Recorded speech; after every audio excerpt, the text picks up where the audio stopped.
Nidoume no Jinsei wo Isekai de L, A Second Chance at Life in Another World Volume 14. The crest, after it got stuffed with enough mana to activate, dyed the whole city white alongside Rinya's shout. At the same time, Rinya felt a terrible spell of dizziness, immediately going down on a knee.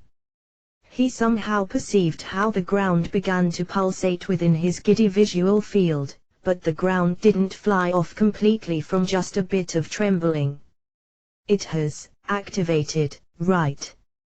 Rona asked worriedly after running up to him and supporting his body that had suddenly crumbled down, but as Rinya was unable to reply anything sensible in the middle of his intense dizziness, Frau answered in his stead while putting on a difficult expression. "It looks like it has failed to activate no. Ha. To explain it simply, a shortage of output no." Rona listened to Frau's explanation while unable to believe what she was hearing. Based on her experiences so far, Rona knew about the ludicrously huge amount of mana Rinya possessed, comparable to the sum of what many magicians would be able to pool together. Thus she asked herself, just which place on this world was supposed to provide enough mana to activate the crest currently drawn all over the city, assuming that the output fell short even after using Rinya's mana. In other words, this crest is grounded on a wrong theory. Could you possibly not slander me like that nano? For Frau it was somewhat upsetting to be told that she had failed because she had merely arranged the art's crest for using the spell, flight, into a version influencing a whole city. However, it was unthinkable that anyone would be able to activate something Rinya couldn't activate. Seeing how it was impossible to start it up, it was inevitable to label it as a failure for a crest, no matter how great the underlying theory. Lowering the designated range, wait, it's too late for that now nano.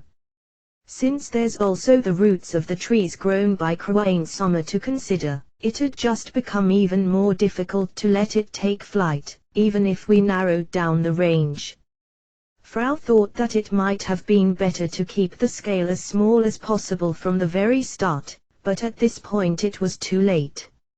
Even if they tried to adjust the range now, the roots of Krawa's trees, which had stretched out and entangled with each other underground in complicated ways to solidify and support the soil base, would become a hindrance getting in the way of the magic art's execution. In front of Frau, who was at a loss at what to do, Rinya covered his face with a palm, and frantically tried to get up, looking quite unsteady as he endured the dizziness. It wasn't as though the remaining amount of mana was displayed in some sort of way like it happened in games. Nevertheless, Rinya felt how the mana within him continued to decrease at a rate he had never experienced before. Also, he realized that his natural recovery, boosted by the regeneration skill, was completely unable to keep up with that mana drain. "Master, it's unreasonable nano. At the moment it failed initially. This, a magic crest, or also an arts crest, wasn't anything that would activate one day as long as you continued to pour mana into it. If one couldn't provide all the mana needed to activate a crest in one go, the crest would just keep pointlessly consuming mana while remaining in an idle state forever to never exhibit its intended effect." Precisely because Frau knew that, she had begun exploring other options at the moment when Rinya failed with its launch, but just as she was about to stop Rinya from investing any more mana, she noticed a change in the mana provided by Rinya, and refrained from speaking up. Under normal circumstances, people wouldn't change the amount of mana they possessed in such a short time. Although this was how it should be, the amount of mana invested into the crest by Rinya started to grow as time passed. This pointed to the possibility that the upper limit of the mana stored by Rinya was right now continuing to increase just as he was doing this. Noticing that, Frau ended up flabbergasted with her mouth half open. "My master has occasional times where I doubt whether he's really a human," No. I'd like to ask what you're saying at this point, but this isn't the right place and time for this. Rhaenyra wiped the sweat from his face as he muttered this with an annoyed undertone. Even with the mana pool increasing, the regeneration still can't catch up. The amount poured into the crest increasing was proof for Rhaenyra's upper mana limit growing, but it didn't mean that the amount of mana he possessed right now would increase as well. Given that the vessel for storing the mana had become bigger, it simply meant that the mana usable at once increased in quantity, but it didn't mean that the mana inside that vessel would regenerate. And, naturally, the consumption rate would also increase if the usable amount grew. In reality, the regeneration skill itself had been continuing to improve its performance as well unbeknown to Rhaenyra, but limiting it to the current situation, the consumption rate was simply too high, resulting in the regeneration not keeping up at all. As long as regeneration didn't catch up, Rhaenyra's mana would keep decreasing. At first he had only one knee on the ground, but at last his second knee fell to the ground as well. Master, this is reckless. No, I will ponder a bit about how to alter the crest's formula. No. We don't have that much time.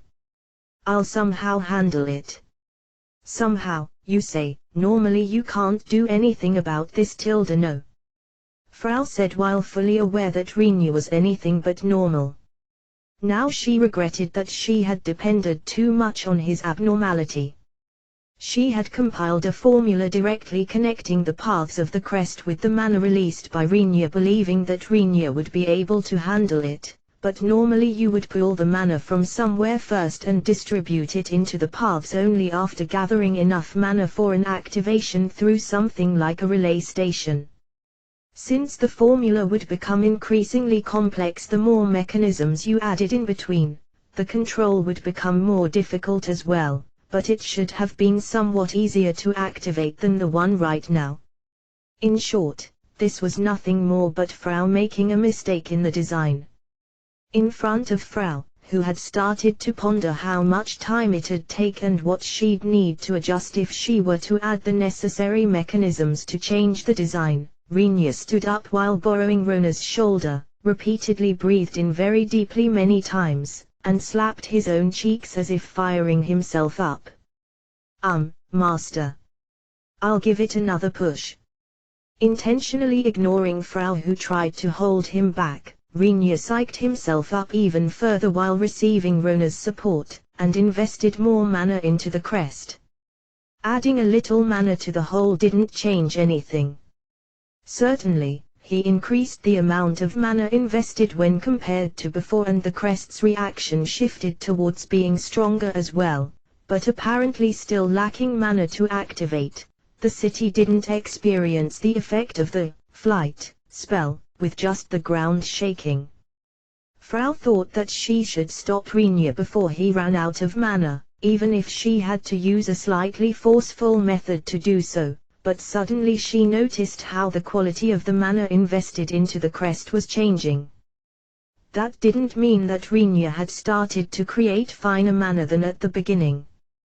The mana itself didn't seem as if it had changed from the mana Rhaenyra possessed originally, but Frau had a feeling that something, which hadn't existed inside his mana so far, suddenly got mixed inconspicuously. However, Frau didn't know the answer to the question of what this something might actually be.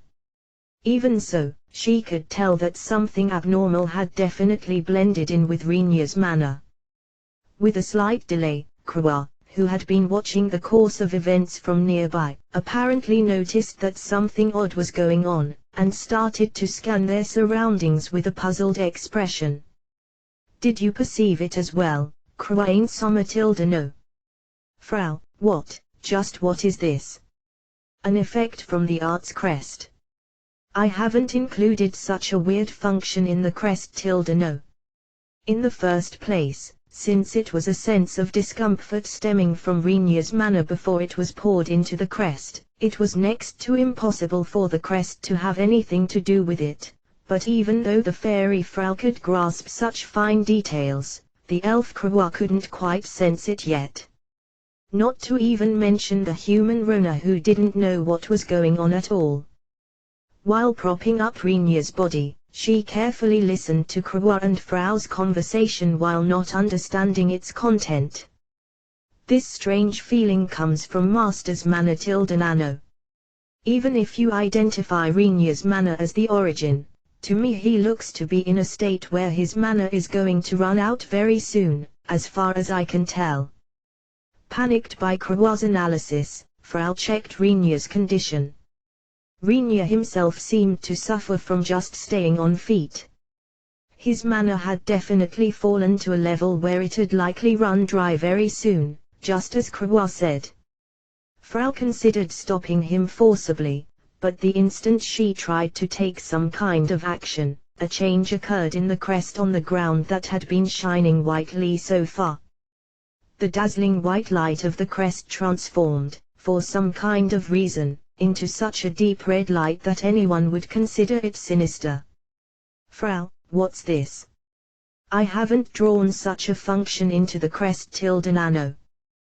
Krua was surprised, whereas Frau got flustered. A majestic female voice reverberated inside the head of Rona, who frantically supported Rinya, who didn't even try to stop providing mana despite seeing the reactions of Krua and Frau. Rona. Saintess Rona, answer me. Just what is happening over there, eh? My name is Giliel. I am the one receiving thine worship. Answer, Rona. Just what is happening over there right now? Rona hadn't expected even in her wildest dreams that she'd receive an oracle in the demon country, and moreover, at this very moment, but going by the powerful thoughts, their divinity, and the name used, this was doubtlessly a contact by her goddess, and thus she telepathically reported everything she was currently seeing with her own eyes. The thought of Giliel, who listened to all of it silently, addressed Rona once again after she finished speaking. I see. I understand the gist. There is no need to fear that power. But, for that power having manifested means that the lost is close to his limit. The magic crest will activate very soon. Thou art to immediately escape the demon country while healing the lost with thine healing arts. Got it, you just what is happening to Rinya? It was right at that moment when Rona directed that question at the thought entity.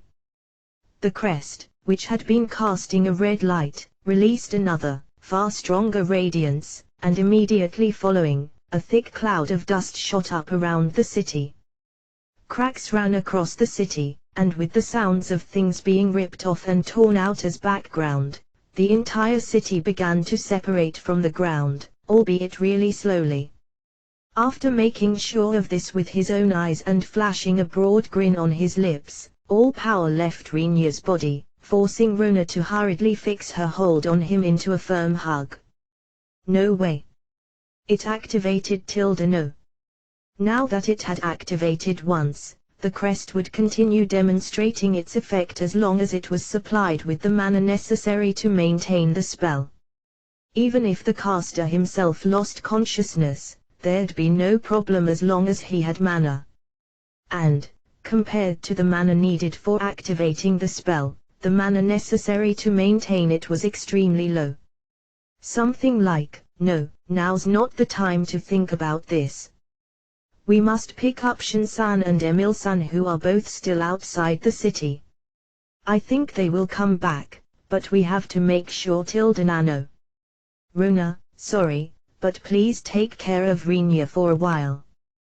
While watching the backs of Krua and Frau as they ran away, she held on to Rinya's limp body, who had fainted probably because he expended all his power to activate the crest, and began to slowly cast healing arts after deciding that she'd do what she was capable of.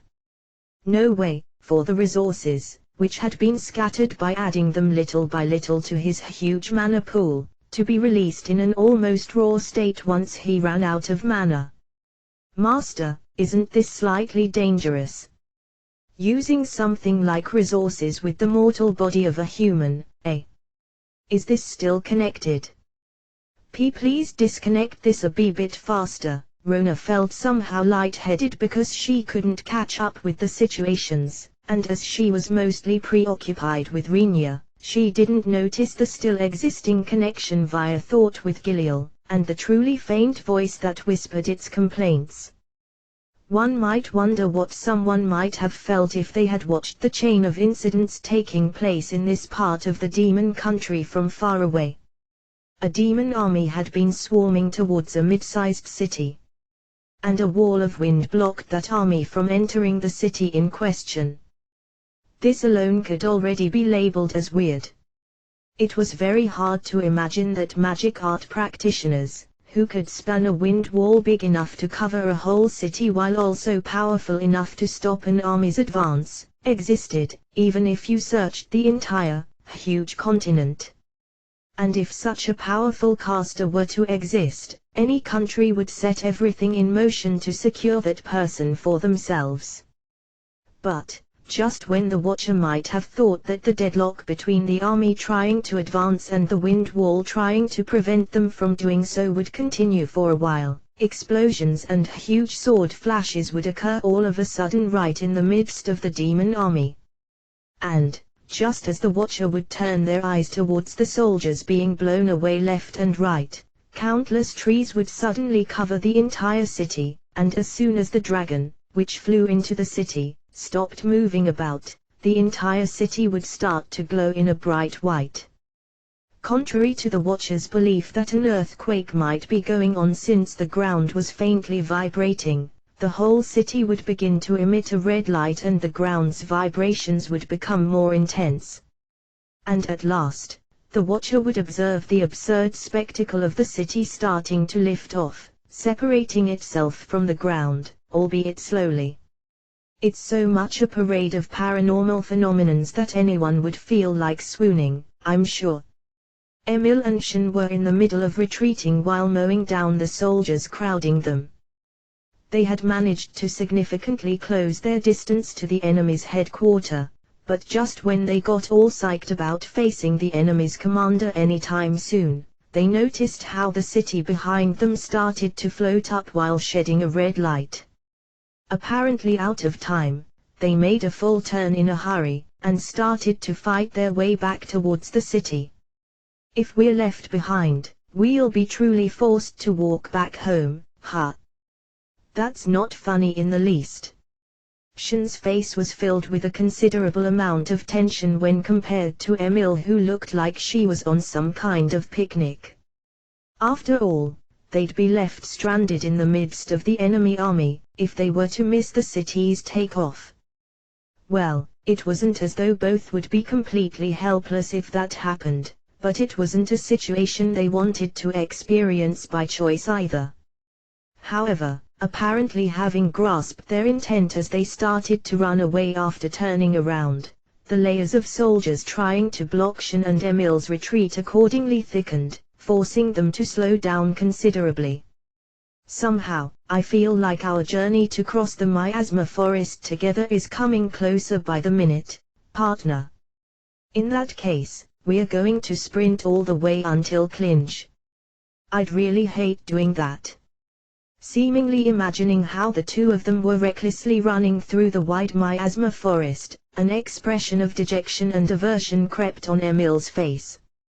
Considering it normally, it was next to impossible to get through the huge miasma forest while earnestly running all the way, but it was the abnormal part of these two women that made others think they'd somehow manage to achieve it anyway. Still, it doesn't look like the enemy intends to let us get away easily.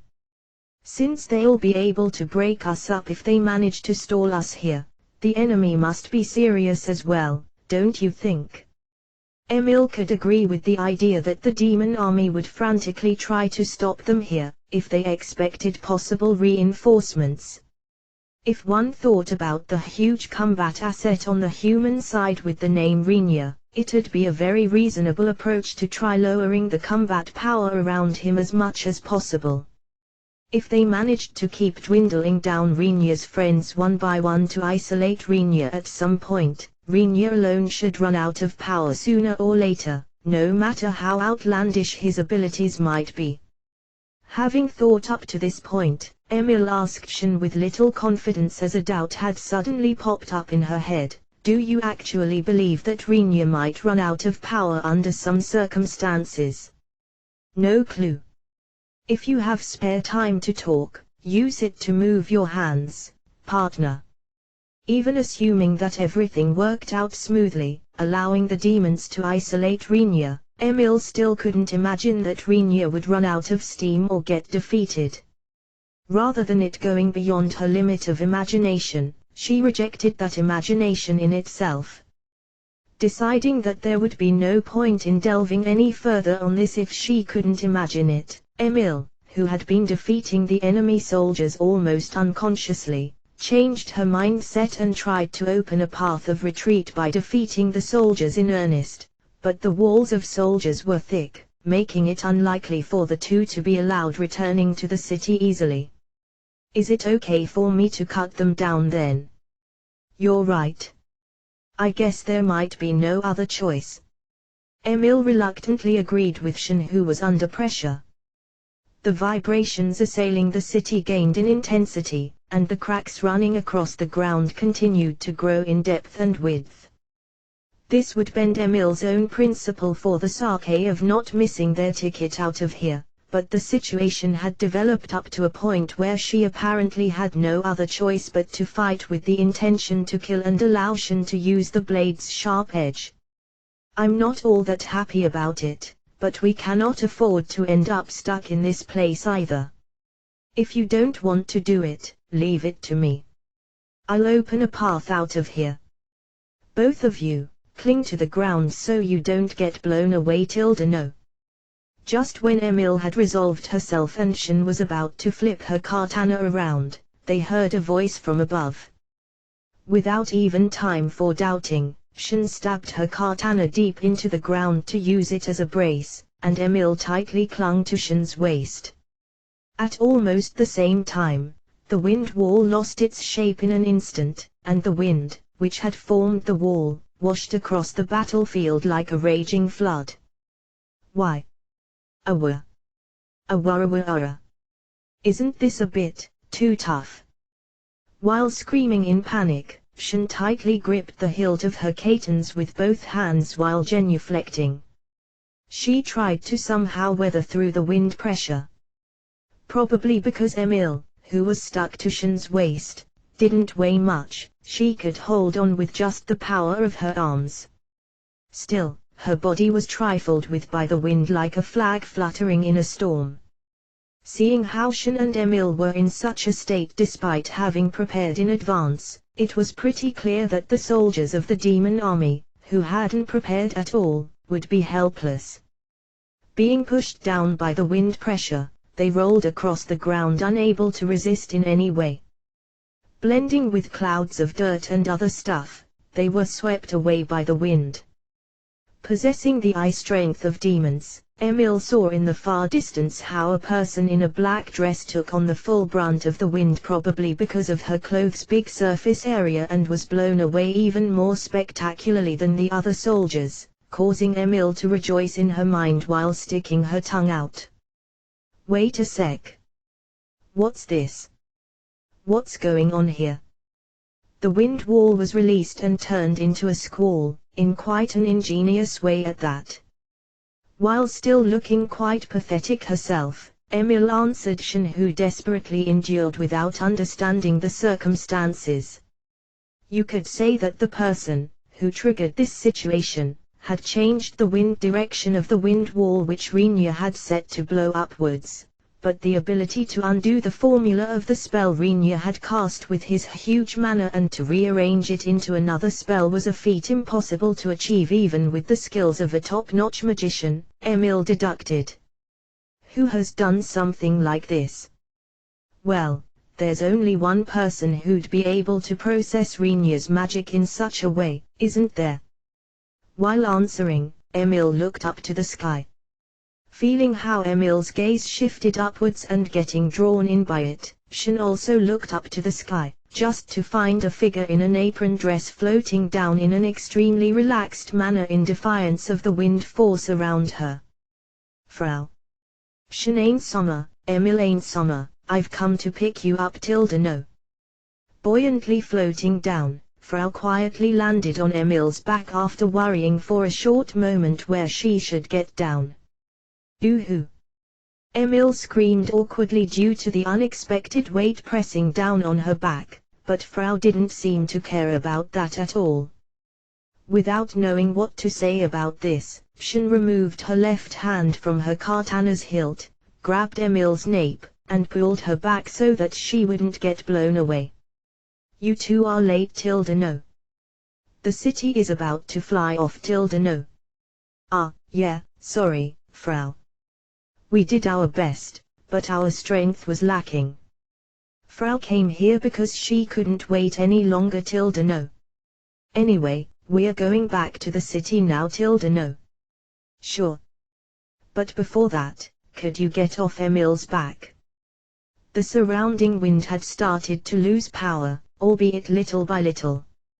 Emil somehow managed to fix her posture, placing her feet on the ground, but since her arms were still slung around Shun's waist, both of them looked as if they were doing a pair performance on the horse as gymnasts. Frau was still on Emil's back, but being asked by Shun, Frau looked down at her feet and pondered about something, but after widening her feet as they trampled down on Emil's back, she dropped down butt first, shifting to a posture as if straddling Emil. Okay nano. I'm not sure what you're talking about, but it sure looks like you've no intention to get off from there. Partner, we don't have any time for this. Let's just move on like this. Emil said with Frau on her back. Emil saying something like that as someone who had a deeper and far longer relationship with Frau than Shun meant that it'd likely be impossible to convince Frau to get off Emil at present. Having perceived as much, Shun stood up within the continuously weakening wind with Emil still clinging to her waist, pulled the katana out of the ground, and slowly started to run towards the city while paying attention to not lose Emil. Frau, could you please give it a rest with the heels? Run as quickly as possible no. There's no time left no. With Frau acting as if she was spurring on Emil to raise the speed like a rider would urge its horse, Shun sheathed her katana, thinking that it'd increase the speed a bit. While holding on to Emil's arms, Shun attempted to increase her running speed. Around that time, Rinya noticed a change happening to a part of his body while receiving healing through Rona's divine arts as he lay on the plaza with a languid body due to having run out of mana. Rona apparently noticed that change as well. She looked at Rinya fiddling around with that part as if watching something mysterious. That change was a part of Rinya's black hair losing its color and turning into a slightly shiny silver. Having noticed this happening for the first time, Rinya thought that his hair might turn gray because of his body weakening from an overuse of mana, but considering it was supposed to be gray hair, it was a bit too glossy. Moreover, since it looked as though it was faintly glittering as well, he looked at Rona to ask for her opinion. As a result, both agreed to call it silver hair. Rinya played around with the part of his bangs which had transformed as if a streak had been added to his hair, but eventually he lowered his hand, apparently having lost interest. Is it a side effect from using too much mana? Going by the lack of confidence in the way Rona asked this, it was plain obvious that she said this even while knowing that her words held no credibility. I wouldn't know. There's no corresponding information about this within the draconic magic knowledge. Do you feel any abnormalities in your body? It feels sluggish and doesn't want to move, but it's not to the extent that I'd call it a bad condition. Even Rinya understood the reason for this reaction of his body. It was because the mana, which usually filled Rinya's body, had completely run out. Rinya's mana, which had dried out to start the magic crest for making the city fly to such an extent that it started to squeeze out some weird power, had slowly begun to recover now that the mana consumption had dropped down to only maintaining the magic crest. However, with him still spending mana, his mana couldn't quickly recover, and moreover, because he had expended it to the point of hitting rock bottom this time, Rinya's body suffered from a worsened physical condition because of mana shortage. It's not to the degree that I can't move if I force it, and it's not a situation where I can take a nap either. I'll try asking Killy about my hair once we get back to Clinch. She's a knowledgeable peddler, and thus might have encountered similar cases. Killy, son. Apparently having pondered and guessed various things based on her position as clergy, and furthermore saintess, Rona looked as if she wanted to say something, but Rinya slowly sat up on the stone paving, turned towards Rona, and placed his index finger in front of his lips. I don't know what you're thinking, but it's better to not voice it out. Not to mention when it comes to a topic the person herself doesn't want to be touched upon. Ha, is that how it is? I think she'll tell you if she wants to do so. As for me, I don't give a damn whether a halo floats about her head or wings grow out of her back. Rather than that, Rinya stood up slowly. Thanks to Rona's healing and his own regenerative powers, his condition had drastically improved, although he still felt slightly giddy. But at least he could stand on his own without requiring any help. Pursuers might come after us and they might have repaired the barrier we destroyed when entering this country.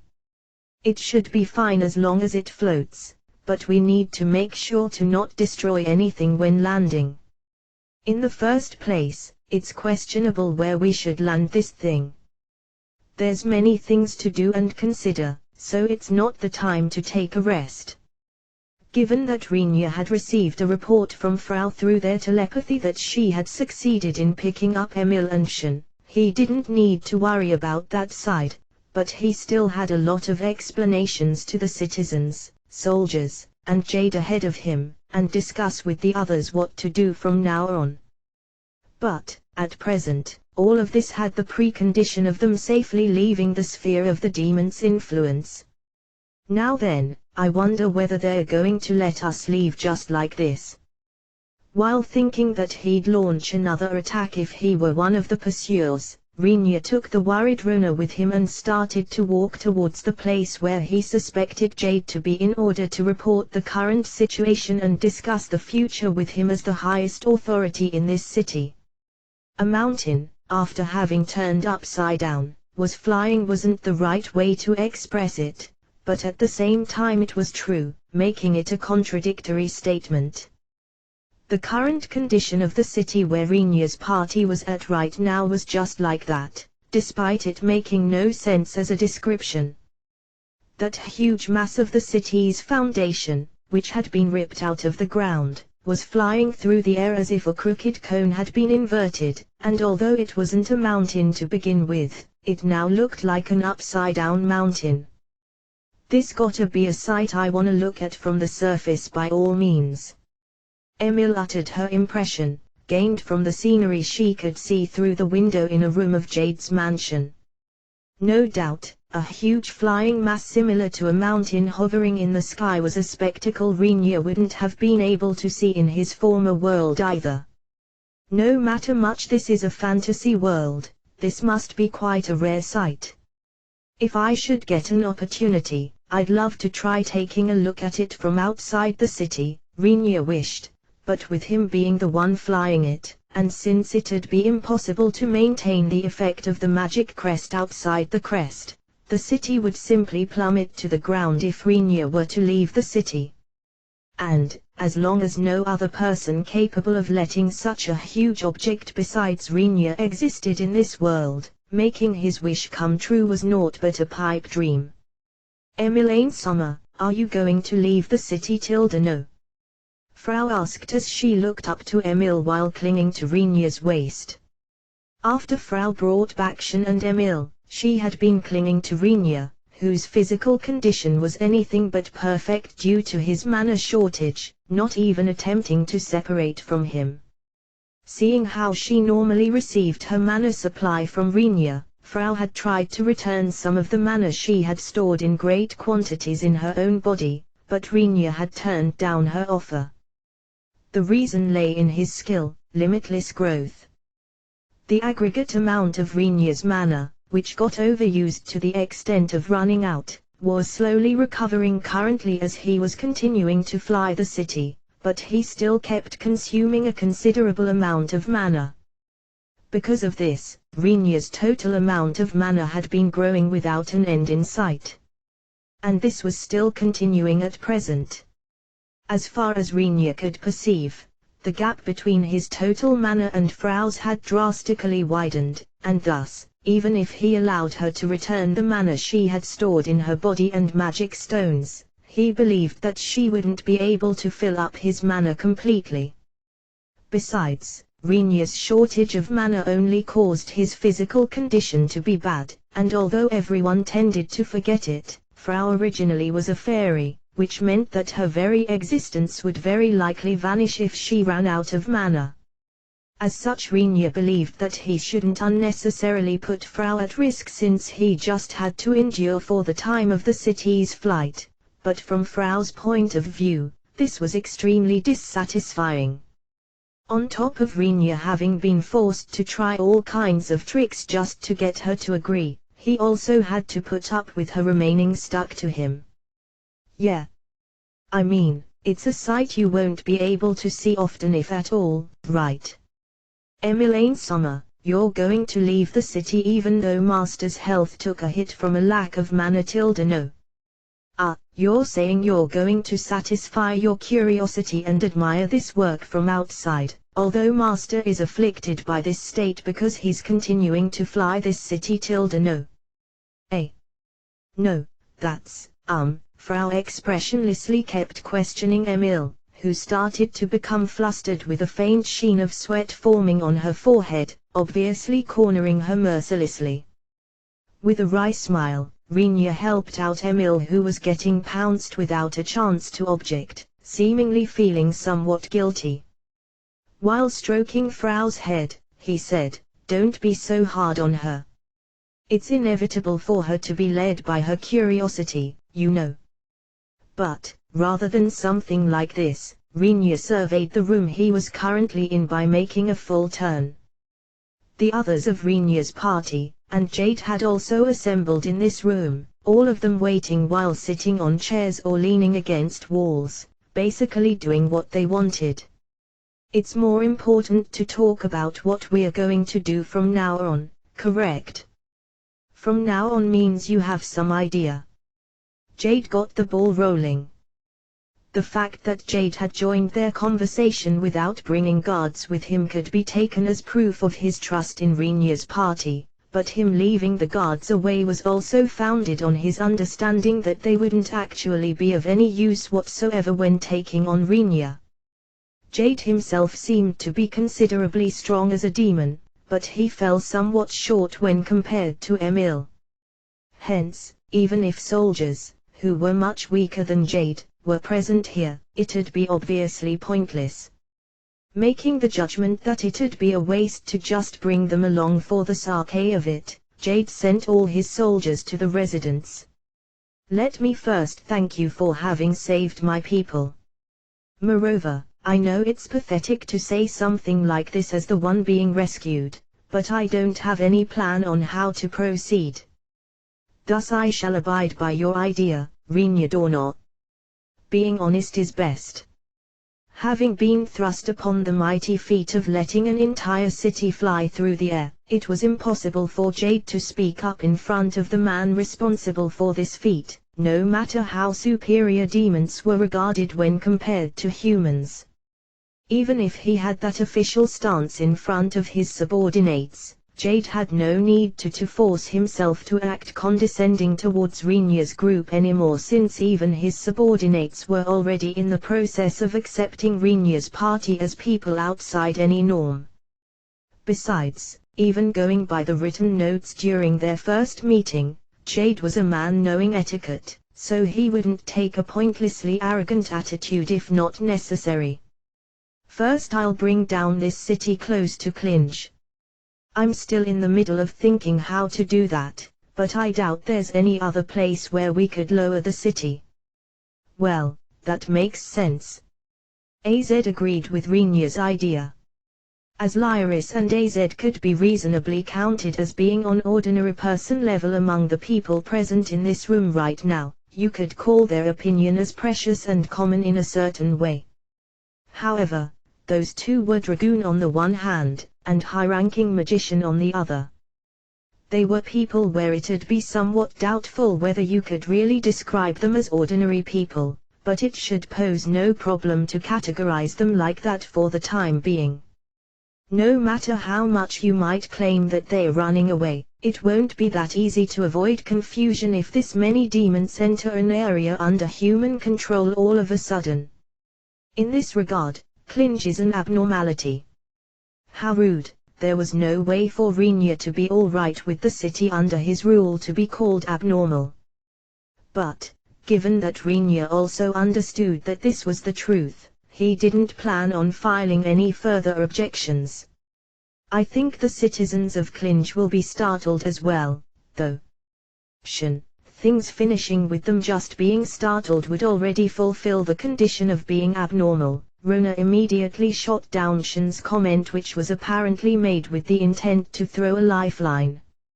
Shin agreeing there while laughing couldn't be seen as anything but delivering the finishing blow against Renya, rather than trying to help him out. While persuading himself that she very likely didn't mean any harm, Renya said to Jade, "We'll somehow manage things so that the people of Clinch don't panic. We have no choice but to leave the demon's side to you. Please trust me on this. On my name as Jade Raja, I promise you that I shall do my utmost so that my people cause no problems. But, if the information about you sheltering demons spreads, it's possible that some political powers will claim that you've switched sides, Renya." Krua uttered a bad prediction. While twisting the corners of his mouth, Renya confronted Krua with a question even he himself considered to be deliberately mean. "Is it fine for me to understand it as the elves being included in this assessment as well? I don't know what my father is going to think about this." Although Krua was part of Renya's party, she currently held the right to succeed the crown, and although she was quite far back in the succession line, she also had her duties as part of the imperial family. No matter how the current emperor decided, it'd normally obligate her to follow that decision. That alone made the question right now nasty. For this reason Renya had asked while anticipating that she might dodge a clear answer, but Krior's next words were clear and straightforward. "However, I think the day the elves decide to harm Clinch, your territory, will be the day of my father's death." For an instant, no one in the room understood what Krua meant, and they all looked at her with puzzled looks. But then almost all of them simultaneously comprehended the meaning behind her words. Coup d'etat, when Lyris unintentionally muttered this, Krua faced her with a smile that seemed to sparkle. As Lyris took a step back since she didn't understand why Krua would smile there, Krua answered her as if she was talking about today's weather, "Don't worry, it's not that much work. It'll immediately be over after I just have the 40 members of the imperial family die." "You've got quite a few members in your family." Wondering what she should answer, Lyris first began with some inoffensive, small talk in response to Krua's extremely dangerous statement, but was hurriedly hidden by AZ stepping in front of her. "Well, no need to worry about the elves since we're talking about that emperor here. The humans and beastmen are somewhat worrisome. As for the dragonoids, it'll definitely earn us their animosity." Considering the reaction of Albert, the dragonoid hero, before they left to rescue Emil, Renya thought that he'd very likely get vehemently criticized by the dragonoids for having rescued demons.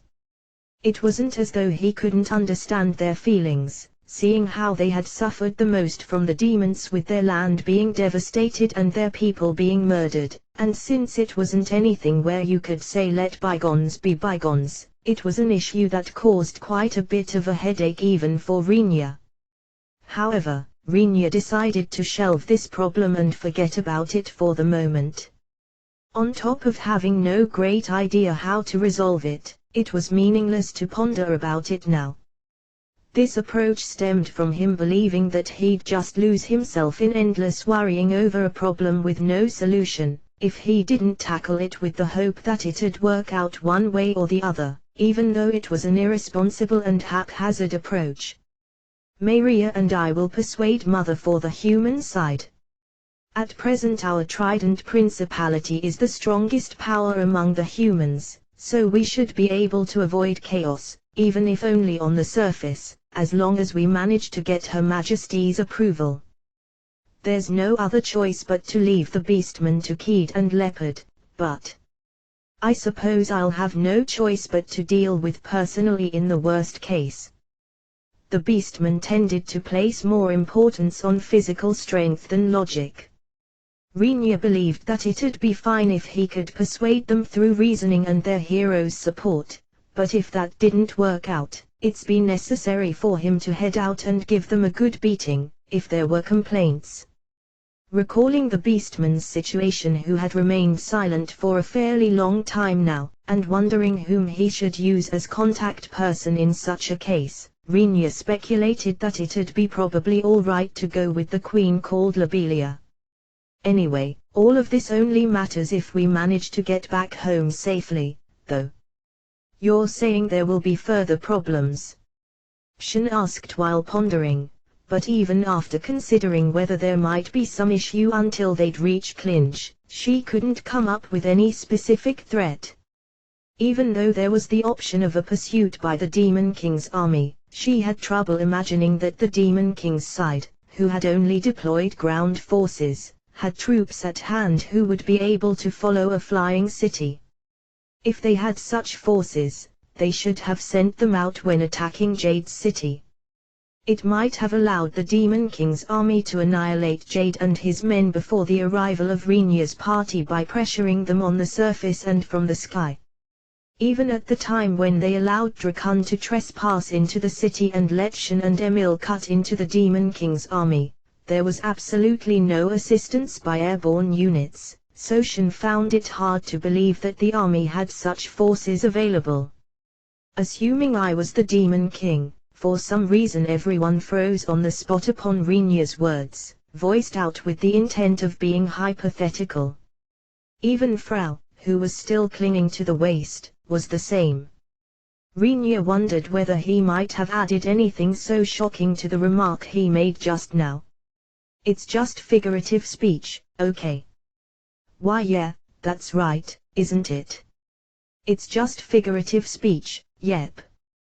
Shin, who addressed Rinya with everyone else except for Jade trying to not meet Rinya's eyes, answered while repeatedly nodding as if confirming something in great haste.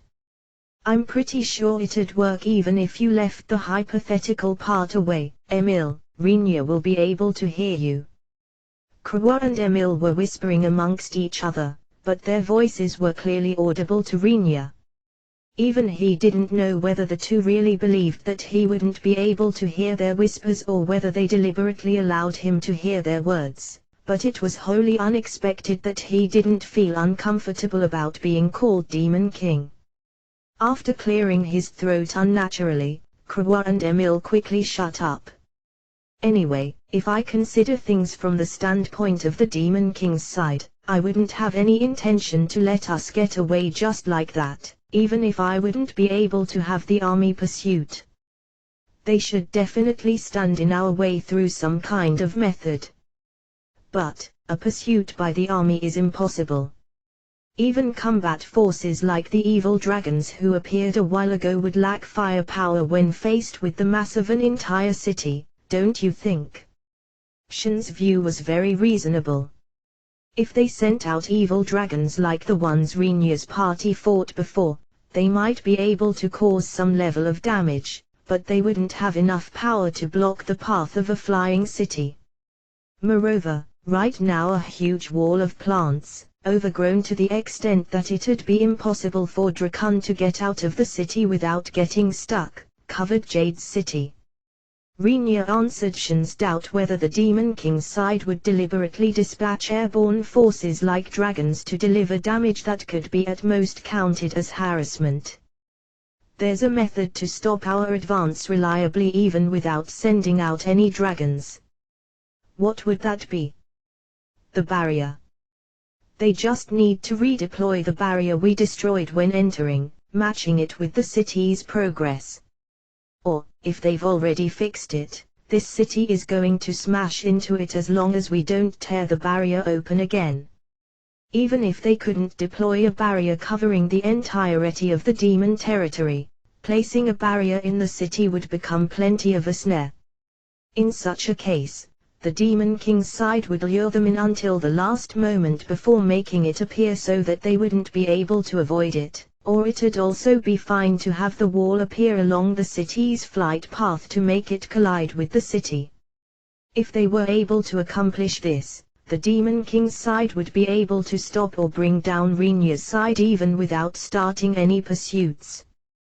We might be able to take down the barrier if they put up the same one they used before, but, do you think the Demon King is that much of a fool? The barrier's strength might increase if its size got lowered.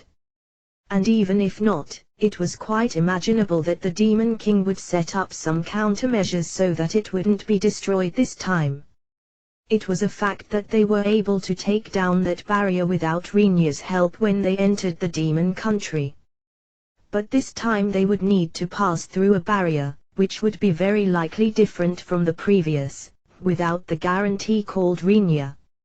Renia, how long do you think we'll need until we reach the place where the barrier is going to appear?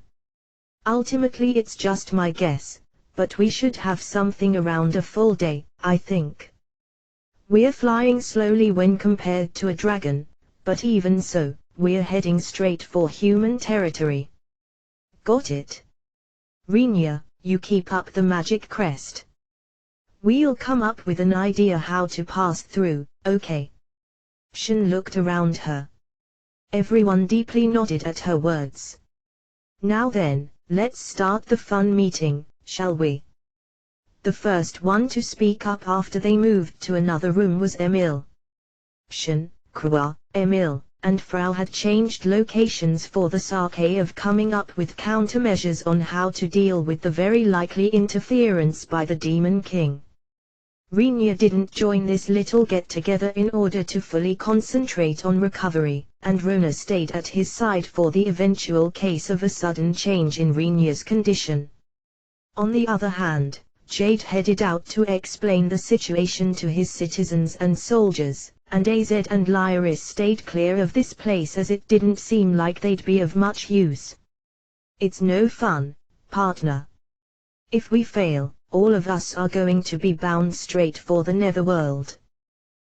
Somehow it gives you the feeling of being the odd one out. Krua reacted sensitively to Shin calling Emil partner.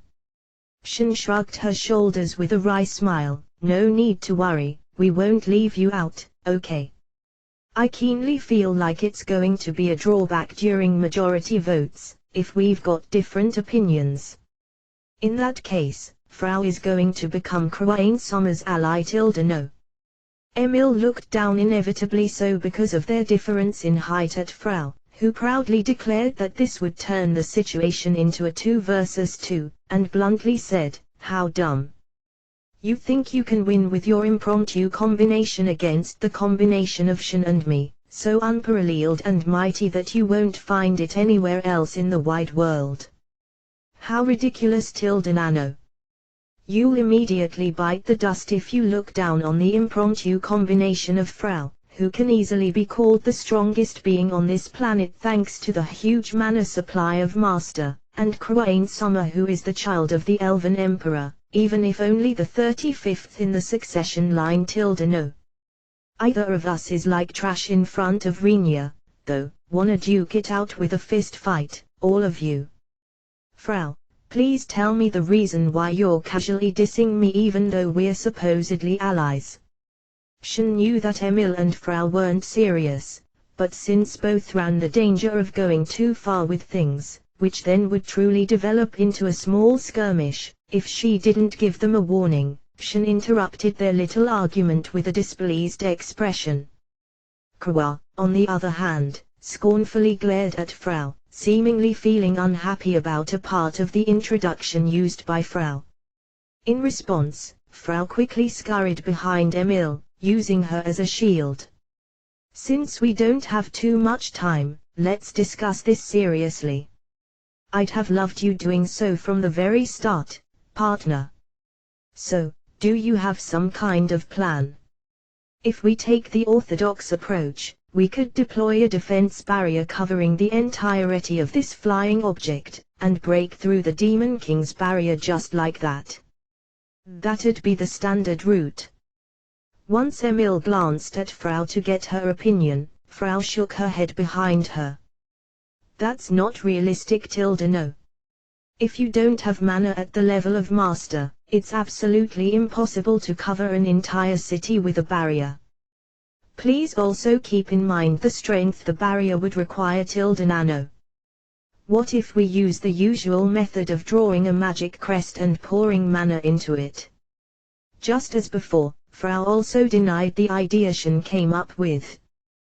This flying mass already has the magic crest of flight drawn on it, nano.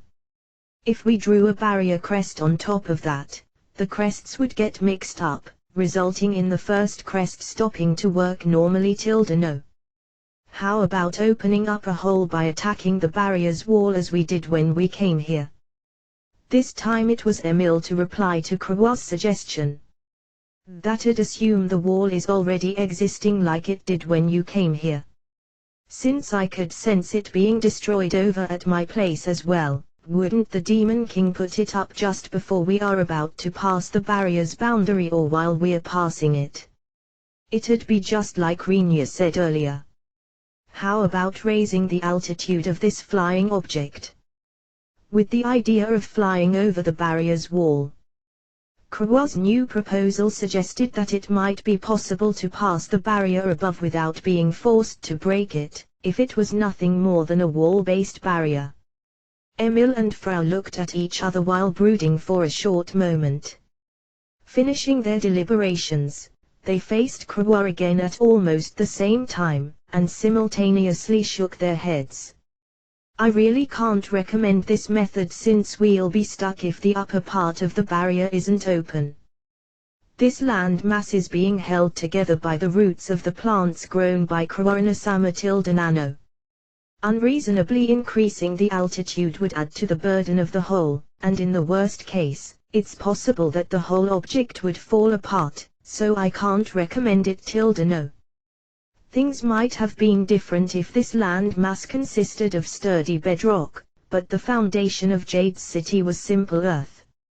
Although the roots somehow kept it all together by having extended all over the city to entwine every last crook and cranny, they wouldn't know just how much burden would be added by rising the altitude unless they tried it, but since such an attempt would result in its destruction, it was anything but safe as a gamble.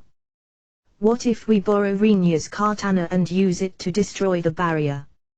All of them approved of Rinya's sword skills having reached a boundary incomprehensible to anyone seeing it, but there were very many situations where his katana displayed a sharpness that couldn't be simply explained away with Rinya's skills. This inexplicable part easily spurred on the idea that it might be based on the abilities of the katana itself. For this reason, Shin thought that she might be able to cut apart the barrier if she were to use Rinya's katana. Shinain-sama, can you create a tear big enough to allow this huge mass to pass through the barrier no? I think that's impossible. Yes, it's impossible nano. No matter how much we'd reinforce you with mana, I think it would be quite unreasonable to expect you to pull off such a feat no. Shin's plan might have been feasible if the barrier had the tray of collapsing on the whole when destroyed at a smaller part, But as this wasn't the case here, it was not only next to impossible, but completely impossible to create a tear with a width of several hundred meters using a single katana. In the first place, it'd be one thing if the wall was up before the passage, but a katana slash would serve absolutely no purpose if the wall is erected from above or below while we're passing the boundary. Going by probability, it's probably going to be erected from below. This time everyone nodded in agreement at Shin's comment. If the wall were to be erected from above, they might be able to try destroying the wall by launching attacks while passing below, but a wall approaching from below would be out of sight, making it hard to launch attacks against it. Frau had considered making Drakan, who was still caught within the leaves of the overgrown trees, sortie to destroy the wall as mobile attack force, but going by the situation when they invaded the demon country after tearing the wall apart, it'd require quite an extensive firepower to destroy the wall, and if things went badly, the flying city itself would be in danger to get destroyed by the aftermath of such a powerful attack. We're sure being forced into a harsh stalemate here, aren't we? Only as long as we can count on Rinya's mana. I think we might be able to force our way through by forcefully deploying a barrier, but things would get really hairy if it stopped working at some point. Everyone present in this room possessed abilities which would allow them to somehow survive even if Jade's city were to break apart. The problem would be the demonic residents they brought along. Their abilities were powerful when compared to humans, and it wasn't wrong to describe them as sturdy. But if you were to ask whether they'd be alright to fall from the sky right above the miasma forest, it'd be quite difficult to readily answer that they'd somehow manage. Some among them might be able to deal with it, but there were children and elderly among the citizens. As they couldn't unconditionally declare that everyone would be safe, the destruction of the currently flying city would very likely result in not few casualties. If an approach from the front and the idea of flying across doesn't work, we don't have much of a choice besides passing underground, do we? Shin had said that as a joke, but Frau and Emil immediately latched onto the idea. Underground? No. It's just it doesn't look like we've got any other paths to take, I think. It's definitely not like we can transfer something so big, right? Or rather, even if we really chose this option, ignoring Shin who got all flustered by Emil and Frau raising their voices all of a sudden, Emil started to brood while folding her arms and mumbling under her breath. No, wait a sec, underground, huh?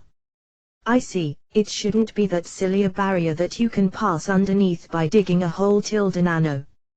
Still, it's hard to imagine that the barrier covers more than several dozen meters below the ground, or rather, considering it from the barrier's scale, it should actually be impossible nano.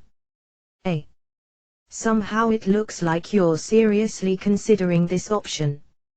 Shin nervously let her eyes wander around between Emil and Frau as they seriously scrutinized her words which she had said in jest. But Krua showed no hint of panic and calmly watched the two as if it was the usual for them to consider and implement outrageous ideas. Let me start from the conclusion, Shin, shouldn't we just go ahead with that move then? It's much easier than confronting the Demon King's barrier from the front. Above all, it's just the quick digging of a tunnel with a height and width of several hundred meters and a length of around 1 kilometer nano. That's no real challenge at all no. Shin's face cramped up when she heard Frau casually saying something so absurd that it'd make any construction worker bawl their eyes out, as if she was about to take a little stroll. Not like we'd actually need a tunnel for it anyway. It's going to be plenty if we dig a trench following those measurements. That makes it even easier no. Compared to coping with the Demon King's barrier, blowing away 270 million tons of loose earth is like a walk in the park no. Shin couldn't even begin just how much earth the figure cheerfully mentioned by Frau would amount to, but at the very least, she could clearly grasp that it was a ridiculous amount. Certainly, compared to opposing the Demon King's power, it might be somewhat easier, but saying that it's an easy feat just because of that would be a plain lie, Shin assessed. No, there's no need to grapple with such a huge amount of sand and earth. It'll be enough to dig a trench that gradually deepens as it gets closer to the barrier. After all, our goal will be to have this land mass pass right underneath the barrier's wall. Oh, it's even easier no. Frau applauded, yelling, "Bravo no." Shin believed that they should apologize to all construction workers, but in this place dominated by Emil and Frau, Shin was the only one to have a decent view of things. For starters, how are you going to dig up the earth? Shin asked as she couldn't believe that they'd be allowed to calmly dig up a trench within the day it'd take this flying city to reach the boundary. Emil's answer to that was very simple. You see, it's us we're talking about here, right? We will fire a powerful blow, destroying the area on a wide range with a bam-nano. In short, they were going to retrieve Drakon from in between the trees as he'd be able to fly much faster than Jade's city was flying, and go ahead of the city on his back. Then they'd destroy the area where the barrier might appear on a large scale, and create a path for the flying city that would be below the ground level. Of course it was a plan based on the destruction of nature over a grand scale. Hearing about it, Krua's face became gloomy, or perhaps you could say it became so dark that it would have been better for her to not have heard anything about this plan. I would like you to turn a blind on it since it's an emergency measure no. No, well, somehow your plan is riddled with things I can't quite agree with. Since the lives of people rely on it, I want you to turn your eyes the other way, really. For Emil to advocate in favor of the lives of other people, Krua, you should give up here. I'm sure nothing is going to change, no matter what you might tell them. Doesn't any other solution exist though? We'll do it so that there won't remain any lasting after effects, so don't worry. To the forest. Or to the people in the vicinity? Krua asked as could be expected quite warily Emil, who said some truly dangerous things with a very bright expression, but she only received a silent smile as reply. While resolving herself that it didn't look like she'd be able to change their opinion in any way, Krua sighed so deeply and heavily that you wouldn't believe her slender chest to be capable of such a feat. It's okay for me to not help with this, right? It's inevitable, I suppose. It'd definitely be a little too harsh on an elf to order her to take part in the destruction of a forest. Krua Summer, then I would like to ask you to inform Master and the others of the plan's details no. Sure, I'll take care of that. I'll go find AZ-san and Lyris-san to rescue Drakon, I guess. Shin felt like there was no need to forcibly drag Lyris along to get Drakon to fly them, but making her dragon transport them while selfishly ignoring its dragoon sounded a bit too cruel. Moreover, Shin thought it'd follow logic to have the dragon's rider fly the dragon, seeing how an official rider existed. Also, if they got Lyris to accompany them, you could naturally assume that AZ would accompany them as well. But I wonder, is the wall going to be in the same place now as it was when we entered? I believe it's next to impossible to completely rearrange such a large-scaled spell formation no. You can raise a barrier's strength by pouring more power into it, and since we haven't seen its shape, we don't know whether the wall will be formed from above or below, but the place of its appearance shouldn't change. If the Demon King plans to alter that, he'd be forced to completely erase the first formation, and rearrange it from scratch. Emil and Frau alleviated Shin's worry together. As Shin felt relieved, believing that it'd be impossible to realize it in this world if these two denied the possibility together, she heard the whispering of the two who had brought their faces together. But, maybe we can't exclude the possibility altogether. No. You're right. Let's widen the destruction range a bit. It might make up for a little deviation even if he changes the location of its appearance. With the comment just now, a further expansion of the forest's destruction was apparently set in stone. Krua stared at Shin, who felt cold sweat run down her spine as she suspected she might have blurted out something unnecessary, with an expression which made it difficult to tell whether she was blaming Shin or not. The one noticing it first was Rinya. As he was currently in the middle of pouring mana into the magic crest covering the city's interior, he could somehow grasp what was going on inside the city. As soon as responses that seemed to align with Shin and the other girls climbed the huge trees growing all over the place, they carelessly severed the branches at top, allowing Drakun to fly out through the freed-up space. Rinya had also known that Drakun was still stuck around that area. But, since he had no means to lower him to the ground, he'd decided to leave him up there until they arrived in clinch. Just when he was wondering what they were planning, Krua jumped down in front of him. Once she explained the countermeasure they had decided to adopt against the barrier sealing off the demon domain, Rinya got dumbstruck by the overly sloppy method. Rinya felt like a barrier would be way too crude if you could pass it by digging a tunnel underneath, but having said that, even the idea to dig a hole big enough for this huge flying mass to pass through raised the question whether it didn't go way overboard.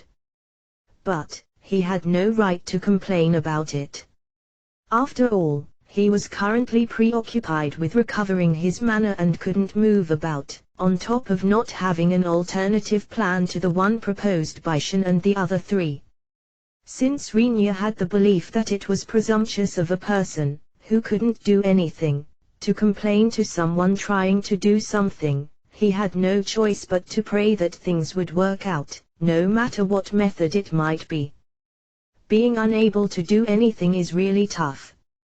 Contrary to Rinya, who was assailed by feelings that could be described as bitterness or irritation, Krua sighed, cast her eyes down, and responded, "If I consider that forest will be blown away soon, I get all depressed. Well, I guess we should plant new trees then to replace those that are going to get destroyed, once we get back to clinch." While wondering whether he should come with her once to restore the share of forest that's going to be gouged out, Rinya stroked Krua's head to at least soothe her mind a bit. Shin and the others, who weren't aware of this at all, explained the circumstances to Lyris and Az, partially dragged them along against their will, got on the back of Drakun after having rescued him out of the overgrown foliage, and broke away from the city. The best part about Drakun's flight speed was him being easily able to leave the city behind.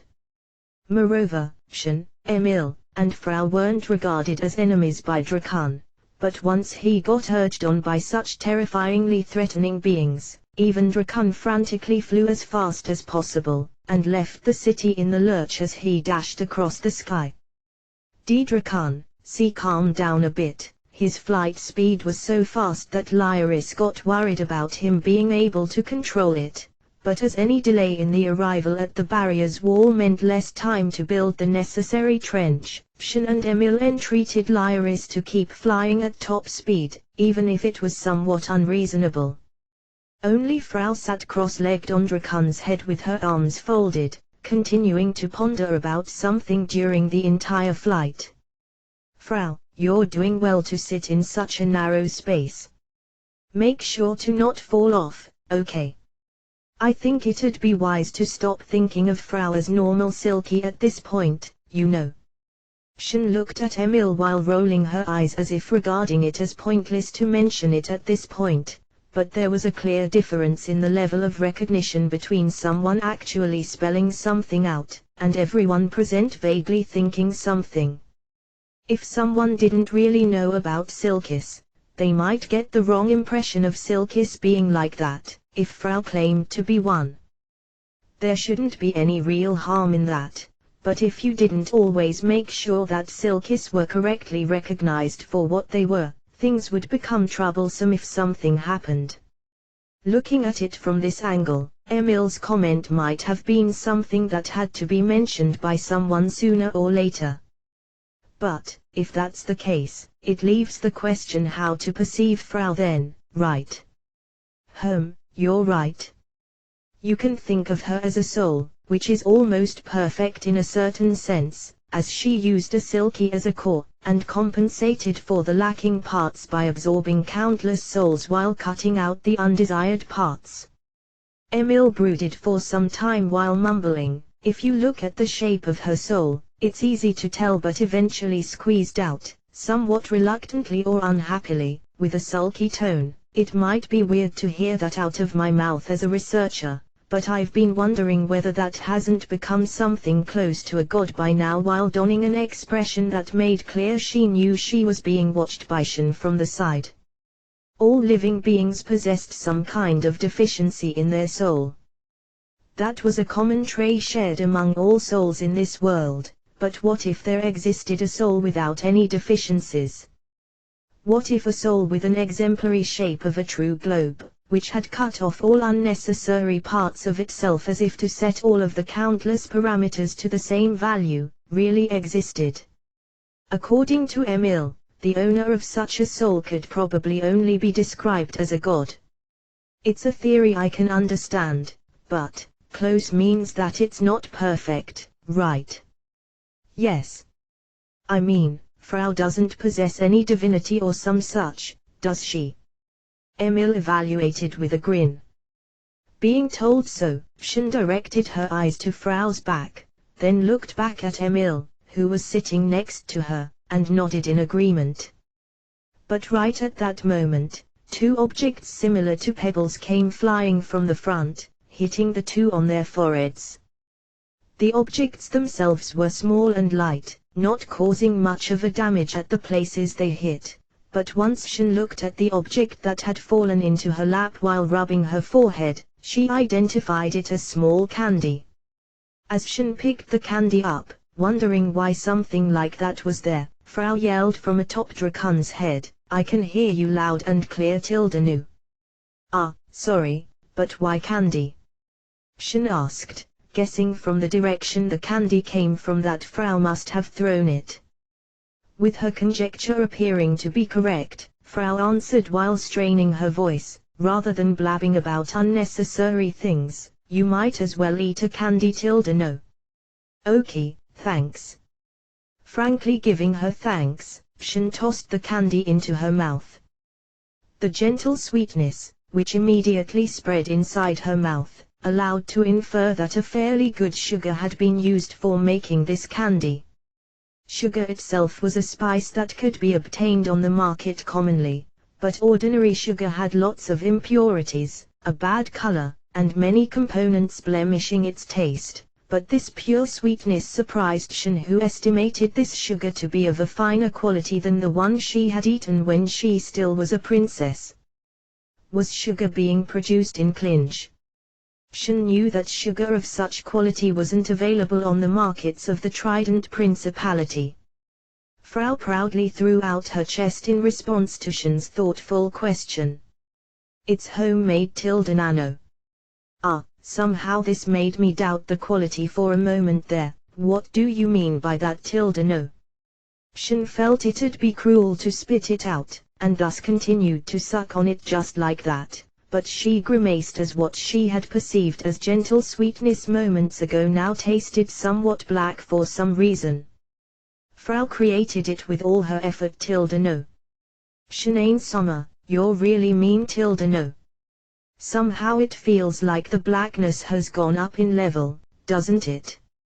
"Emil summer, you're also mean, no. If you're too mean, I'll turn you into a sugar ingredient, no." Once they were told that they'd be chopped up, melted, and turned into goo, Shin and Emil both thought that Frau was probably joking, but it'd be scary if she was serious by any chance. "I feel kinda nervous, leave them be, Lyris. It's best to not get involved with them." Just as Lyris was about to carelessly cut into their conversation, AZ stopped her by hugging her close. Since Shin could somewhat understand the future tragedy that could happen if someone got in between Frau and Emil's silly bantering without resolving themselves, she believed AZ's judgment and action to be correct, but in addition to that, Shin became slightly jealous over AZ's affection towards Lyris after being shown such a scene. "I think we're also being loved, though," Emil said, seemingly having guessed something from her atmosphere or look. While Frau looked in the flight direction, pretending to not have heard anything, Shin tilted her head, harboring a bit of doubt. "You sure?" "No doubt. If not, he wouldn't have come along with you over such a long distance to get back a person with a character like mine while going even as far as suppressing a battlefield." Emil laughed, and added, "If it were anyone else, he'd have just abandoned them." Shin wasn't so sure about that. Even though he looked unfeeling and cool-headed on top of having the bad habit of getting easily swept along by his emotions and the circumstances, he was here for some reason with a face telling anyone that it was only natural for him to be here. Shin couldn't help but believe that he'd go rescue even a distant acquaintance without doing a loss-win calculation first. He'd do that without any reason, and after finishing it, brag about it as something he simply wanted to do. Shin couldn't imagine that he, who felt like an incarnation of chaos, harbored any special feelings about her, but as there might be things an onlooker could tell but not someone involved, she stopped doubting at this point. "At the least, it's not like he dislikes me, seeing how he allows me to be by his side, so he might also notice my feelings someday." It's like, what are you saying at this point after kissing? Isn't that because they haven't properly crossed the line? It sounds like she also failed at creeping into his bed at night. "No. Next time I'll pack plenty of aphrodisiac into the food. No. You think that works on Renia?" Due to the conversation by the outsiders reaching her ears, Shin was at her wit's end, wondering whether she couldn't even ponder in silence. In front of her, who had decided to be very careful about the food for the time being, Frau looked down towards the ground, seemingly having noticed something. "I think the wall should be around here. No." Shin and Emil tried to look down at Drakan's flanks in response to Frau's comment and her pointing downwards. They felt like they could see a place, where the trees inside the forest were gone in a straight line as if something was there, slightly ahead of Drakan's flight path. It stretched out in a vertical direction when compared to Drakan's flight direction, and you couldn't tell just how far it continued, even when looking at it from quite high up in the sky on Drakan's back. "It looks like it, but it doesn't seem like a wall is here." Emil strained her eyes, looking at the empty space. Frau, who had been pondering something, eventually lifted her head as if having come up with something, tapped Drakan's head, and forcefully pointed in a direction. "Drakan, full speed ahead. Nano." "Hey. Frau, just what?" Shin tried to ask in order to find out what Frau was thinking, but her words were drowned out by Drakan's sudden acceleration. Due to Drakan suddenly speeding up without receiving any kind of order from Lyris, who was supposedly his dragoon, all of them wondered what to think about this, but there was another problem they had to settle first. "Frau. If the wall materializes, we're going to crash, you know. No matter how sturdy Drakan might be as a dragon, that'd be way too much, okay?" Drakan kept raising his speed as if to not let the panicking voices of Emil and Shin reach him. As he advanced at a speed that made all of them think that things wouldn't end nicely if he crashed into a wall at this speed, only Frau didn't show any surprise or panic on Drakan, and kept tapping his head while single-mindedly staring ahead. "We're going to pass through the place where the barrier had been. Everyone, please hold tightly onto Drakan." Even without being told so by Lyris, everyone except for Frau was glued to Drakan's back. Shin squeezed her eyes shut, having resolved her for a terrifying impact to follow very soon, but even after some time had passed, no shock assailed her body. After waiting a little longer, Shin carefully opened her eyes. What she could see through the gap in her eyelids was the scenery quickly passing by as if to indicate Drakan's continuous, high flight speed, and how Frau was loudly laughing atop of his head. Ah ha ha ha! Stupid Demon King Nano. Stupid, stupid. What's going on? As Frau showed no indication of wanting to explain anything, Emil muttered an answer to Shin's aimless question. This is, what do you call it? The condition to activate the barrier has changed for the sake of dealing with the flying city, so the barrier didn't show any reaction to tiny beings like us, kind of. If Rinya had been here, he might have explained it as a pressure sensitivity device not reacting to the weight of a child if it was set to that of an adult, but with him not being here, Shin did her utmost to understand what had happened from what Emil had explained to her. Would you understand it if I explain it as an old man being able to read big letters, but being unable to read them, if they are small? In short, I think the barrier simply hasn't registered our presence. Oh okay. If you set the barrier's activation condition to anything that passes, even a small insect would cause it to activate, right? That's why it has been set to respond if someone with a certain weight and size passes, but compared to the city, we're tiny and thus don't meet the conditions. Thanks to Emil's patient explanation, Shin finally grasped what had happened. At the same she wondered whether it wouldn't be possible to stop the city, split up its residents to carry them over with Drakan's friends or something else, and pass the barrier in such a way. Emil had apparently thought the same, but shook her head after noticing that this solution would lead to too many problems. Splitting up the people would surely not work. First off, we can't immediately prepare enough dragons to transport all residents, and if it takes a lot of time, the Demon King would realize what's going on. Even the method of having Drakan do many round trips likely won't work for the same reason. In the first place, the precondition of preparing this many dragons would be odd to begin with, but still, if they used Drakan and Rinya's power, it'd somehow work, most likely. But, by adding the time condition, it was impossible to put it into practice. Shin wondered whether they couldn't use some kind of plan to deal with this fact. Because she thought that there might be a simpler method than digging a huge trench into the ground, Shin pondered whether they couldn't use these facts in some way, but Frau's loud laughter continued as if to interrupt her thinking. Frau. Just what is going on with you? Ah ha ha ha ha Nano. I'm fine, Shin ain't summer no. The problem is as good as gone with this, even without any need to ponder deeply about it no. Everything will be resolved if we head over to Clinch just like this no. Eh? To Clinch. Frau's words meant that she had given up on the plan on digging a trench, causing Shin to become confused.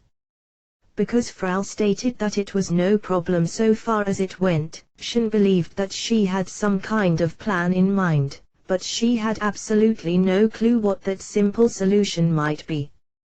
While at it, the city's landing point seems to have been set as well Nano. Come on, Drakan, fly as fast as you can until your wings fall out no. No, I mean, I'm the dragoon here, so, stop it, Lyris. That's a being you mustn't get in touch with. Once again AZ restrained Lyris by hugging her as she was about to file a strong protest towards Frau who gave instructions to Drakan over her head as dragoon. While vacantly wondering whether it was about high time to retort, aren't you just looking for reasons to hug Lyris, Shin accepted the idea of relying on others to solve the problem, believing that all would be fine if she left things to Frau, who was hurrying on Drakun by cockily tapping his head. On the other hand, Rinya was ascertaining the condition of his body while surveying Jade's city, which Shin and the others had left earlier, and the area around it from the balcony of the room situated at the highest point of Jade's mansion. Next to him stood Krua, who had followed outside after saying that she was worried about him. The feeling of mana being drained didn't really stop, but as he sensed that his mana was gradually recovering, Rinya could actually experience how his physical condition was returning to its former state, albeit very slowly. Rinya suspected that the reason for him to keep recovering despite keeping this huge city afloat might be grounded in his aggregate amount of mana growing little by little as it recovered, in addition to the consumption decreasing. Jade, who had been looking all over the place in order to check the condition of his city next to Rinya, turned his eyes to Rinya's face, donning an expression as if he was seeing something unbelievable. "I don't really get any joy out of a passionate stare by a guy, you know," Rinya commented while feeling uncomfortable from Jade's gaze, which you could as well describe as clingy. Without averting his eyes, Jade responded, "Don't worry, I don't have any such fetishes." "Don't stare at me like this then. If you feel the urge to stare either way, you can settle for that lovely girl over here." Rinya spat out while pointing with his eyes at Krua, who was snuggling up to him. Hearing his words, Krua immediately became embarrassed. However, without the slightest change on his face and in his voice, Jade indifferently replied, "I have no interest in thin elves." "Why, what was that?" "Ah, I see. Because it doesn't sway, right? Even you, Rinya. You're hurting my feelings here, okay? The same applies for you as well, demon." Krua was on the verge of flaring up at the demon Jade and Rinya, a man outside any norm as a human, although any other life form would have probably deemed it the smarter option to run away while throwing such concepts as shame or honor to the wind. In response, both voiced out the same line in perfect harmony for some mysterious reason. "It's not like I've been talking about your chest in particular. A slim body should be something similar to a characteristic of elves, and my opinion should be the general view of the public. It's not like I've pinpointed it to a special part of you. Not swaying was about your skirt. That one is way too much of an impregnable fortress, you know." Rinya felt like it was slowly getting pathetic to tease Krua with this gag, but among the women around him, only Krua seemed to be the perfect target for that joke. Moreover, since it was the first time for Jade to make that kind of a joke, Rinya wanted her to endure on this occasion. On the other hand, Krua, who thought that she might collapse emotionally and in reality, prevented her fall by tightly holding on to Rinya's arm while putting strength into her look and declaring, I do have parts that sway. Enlighten me then. My hair, for example." She must have died internally after saying this. At the same time as she made that statement, all power vanished from her eyes and she slid down on the floor. While looking down at Krua, Rinya thought that it must be quite difficult to always put on airs, treating it completely as someone else's affair. Leaving that aside, why are you staring this way when you're not hoping for a feast of the eyes? Even throughout the whole chain of events just now, Jade's eyes had never stopped being fixated on Rinya's face. When Rinya tried to ask him for the reason while not feeling all that happy about Jade's persistent stare, the demon answered with a calm voice, "You'll naturally end up staring at something unbelievable if it's in front of your eyes. Don't treat other people like monsters, a monster would still count as cute in comparison to you." Rinya thought that this assessment might be overboard, but Jade continued with a very serious expression, "Simply not running out of mana while spending enough to let a mass as big as this city fly is already worthy of pure admiration, but how should I describe if not monster when you start recovering your mana on top of all that? Being evaluated like that by a demon makes me wonder whether I should feel honored or offended. Even though he answered like that, Rinya's eyes concentrated on the flight direction of the city. Quite some time had passed ever since Shin's group had departed on Drakan. Considering Drakan's flight speed, it wouldn't be strange for them to have arrived at the predicted barrier manifestation spot by now. Can you feel anything, Krua? A faint feeling of despair. Rinya let his shoulders drop slightly because of Krua's gloomy reply. While grabbing Krua's arm and pulling her up as she hadn't yet stood back up, Rinya came up with some words that might improve Krua's mood. Don't worry. I don't judge women by their thickness or their swaying parts. If this was supposed to be a consolation, I'd say they missed their point, don't you think? It was a remark based on what Rinya had concluded in his own way, but it seemed dissatisfying for Krua. And yet, seemingly having recovered some of her mood, even if only a little, Krua got up with Rinya's help, and turned her attention in the flight direction of the city in order to find an answer to Rinya's question.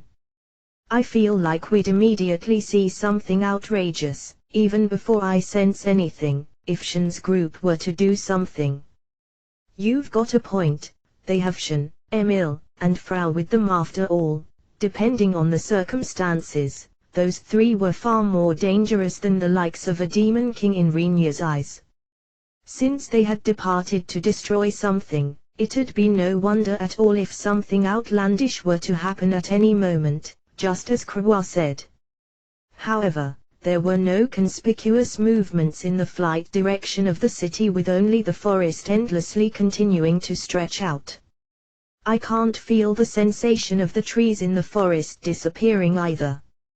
Krua mumbled under her breath while straining her eyes to stare ahead. Explosions aren't visible either. Isn't there something, something like a black presence or some such? You people are talking about your friends, aren't you? Jade cut into Krua and Rinya's conversation, somehow feeling like drawing back from them, but the two kept gazing into the far distance without even trying to answer Jade's question. What do you think? Rinya asked without specifying what he meant. Krua pondered for a little while, and answered, it's hard to imagine that they failed. We're talking about that crazy lineup. Considering it like that, maybe they succeeded with a smart, quiet method. No, that's out of the question. Due to Rinya's instantaneous denial, it was this time Krua who let her shoulders slump down, before continuing, or maybe they came up with another method. That's all I can think of at least. Another method. I think that a failure on their side is in the realm of possibility, but even in such a case, they should be all right. It's not like Shin and the others would be affected by falling off Drakan. Rinya felt conflicted on judging whether those words were an expression of trust or irresponsible resignation, but he had no objection to the content of what Krua was saying. If there's going to be a problem, it'd be on our side, huh? Rinya and Krua were naturally confident that they'd be able to somehow cope with the situation, even if Jade's city were to break apart in midair or crash into the barrier. But there was no way they could expect the same from the demons who were likely huddling together in this city at present while driven by fear. A part of them might be able to escape by themselves or get rescued by others, but the majority would likely get swallowed up by the city's destruction, and pass away then and there. If I release my control of the city for a moment, I might be able to somehow destroy the barrier by myself, but I feel like you said something preposterous just now. That's definitely not a line I'd expect out of a human's mouth, you know. If the other side tries to destroy the city by hitting it with the barrier's wall, we won't be able to do anything. I've already considered the option to cover the entire city with a barrier and let it fall to the ground in such a case. Even if they adopt the method of crashing the wall into the city by using the generation of the barrier like a shutter that's being raised or lowered, it might be possible to make it float back up as long as the city itself doesn't get destroyed, Rinya assessed. He argued that it might be an option to release the control of the flight spell temporarily and route all his power into defense, but Krua rejected that idea. Even if you were to protect the city itself from the impact after crashing down, greater parts of the people in the city will die after getting smacked against the floor or a wall, I think. Demons sure are frail then, wait a sec there. Be it humans, elves, beastmen, or dragonoids, most of them would die from something like that. Besides, I believe you'd need the same amount of mana as you had to use earlier to get it to float again. Would you be able to handle that, Rinya? Rinya honestly shook his head in response. As his ability had grown thanks to the massive consumption of mana, he might now have an aggregate amount that would make it easier for him to launch the city up again compared to the first time, but Rinya was currently in the middle of recovering and not fully rested. If asked whether he could provide the mana necessary to launch the spell again in such a state, he had no choice but to deny it.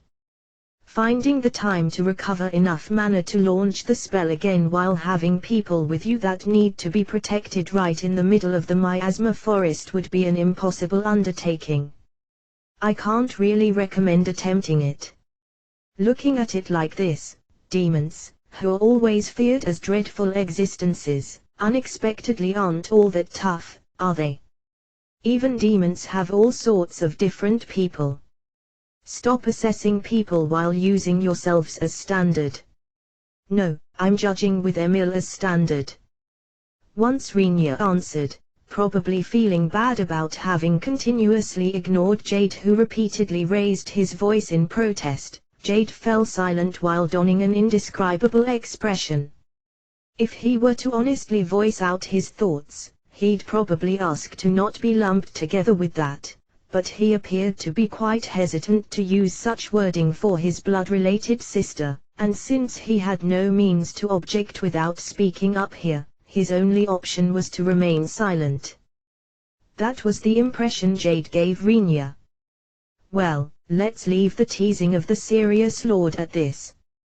Hey, elf. We have to come up with some kind of method and put it into action. Time is running, Krua's expression changed in the middle of speaking. While hugging her own shoulders, Krua shivered while faltering to speak. Seeing her like that, Rinya became confused. What's wrong? Just now, something cold has, you haven't felt anything, Rinya. Rinya focused his concentration and scanned their surroundings, but he could sense a hint of something that would make him shiver with just his perception alone. However, he tilted his head as he did feel some strange discomfort. He had a hunch that it was some presence he had sensed in the past, but he couldn't immediately recall what it was. What's up? Is something here? What is it? Just what the hell is it? Jade was the only one not perceiving anything, but even Rinya couldn't give an explanation since he didn't know what that something could be despite knowing that something was nearby. He felt like the true identity was on the tip of his tongue, but faster than Rinya, who searching his memories while feeling quite irked, Krua apparently managed to realize the true identity of that presence, but seemingly unable to properly voice out its name. She released her hands from hugging her own shoulders, and held down her forehead with her left hand while spinning around the index finger of her right hand. Look, that is, the something Frau brought with her from the beach, beach. You mean the Gordonal Barony? There was no other beach Rinya had visited in this world so far. And if it came to things Frau had brought back from there, only one being would meet that condition. In that case, this presence is, at this point, Rinya finally remembered its name. It inhabited the space between the continents and the bottom of this flat world. An ultra-big life form which stretched its huge amount of super-long tentacles across all oceans of this world. The Kachural. No, but we're on land right now. Wait, it also came to clinch. If it was the Kachural said to span its tentacles all over the world, and considering this here was the demon continent, located in the central part of the world where the Kachural's main body seemed to be, then it wasn't all that strange for the Kachural to pierce its tentacles through the ground to make them come out on the surface. However, Rinya had absolutely no clue what the Kachural was planning by extending its tentacles right in the middle of a land mass. Rinya wondered why the Kachural, which was difficult to communicate with, would wriggle its tentacles around here, but then he remembered Frau. I don't want to believe it, but, are you saying you have an idea what might be going on? Doesn't this mean that Shin's group has passed through the barrier in some way or another, and returned to clinch? The end of a Kachural tentacle was wobbling around in the room with the spell formula of the transfer gate after having been extended all the way to clinch instead of a transfer gate path to the Gordonal barony. And assuming Frau was capable to arrive at that place, and assuming she was able to make a request to the Kachural through the tentacle with some kind of method, I have a really bad feeling about this. I'm with you on that. I don't understand what you're talking about, but I agree with the part about the bad feeling. The instant the three had reached an agreement, they could see from the balcony how the earth trembled and the trees shook. And then a swarm of countless huge tentacles thrust out through the ground with a force as if to pierce through heaven while raising thick clouds of dust.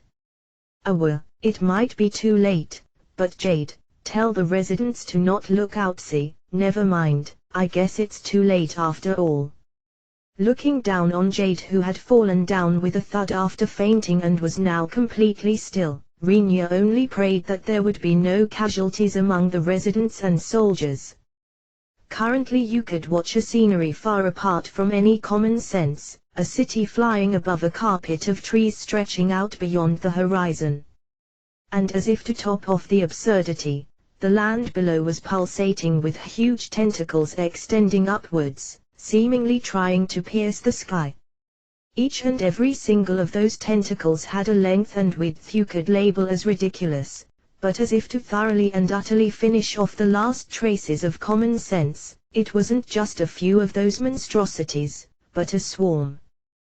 That doesn't mean all of them were huge, but the tentacles kept growing out as though they were trying to form a forest while pushing the trees of the actual forest aside without a care.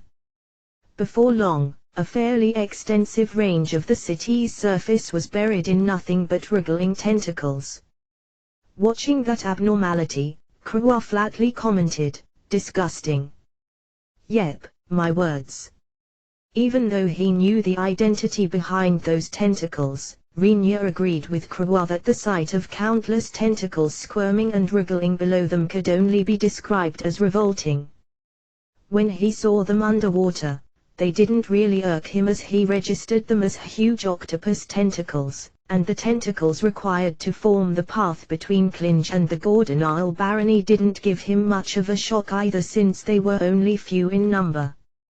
But, when it came to seeing such a big flock of tentacles wriggling all together, and on top of that, on land, it went way beyond causing a bad feeling. I wonder what's going to happen next. Krua's question was all too reasonable, but Rinya had no answer to it. After all, Rinya had no way of knowing what the tentacles were aiming for by manifesting on land in such a staggering amount. Furthermore, the only ones as far as Rinya knew capable of understanding the will of the tentacles were Killy, the traveling merchant who could doubtlessly communicate with the Kachural, and Frau, whom Rinya predicted of being able to pull off something like that. Assuming Frau returned to Clinch and brought that back with her, I'd say everything that's going to happen from now on is some kind of measure to get us through the barrier. One way or another, the forest will get completely messed up, because they were going to dig a hole to pass underneath the barrier wall to allow the city to escape. The forest's trees would have been blown away together with the soil in the area around the hole, but even under the current circumstances, where the previous plan had apparently been abandoned, the trees would obviously end up smashed and broken after getting brushed aside by the tentacles. For Krewa, as an elf, either seemed to trigger feelings of sadness over a large number of trees being lost in the process. The instant Rinya tapped Krewa's head to console her, a single red dragon appeared in the flight direction of Jade's city after passing through the swarm of tentacles. The dragon then hovered in a location visible to Rinya's group with a small figure standing straight atop the dragon's head. That's Drakon and Frau, right? There's no way you'd find anyone else doing something like this, Rinya muttered under his breath. At the end of his line of sight, Frau seemed to stomp several times, causing Drakon to shift from hovering to slowly approaching the balcony, where Rinya and the others stood, albeit unwillingly. Master. Sorry for having made you wait, Nano. Don't worry, it's not like I waited that long, but what are you up to with all of this? The initial plan should have been to dig a trench big enough to allow Jade's city to pass underneath the wall, but even Rinya could tell that the current plan had diverted quite a bit when taking the current situation into account. Also, where are Shen, Emil, and the Az? They stayed back in Clinch. No. They have their own share of work to do. No. With this, everything is going to be perfectly okay. Nano. Leave everything in Frau's capable hand, Master. Nano. Their words didn't really mesh with each other. However, Rinya thought Frau saying everything was okay ought to mean that they were carrying out some kind of work without any problems for the sake of getting the city through the barrier. So it's all right to entrust everything to you. Yes. No. I will get everything ready right away. No. As soon as Frau audibly hit her own chest once, Drakon did a half turn on the spot, showing Rinya's group his back while still hovering.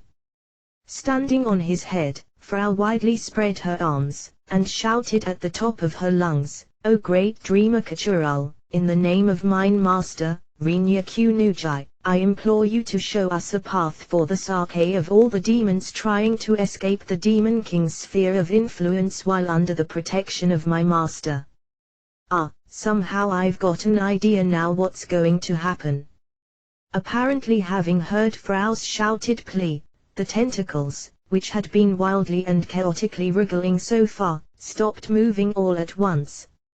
Right after having come to a halt for a moment, the tentacles started to move again, but this time in an orderly pattern. The swarm of tentacles neatly lined up, and before long, slowly parted, beginning to create a huge passage by ripping the ground apart. Foo foo foo. You might call me Prophet Frau henceforth. No. I get the inspiration behind this, more or less, but that wasn't anything so repulsive, I believe. I can't say for certain as I haven't seen it with my own eyes, though.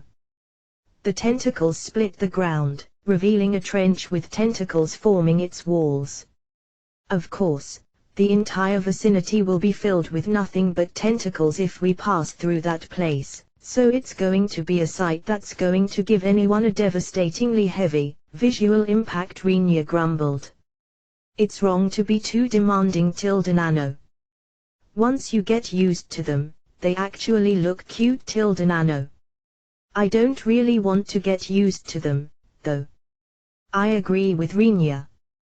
Or rather, I'm pretty sure that this whole ordeal should definitely have some lasting effects on the demons in the city. Jade had quickly fainted a while ago, and didn't show any signs of waking anytime soon.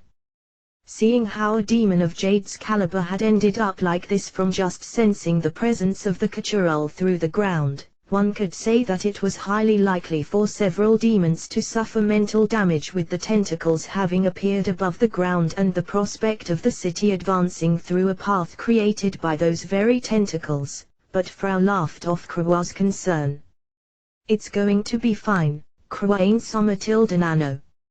As long as they don't pass away from this, I will properly heal them back up afterwards tilde no. Okay. But I feel like we will see quite a few casualties as well. I think that side is going to be no problem tilde no.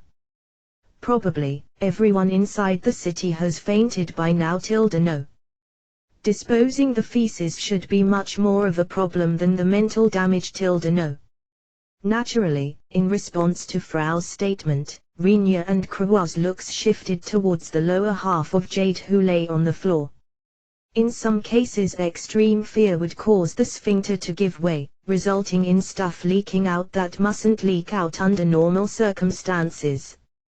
Fortunately, it looked as though such fate hadn't visited Jade, but the probability for all the demons in the city to share the same stroke of luck was extremely low if you considered it for a moment.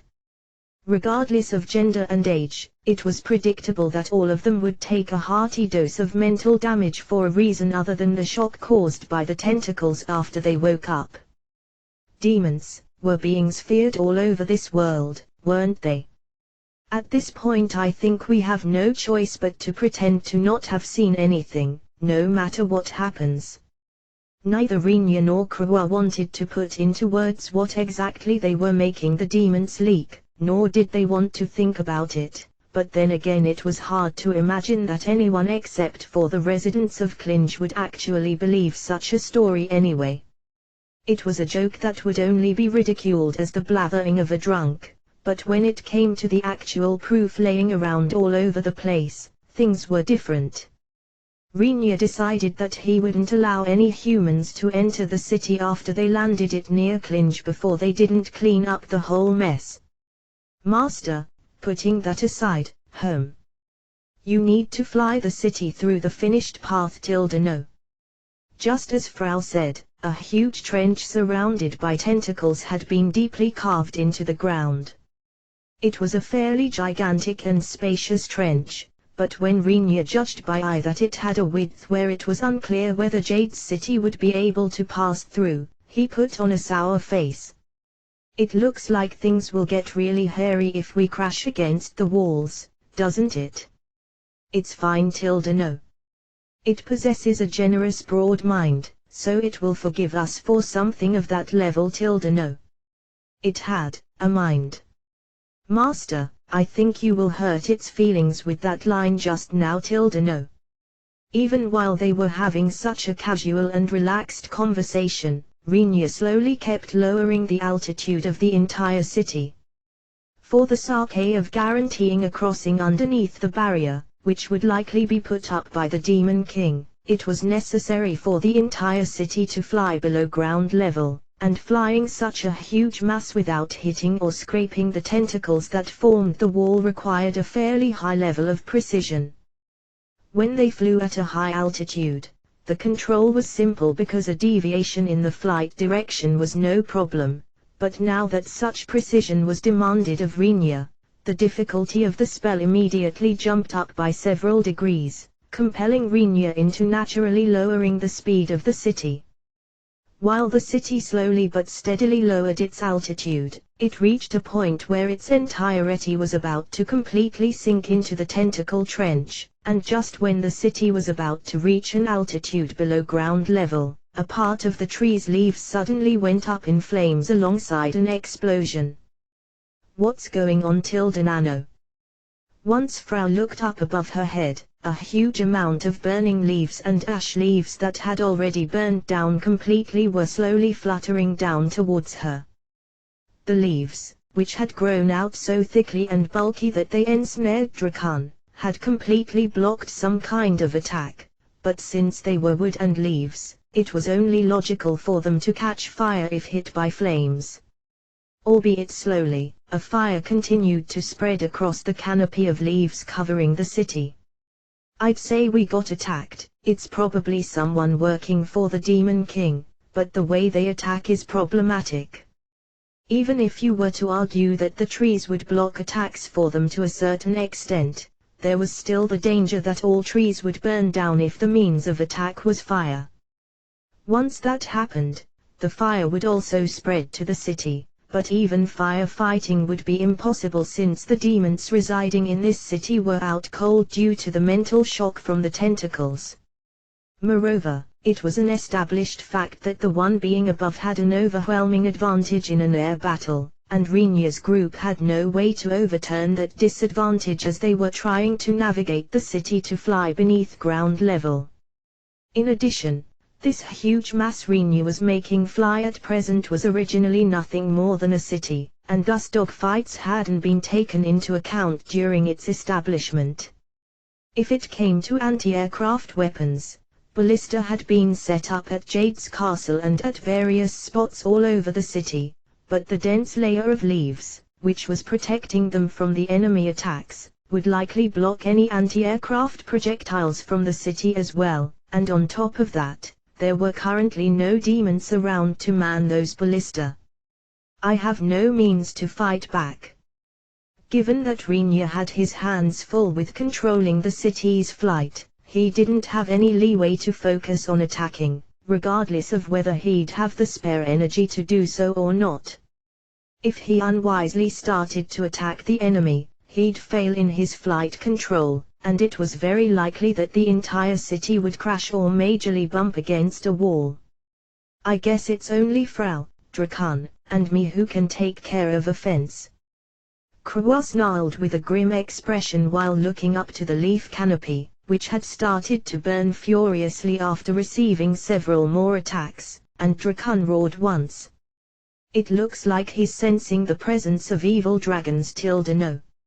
In response to Frau's translation, Krua's expression became even more grim. In the current situation, evil dragons were close to the worst kind of pursuer to face. On top of being able to fly at a speed exceeding the city, just like Drakan, they possessed high maneuverability, and their flame breaths had a terrible compatibility with the tree protection of the city. It's not just one pursuer either, is it? Rinya asked while looking up to the fires bursting at various spots of the leaf layer. As might be expected of a leaf layer that supported Drakan's body, it was still doing its job, but at this point it was just a matter of time until it'd get destroyed. And with the enemy using fire, it was a foregone conclusion that it'd happen sooner or later. If one place broke or burned down due to the ravaging flames, the enemy attacks would start to directly hit the city itself, and as no one in the city was capable of moving around, it was very obvious that the city would suffer heavy damage, as suppressing it would be impossible. Master, I would like you to fully concentrate on flying the city. No. Frau addressed Rinya as he was worrying about what to do. I would like to request you, Kruane Sama, to keep the damage to the city low. No. If possible, it'd also be good to wake up the demons and get them to help. No. What are you going to do, Frau? Elves had a rather bad affinity with fire. Still, there were some trees not burning yet, and since Krua herself also had plenty of energy to spare, it was easy to imagine that she could at least handle some fire extinguishing or defending against enemy attacks without a problem. But with Krua and Frau being the only ones capable of moving around right now, Frau had to take care of intercepting the enemy by herself if Krua were to work on the defense. Krua believed that this might be a very dangerous approach in a situation where they hadn't yet a full grasp on the number of enemies, but Frau tightly clenched her fists with a smile as if to laugh away Krua's worries. Frau and Drakan are going to annihilate the enemy. No. Drakan, can I ask you to handle it? Rinya deliberately asked Drakan and not Frau. It was his way of showing consideration for Drakan not being Frau's pet, but Lyris dragon, which meant he didn't have to listen to Frau's orders. Going by the power hierarchy, Drakan had no room to turn it down, but Rinya still believed that it'd be bad to force Drakan, who had a proper master, into something over the head of that very master. Apparently having perceived Rinya's view on this, Drakon fixedly stared at Rinya, and then, after nodding his head once, flapped his wings powerfully one time, rising in a straight line towards the leaf canopy where the fire carpet was gradually expanding. Krua, I leave the defense and fire fighting to you. Okay, count on me. How about waking up Jade? He should be useful for something if you drag him along, don't you think? Rinya offered that suggestion based on the idea that any help might come in handy under the current circumstances, but Krua apparently understood him in a slightly different way. She kicked Jade's head with a verve as if scolding him that this emergency wasn't the best time to carefreely nap around. It was quite the violent action, but it seemed to unexpectedly work. Jade immediately sobered up, and started to look around, wondering what was going on. Without giving him the chance to catch a break, Krua grabbed his nape and started to run. Wait a moment, elf. Just what the heck is going on? Time is precious, so man up and get a grasp of the situation by yourself. Rinya believed that to be a rather unreasonable demand, but thinking that it'd be fine as long as it produced results, he decided to leave them to their own devices. Rather than that, Rinya currently had something he had to do. Now all alone on the balcony, he folded his arms in front of his chest, pulling a troubled expression. I really hate such delicate work, okay? The work of having to navigate the city through the trench without bumping against anything would result in lots of time and effort for Rinya amidst the uproars happening all over the place. And yet, seeing how Frau and Drakon were doing their best in the sky and Krua on land, Rinya believed that he couldn't afford to not answer their efforts in kind, and thus began to concentrate on controlling the spell formula of flight. A single city was gliding through the air while slowly lowering its altitude, continuing to sink into the hastily finished trench etched into the ground after being torn apart by wriggling tentacles. The thickly overgrown leaves that covered the city like a dome had been going up in flames all over the tree, and if one strained their eyes, they would be able to spot a figure restlessly running around, trying to extinguish the fires. Frau, who was still standing atop Drakon's head, observed that scenery while they circled in the sky above the city. Once she estimated that things would work out one way or another, she directed her eyes to above. 10 odd evil dragons were flying up there in formation with a conspicuously huge evil dragon in the lead. Every once in a while, flame breaths poured down, hitting the tree, and thus causing new patches of fire to blaze up on the leaf canopy. They're completely dominating the upper sky no. That's bad news no. It wasn't as though Frau understood the concept of a dogfight, but when it came to high and low positions during battle, she could at least tell which of both brought more of an advantage. In case someone at a lower position was about to attack someone in a higher position, they had no choice but to always shoot their attacks upwards. However, this made it much more difficult to make an attack reach when compared to shooting downwards, on top of making targeting complicated. But, if Frau and Drakon were to try raising their altitude, Drakon's speed would naturally plummet, turning him into the ideal target for attacks from above.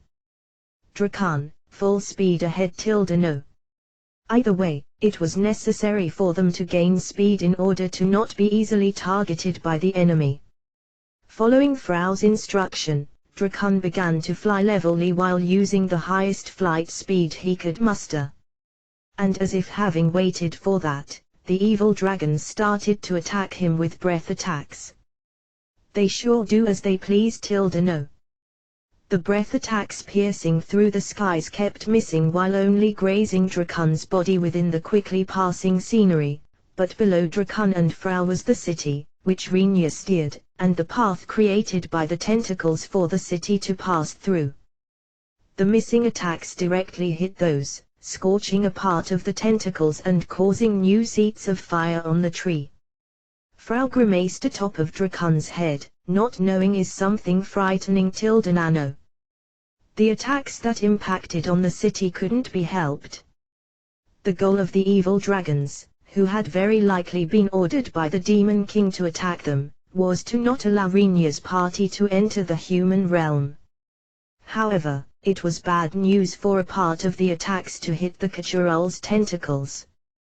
The consciousness Frau could feel from the Kachural at present only regarded the attacks as somewhat uncomfortable, but it'd be terrible if the Kachural clearly recognized this as an attack and started to take actions against it. After all, the huge mass Rinya was currently flying was barely staying afloat as it flew through the path created by the tentacles. If the tentacles forming the path started to move, the evil dragons would likely be annihilated in the blink of an eye, but it was clear that Rinya and the others would also be dragged into the conflict between tentacles and evil dragons as collateral damage. From the start, the city was somehow held together by the roots of plants. If that mass were to be grazed by a tentacle attack, it'd be in danger to completely break apart.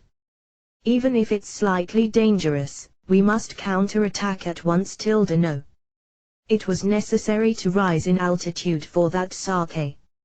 Of course Frau was no dreamer believing that she'd be able to deliver a decisive counterblow against 10 odd evil dragons with just Drakon while being in a disadvantageous position. Leaving aside hand-to-hand combat, Frau didn't think that her own combat abilities would readily work against dragons either. If someone else, who knew Frau, would have heard her current thoughts, they'd very likely ask just what that girl was saying, but Frau wasn't one to be full of conceit.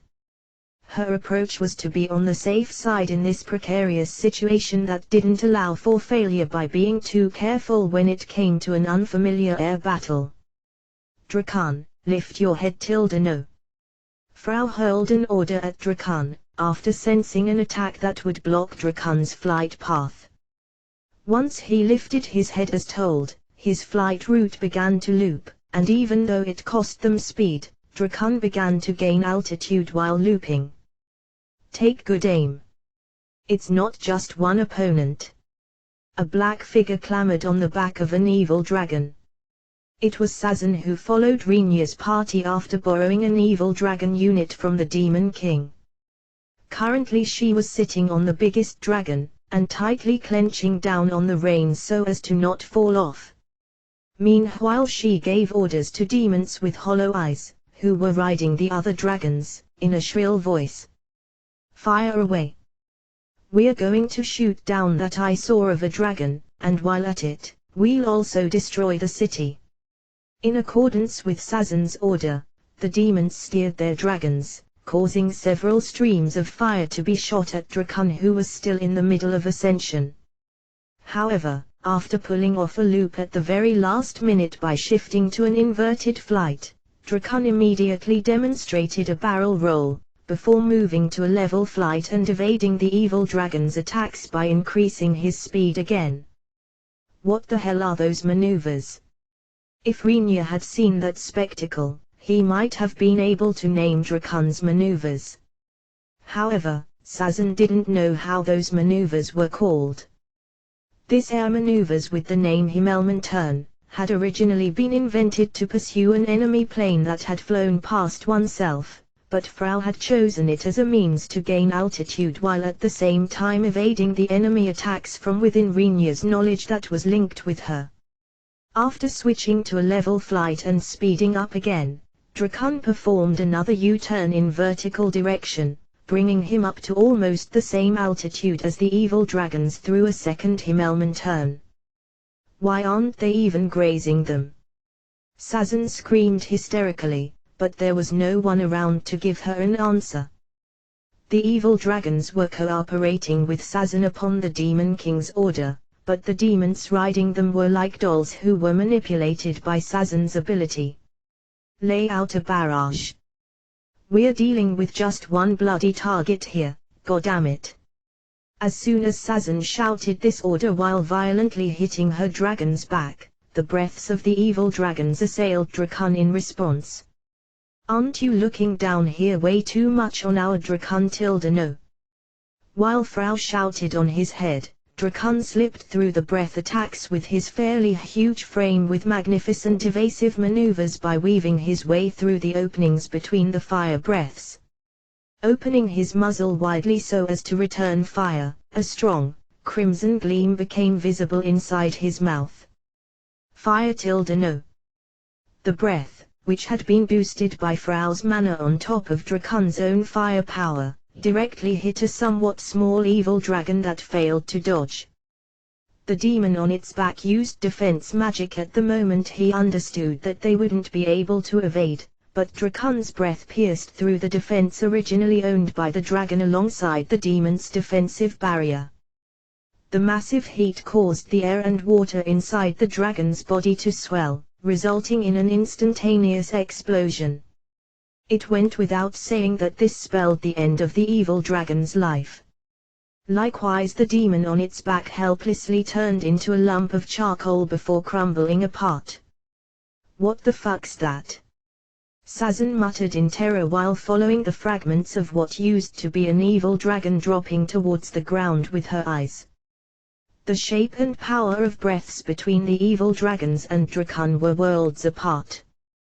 The breaths spat by the evil dragons were, figuratively spoken, similar to flamethrowers with a very long range, but Drakon's breath resembled a bright red laser beam. It was impossible for Sazan to know the reason behind this. It stemmed from Drakon's breath being drastically leveled up in firepower thanks to the addition of Frau's mana, but Sazan misunderstood this phenomenon as difference in specs between the dragons. A high-ranking dragon. Then I might be outgunned with these guys here. Still, I can't simply retreat without achieving anything either. I mean, I've to take my own position into consideration as well. Sazan was pondering what she should do next, but such brooding was no more than a loss of time that could very well be called fatal in live combat. As soon as a crimson light glowed up in Drakon's muzzle once more, another evil dragon was hit by a red ray of light. As that dragon couldn't stage any worthwhile resistance either, it followed the same fate of exploding and going up in a shower of charcoal and meat fragments as its dead brethren. Moreover, Drakon caught another evil dragon with the claws of his hind legs, dragging its body along as he flew past the evil dragon formation. The demon on its back was thrown off, unable to keep up with the sudden shaking, and fell towards the ground. The caught dragon tried to free itself from the claws by twisting its body, but Drakon suddenly began to circle while preventing the evil dragon's escape with all his might, all the while not dropping his speed in the slightest. After swinging the evil dragon around to his heart's content by making use of the centrifugal force, he released the captured body. The released dragon was being hurled around, apparently having lost its bearing as its eyes were unfocused. While randomly rotating at the moment of its release, it was blown far away and eventually crashed onto the ground, raising a huge cloud of dust. Seeing how it was thrown down from such an altitude, even a dragon would be helpless, no matter how sturdy its body might be, increasing the losses on Sazan's side to 3. Even as all of this took place, the city continued to dive into the trench created by the tentacles, and albeit slowly, it steadily proceeded towards leaving the demon realm. At this point, Sazan thought, now that we've lost around 20% of the evil dragons in almost no time, it's unclear whether we'll be able to win by fighting with all dragons at the same time, even if we directly take on the dragon, so the enemy will definitely manage to get away. Considering further down the road, I've borrowed forces that could normally be called almost invincible from the Demon King, and if I don't manage to get any achievements in the battle against Jade's people, who are escaping, and Renya's party, who's helping them, it's very likely for me to be the next one to be exposed to danger. It was unthinkable that the Demon King would hold Sazan in high esteem after she had displayed such a show of incompetency. For the sake of avoiding such an evaluation, she knew that she had to achieve something valuable enough to be described as merit for the time when she'd go back to the Demon King. Having considered things up to this point, Sazan gathered her thoughts, and started to pass instructions. Restrain that dragon's movements with 4 evil dragons. No need to bring it down. Focus on evasion and disturbance. The rest of you are going to attack the city together with me. No matter whether it's a high-ranking dragon or simply formidable, it's still just one opponent.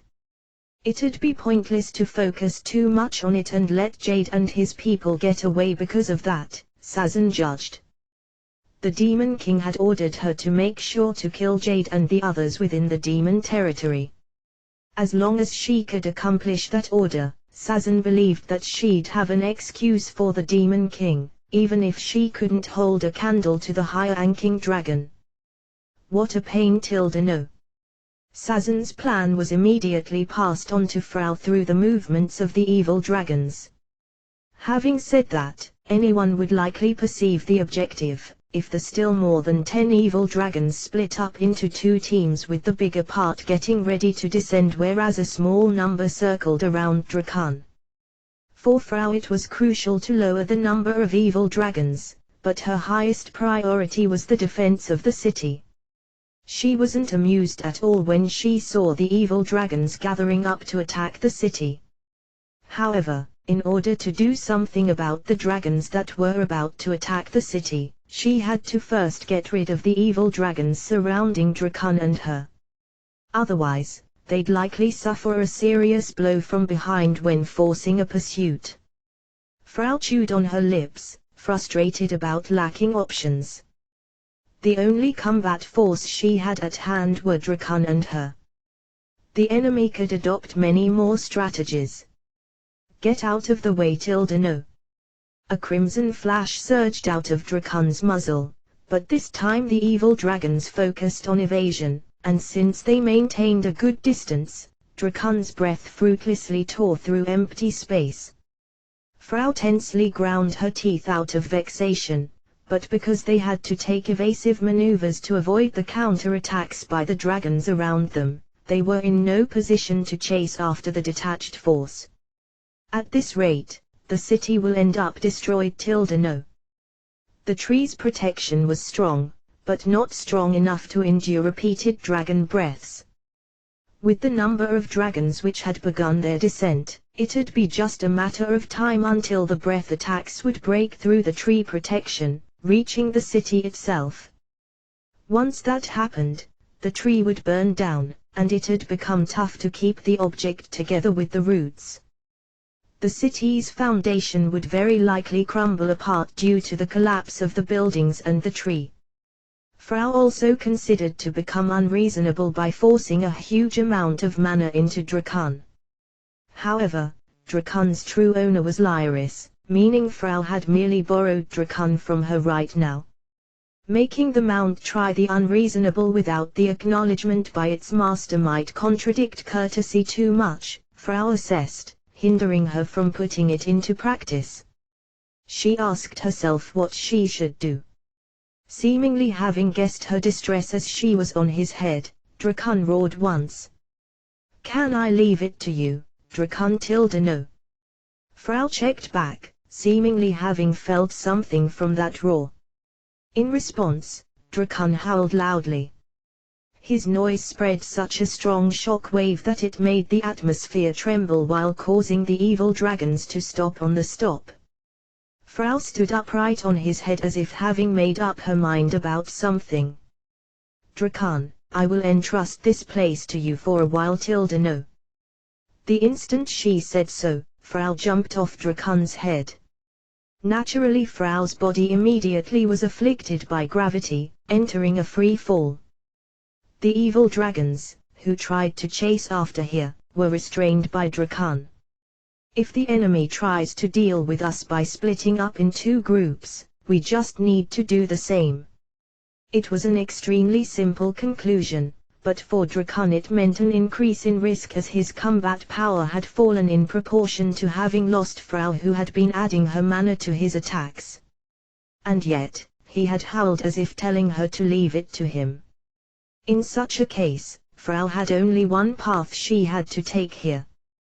While entrusting the 4 enemy dragons to Drakon, Frau would get rid of the remaining evil dragons who had headed off to attack the city. Our side has no leeway either, no. So I will start with the climax right away, no. She wasn't eager about starting an air battle she wasn't used to. But, now that she had been cornered into a situation where she had to do it, she had no other option left besides giving it her best shot. While freely falling according to the desires of gravity, Frau released her own powers as she zeroed in with her eyes on the evil dragons which were in the middle of shifting towards an offensive stance against the city. Just what's that pipsqueak doing? Sazan also watched Frau jumping off Drakon from her evil dragon. The first thought hitting Sazan when watching the tiny girl freely falling towards the ground with her apron dress fluttering, was something completely inappropriate. What the hell is she thinking by willingly attempting to kill herself? However, that thought only occupied her mind for an instant. Sazan immediately remembered that the tiny girl, which had been introduced to her as Silky in the information she was given in advance, possessed tremendous powers, contrary to her appearance. Accordingly, she hurled an order at the demons under her control. Shoot that girl down. The evil dragons, which had gotten ready to attack the city, lifted their heads after being instructed by the demons on their backs, and fixed their aim on the falling Frau. As she didn't possess wings unlike dragons, Frau was simply falling down in a straight line. In the eyes of the evil dragons, it was trifling to target her even if her small size made it a bit harder than usual. Frau's body with its childish appearance looked tiny and frail, causing the evil dragons to believe that she'd turn into ash in no time if she got hit by just a single dragon breath. But, the order passed on to the dragons was to hit the girl with focused firepower. Although they felt quite reluctant to do so, the demons on their backs were subordinates of His Majesty the Demon King, whom the evil dragons couldn't defy. As they were unable to act contrary to his intent, the evil dragons opened their jaws just as ordered, and filled their mouths with power. Fire! At the same time as Sazan screamed out that order, the evil dragons released their breaths at Frau. Frau, who would be unable to evade as she was simply falling while more than 10 flame pillars approached her, sent a fraction of her power against the dragon breaths without a hint of panic. Eat this. The space behind Frau split open. Countless black arms crawled out of what could only be described as a dark tear. The arms, which clawed their fingers at empty air while slowly swaying back and forth as if searching for something, overflowed from the tear like a flood at the same time as Frau pointed her finger. What are those things? Sazan screamed. At the end of her line of sight, the evil dragon's breaths and the flood of arms spawning from behind Frau crashed into each other. Several arms were burned to cinders by the fire breaths and vanished as if melting into the atmosphere, but in front of the sheer amount of arms, the breaths lost their force, and vanished as if being washed away. Sazan was on the verge of instinctively falling into a stupor due to the overly abnormal spectacle of a mass of darkness raining down from the sky, but quickly realized that she was in no situation to act like a retard. Even though there existed exceptions, most dragon breaths were only fired in straight lines. And, as might be natural, the destination of the darkness that drowned out the breaths were the dragons who had spat them out in the first place. Or in short, the location of Sazan and her men. All hands, evade. After ordering her own dragon to dodge first, Sazan ordered the other demons to do the same. Fortunately for Sazan's group, the speed of Frau's black arms wasn't overly high, seemingly making it possible for the dragons to dodge with ease by using their flight speed. And as a matter of fact, Sazan's dragon quickly evaded the approaching arms despite Sazan's decision having been quite late. However, unfortunately for them, one dragon couldn't escape the flood of arms, and got caught by the cluster of darkness alongside the demon riding on its back. The evil dragon screamed at that moment. An evil dragon was a being ranking quite high in this world, and it was said that normal life forms had to resolve themselves for death if they met one. But such a being screamed, pleading for help. The demon on its back was under the influence of Sazan's power, and thus didn't show any reactions, allowing to label him as being alive, but that might have been extremely fortunate for that demon. Having escaped out of the arm's reach for the time being, Sazan looked back over her shoulder, and reflexively blocked her mouth with a hand as she felt like puking after witnessing the fate of the evil dragon caught by the black arms. Its huge body was caught by countless arms, and cornered into a state of being completely immobile. But only that would have still been fine. Small, thin arms grew out of the arms holding onto the evil dragon, and began to strip off its scales. As soon they tore them off, the arms penetrated into the dragon's body through the exposed, fleshy parts. Using their tiny, slender fingers, the arms began to tightly grasp, rip out, gouge, and steal anything and everything, be it flesh or bones. All of this looked like the work ants would perform on the corpse of a small animal, but the evil dragon was still breathing. The darkness deliberately encroached its body very slowly so as to not kill the dragon. It was a scene that would make the blood of any spectator run cold. The heck are these abominations? But there was no one around who would answer Sazan's trembling voice. Eventually body fluids started to ooze out the dragon's body as the arms continued to strip and tear it, but even those fluids were scooped up, and carried away inside the darkness, firmly holding onto the dragon. The demon, who had a far smaller body than the dragon, had been swallowed by the darkness in the blink of an eye, and wasn't visible anymore. Sazan's face became ghastly pale from the scene her mind couldn't process with its common sense, but the fact that she had managed to dodge the arms allowed her to retain some composure. However, even that remaining calmness was completely robbed from her in the next instant. "They're chasing after us."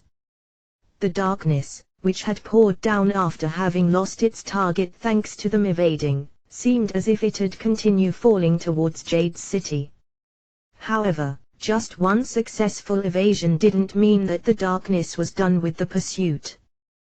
The cluster of black arms, which looked as though it'd simply follow the pull of the gravitation, suddenly changed its direction after having fallen for a bit, and started to chase after the other evil dragons. If Sazan would have chosen to withdraw from here at this point in time, their fate might have taken another turn. But the word retreat didn't exist in Sazan's mind, as she believed that any more blunders would be unforgivable during a pursuit to cover up the previous mistake of having allowed Jade and his people to get away without even being able to attack Jade City with her huge army. The course Sazan picked was to dodge and counterattack. It was based on the fact that the swarm of arms had suffered a certain amount of damage by the initial dragon breaths targeting Frau. The demons under the control of Sazan's ability didn't have any alternative, and each of them started to eagerly counterattack with breath attacks while evading the chasing flood of arms, just as ordered. The black arms were torn off and sent flying in succession by the dragon breaths that ripped through the air, but several times the number of torn arms launched counterattacks, swooping down on the evil dragons. Once caught, the dragons had no means to escape. Even if they squirmed while mustering all the strength hidden in their huge bodies, the swarm of arms easily immobilized the dragons' bodies, and the tiny arms finally dissected the bodies in defiance to their toughness. Where did that fairy go? Just when 5 evil dragons had fallen prey to the arms, including the one that was done in at the beginning, Sazan started to search Frau within the swarm of arms, believing that they'd be finished off one-sidedly at this rate.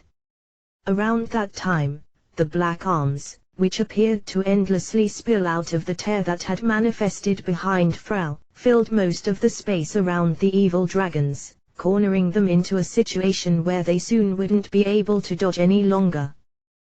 They flew around to escape from the arms while concentrating their attacks to burn open an escape route, but it seemed as though it was just a matter of time before they'd become unable to do that as well. Look for the fairy. She was the origin, so as long as we kill her, Sazan snarled while grinding her teeth in vexation.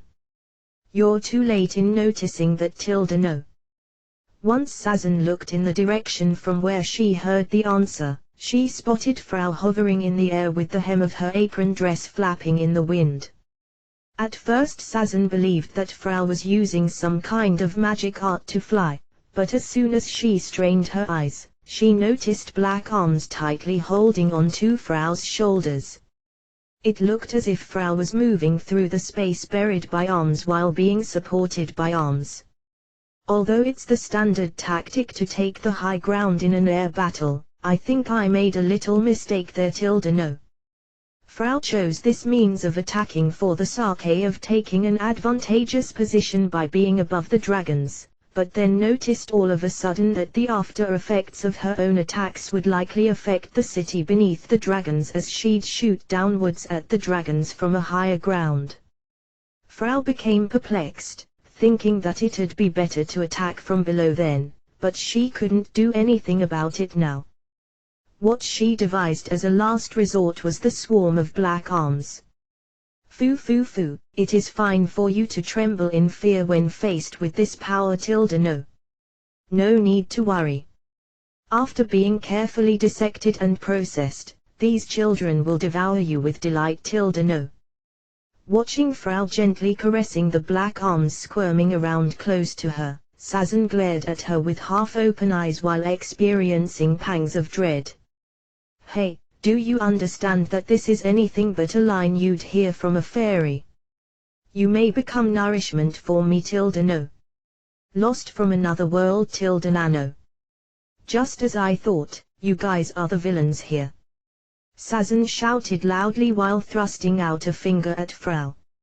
Most recently there have been many light novels with the demon kings actually not being evil, so I was half in doubt when I heard the explanation. But now I'm convinced that you're a being that must be defeated. Seriously, responding to a joke is pretty uncool, no. Shut up, scoundrel. I shall punish you here and now in place of His Majesty the Demon King, who's full of grief over the state of this world. I don't know what you were told, but you're slightly pitiful, nano. Pity was literally visible in the eyes of Frau as she looked at Sazan. Probably you're just a lost son who ended up believing the convenient lies of their side, nano. Shut up. If you think that the blessings I received are limited to temptation, you couldn't be more wrong. A red light lit up at the tip of Sazan's finger.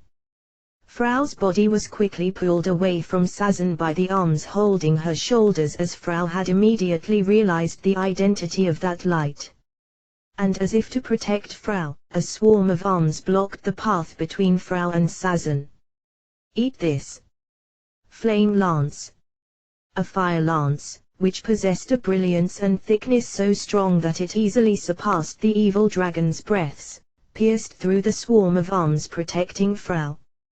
The flame lance, cast by Sazan, quickly penetrated the arms, whereas the dragon's breath could merely scrape off the surface of the swarm. The swarm itself scattered after exploding. Stay away from me. Roaring lightning. The arms, which had tried to sneak up from behind and the sides to grab Sazan, were completely gouged out by mighty pillars of lightning striking down from the sky, and vanished. Frau lightly clicked her tongue after seeing that. You aren't even a hero, and yet you're such a pain. No. We've been granted power for the sake of creating a truly peaceful world. Sazan cockily declared after getting up on the dragon and pressing her hands against her hip even while believing that it might be a waste of time. Don't you think that it's weird for the Demon King to talk about a peaceful world or something like that? No. Incidentally, in just what peaceful world would anyone choose to slaughter their own people? No. Are you an idiot? No. His Majesty said so. This world is already corrupted and cannot be salvaged with normal means. That's why we will destroy everything once, and then gather all power under His Majesty. We will create a new world with His Majesty's power. He declared this to be the sole way to build a truly peaceful world. And you believe all that? No. Even Frau would be disgusted by this. No. Frau's face cramped up as she became flabbergasted. If Rinya were present here, he might have been unable to laugh off Sazan's attitude. It was quite difficult to immediately identify a lie in a situation where someone, who had no knowledge about the circumstances whatsoever, was fed reasonable information with confidence alongside smooth talk. Much more so if they were approached by the liar under the pretext of them being their only ally in a different world where the person had no relatives. The number of people capable of refusing such flattery was probably quite limited. But, for Frau, who didn't know of any such circumstances, the rather old woman in a goth lowly costume acting arrogant in front of her merely looked like a simple retard, wearing ugly clothes while acting and speaking like a moron. Now then, it's time for you to become a part of the foundation for the peaceful world His Majesty is going to create. With Sazan shouting this in front of her while a red light was amassing on her fingertip once more, Frau glanced upwards. The swarm of arms had filled most of the area, but she could spot Drakon fighting the evil dragons in the sky above every so often through the gaps between the arms. Drakon had an overwhelming disadvantage when it came to numbers, but by capitalizing on his training and the live battle experience he had cultivated so far, he somehow kept weathering through the enemy attacks, with the battle situation being something between both parties being equal and Drakon being slightly at disadvantage. Once she shifted her eyes downwards, the city was slowly but reliably passing through the trench split open by the Kachural's tentacles. Frau judged that neither side would fall into a dangerous situation even if she left them alone for a while. There is only one master in this world to whom I offer this body. No. The black arms separated from Frau's shoulders. In exchange, a swarm of arms gathered underneath her to create a foothold. After landing on them with a thump, Frau looked down at Sazan, who was situated somewhat lower than her, and folded her arms in front of her chest. There's not a single thing I'd give to the likes of the Demon King. No. You're free to tuck your tail between your legs and scurry back from where you came from. No. What nonsense you prattle, villain. Once again a flame lance is fired from Sazan's finger. Without devoting itself to defense this time, the swarm of arms around Frau intercepted the approaching lance. A person who received powerful skills as blessing from some kind of being as lost, and a fairy who grew by staying next to a lost for a long time and receiving his influence, albeit being a product of this world. When these two clashed in the skies above the city, an impact that seemed to shake the atmosphere and ground resounded, becoming the starting signal for the battle between Lost and Fairy.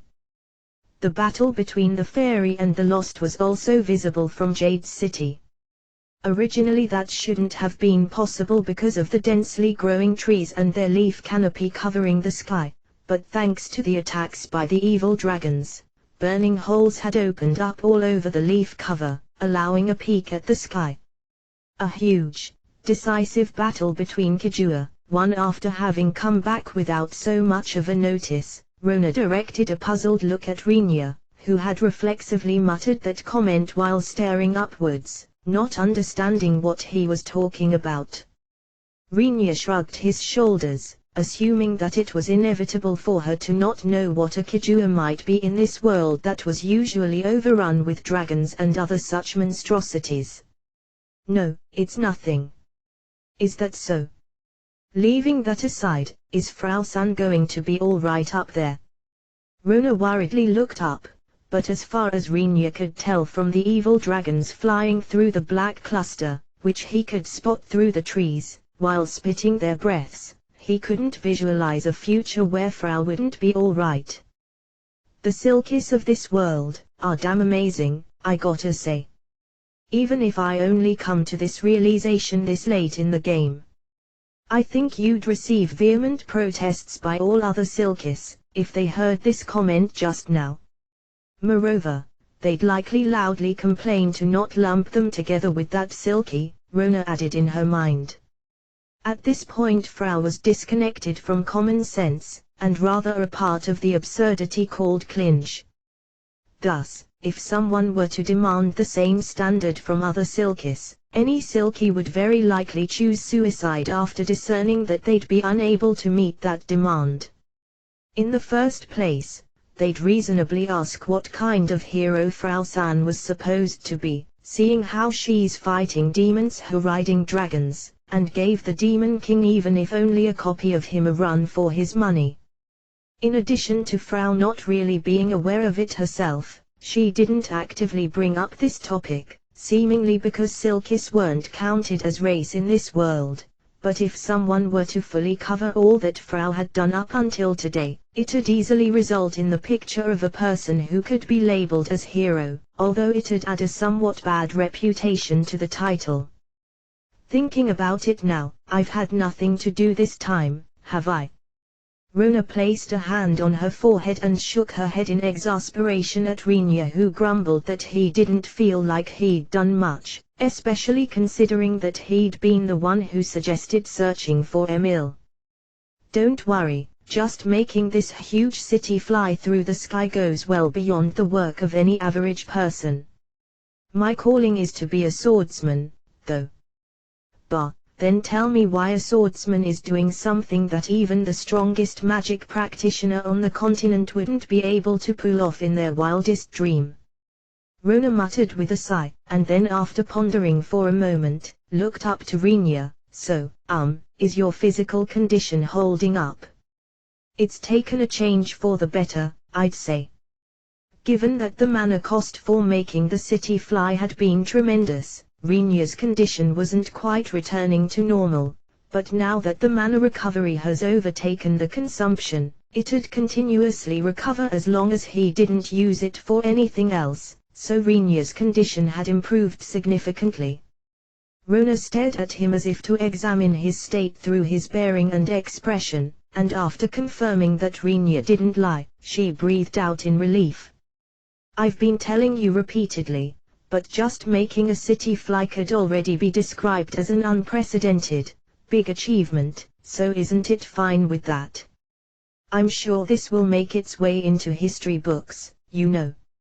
So please don't try to get involved with anything else, okay? Okay, Rinya. Are you my mother, or what?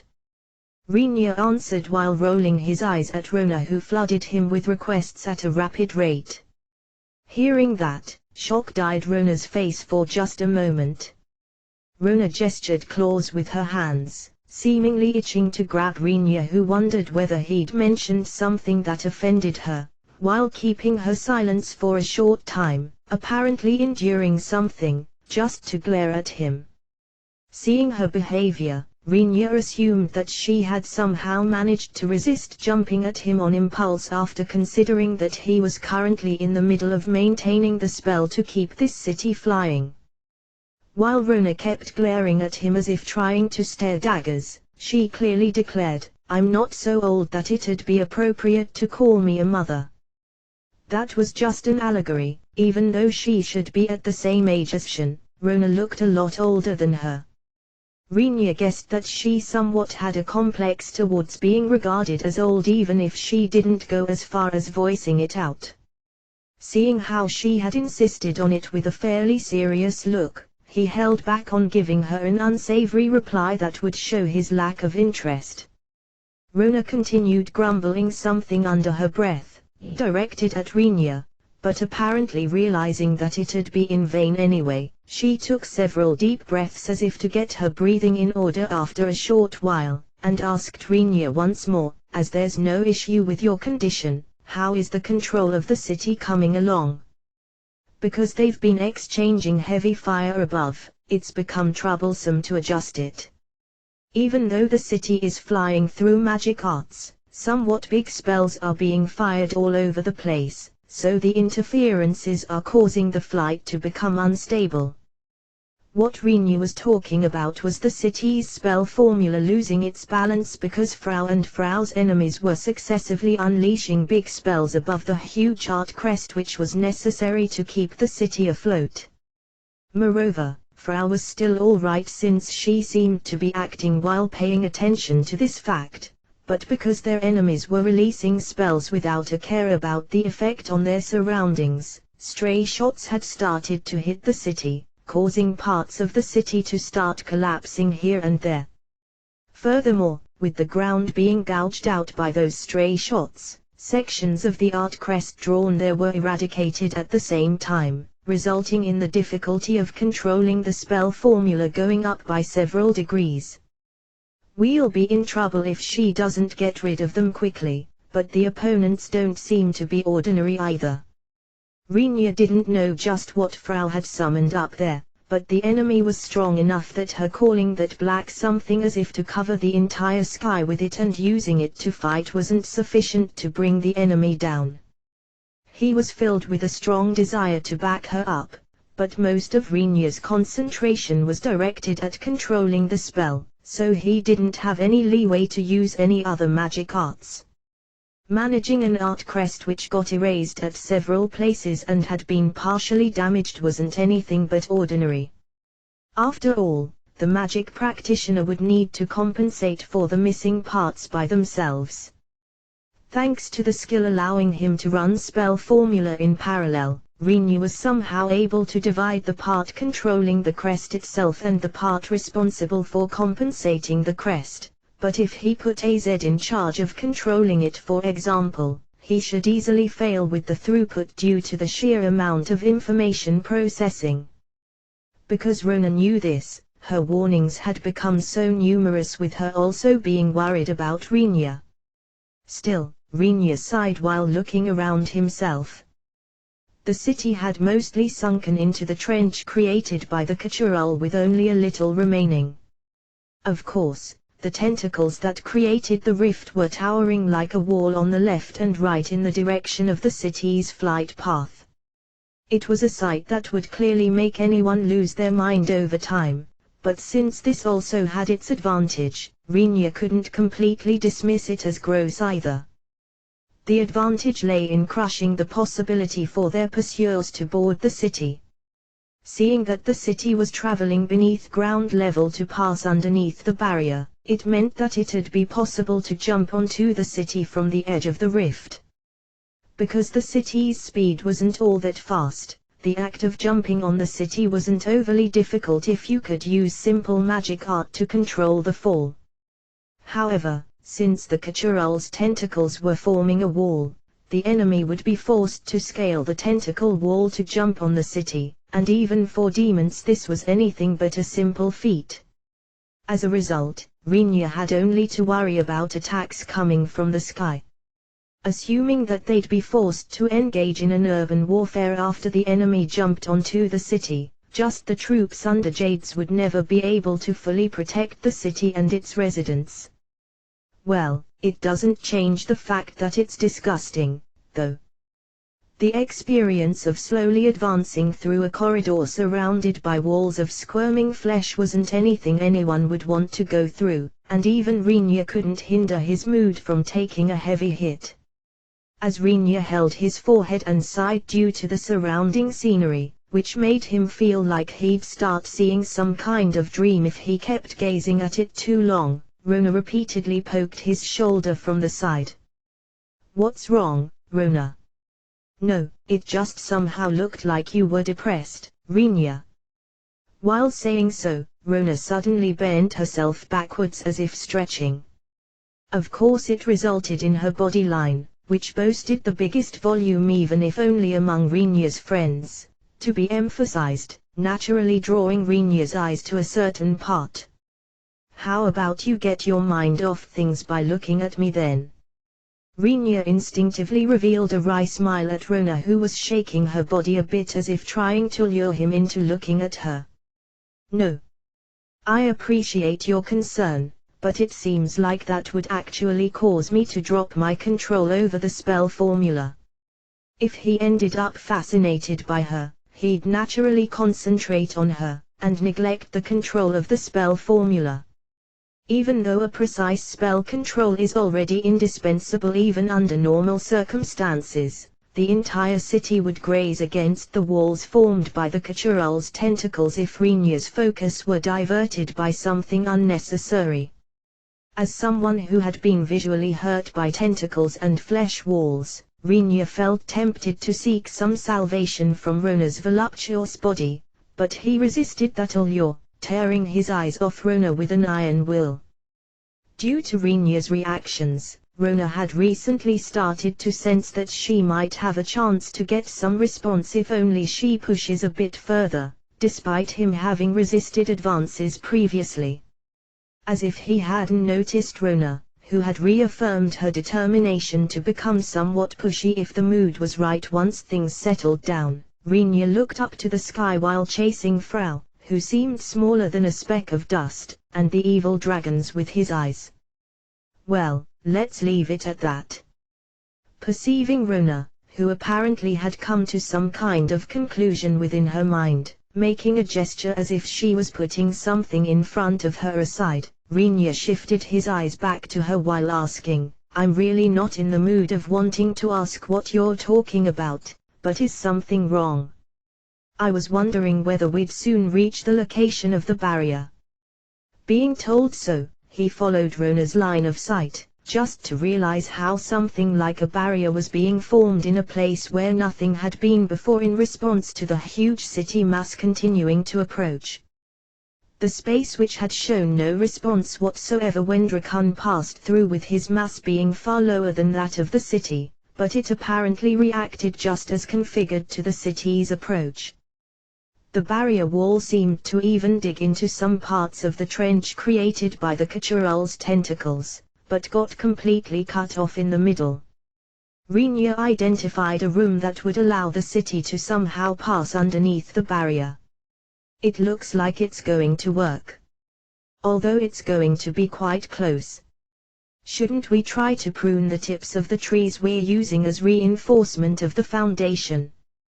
It wasn't wrong to assume that it might somehow affect the city's foundation if a part of it got stuck on the barrier. If it remained limited to a little grazing of the tree tops, they should be able to force their way through regardless of the trees snapping apart or not. So Rinya shook his head, assessing that it wasn't necessary to expressly cut them down. "Let's not, since I somehow feel like it'd piss off Kawa." "No doubt. But, even without doing that, a reasonably high number of trees got destroyed anyway." It wasn't as though he didn't feel like increasing the number of broken trees wouldn't really matter much at this point, but if they could proceed without doing so, it was preferable above all. "I'm rather worried about Frau and Drakan." "Eh? About Frau-san?" Rinya nodded at Rona, who apparently considered that unexpected. "If we don't get them to come back soon, we'll end up passing the barrier without them. It'd be great if that space beneath the barrier remained open indefinitely, but our opponent won't be that careless, don't you think? If they were to realize that someone had passed underneath at that place, the barrier caster should first think of closing up that spot if they weren't a total nutcase." It seemed to be already too late to hinder the city passing, but an alteration of the barrier's spell formula might be in time for the passage of Frau and Drakon, who would follow afterwards. Having said that, slowing down the city's flight speed would only give birth to the possibility that Renia, the city, Frau, and Drakon altogether would fail to escape due to the barrier having had its spell formula altered. Renia thought that he probably should call Frau back by using the telepathic link that had been established between him and her. While looking up to the barrier that was gradually coming closer, Renia began to heavily tend towards that idea. Renia's worry, or rather, impatience was passed on to Frau through their shared path while she was in the middle of combat. Once she cast a fleeting glance at the flight direction of the city far below her, Frau also realized that she was running out of time as the barrier was definitely close at hand.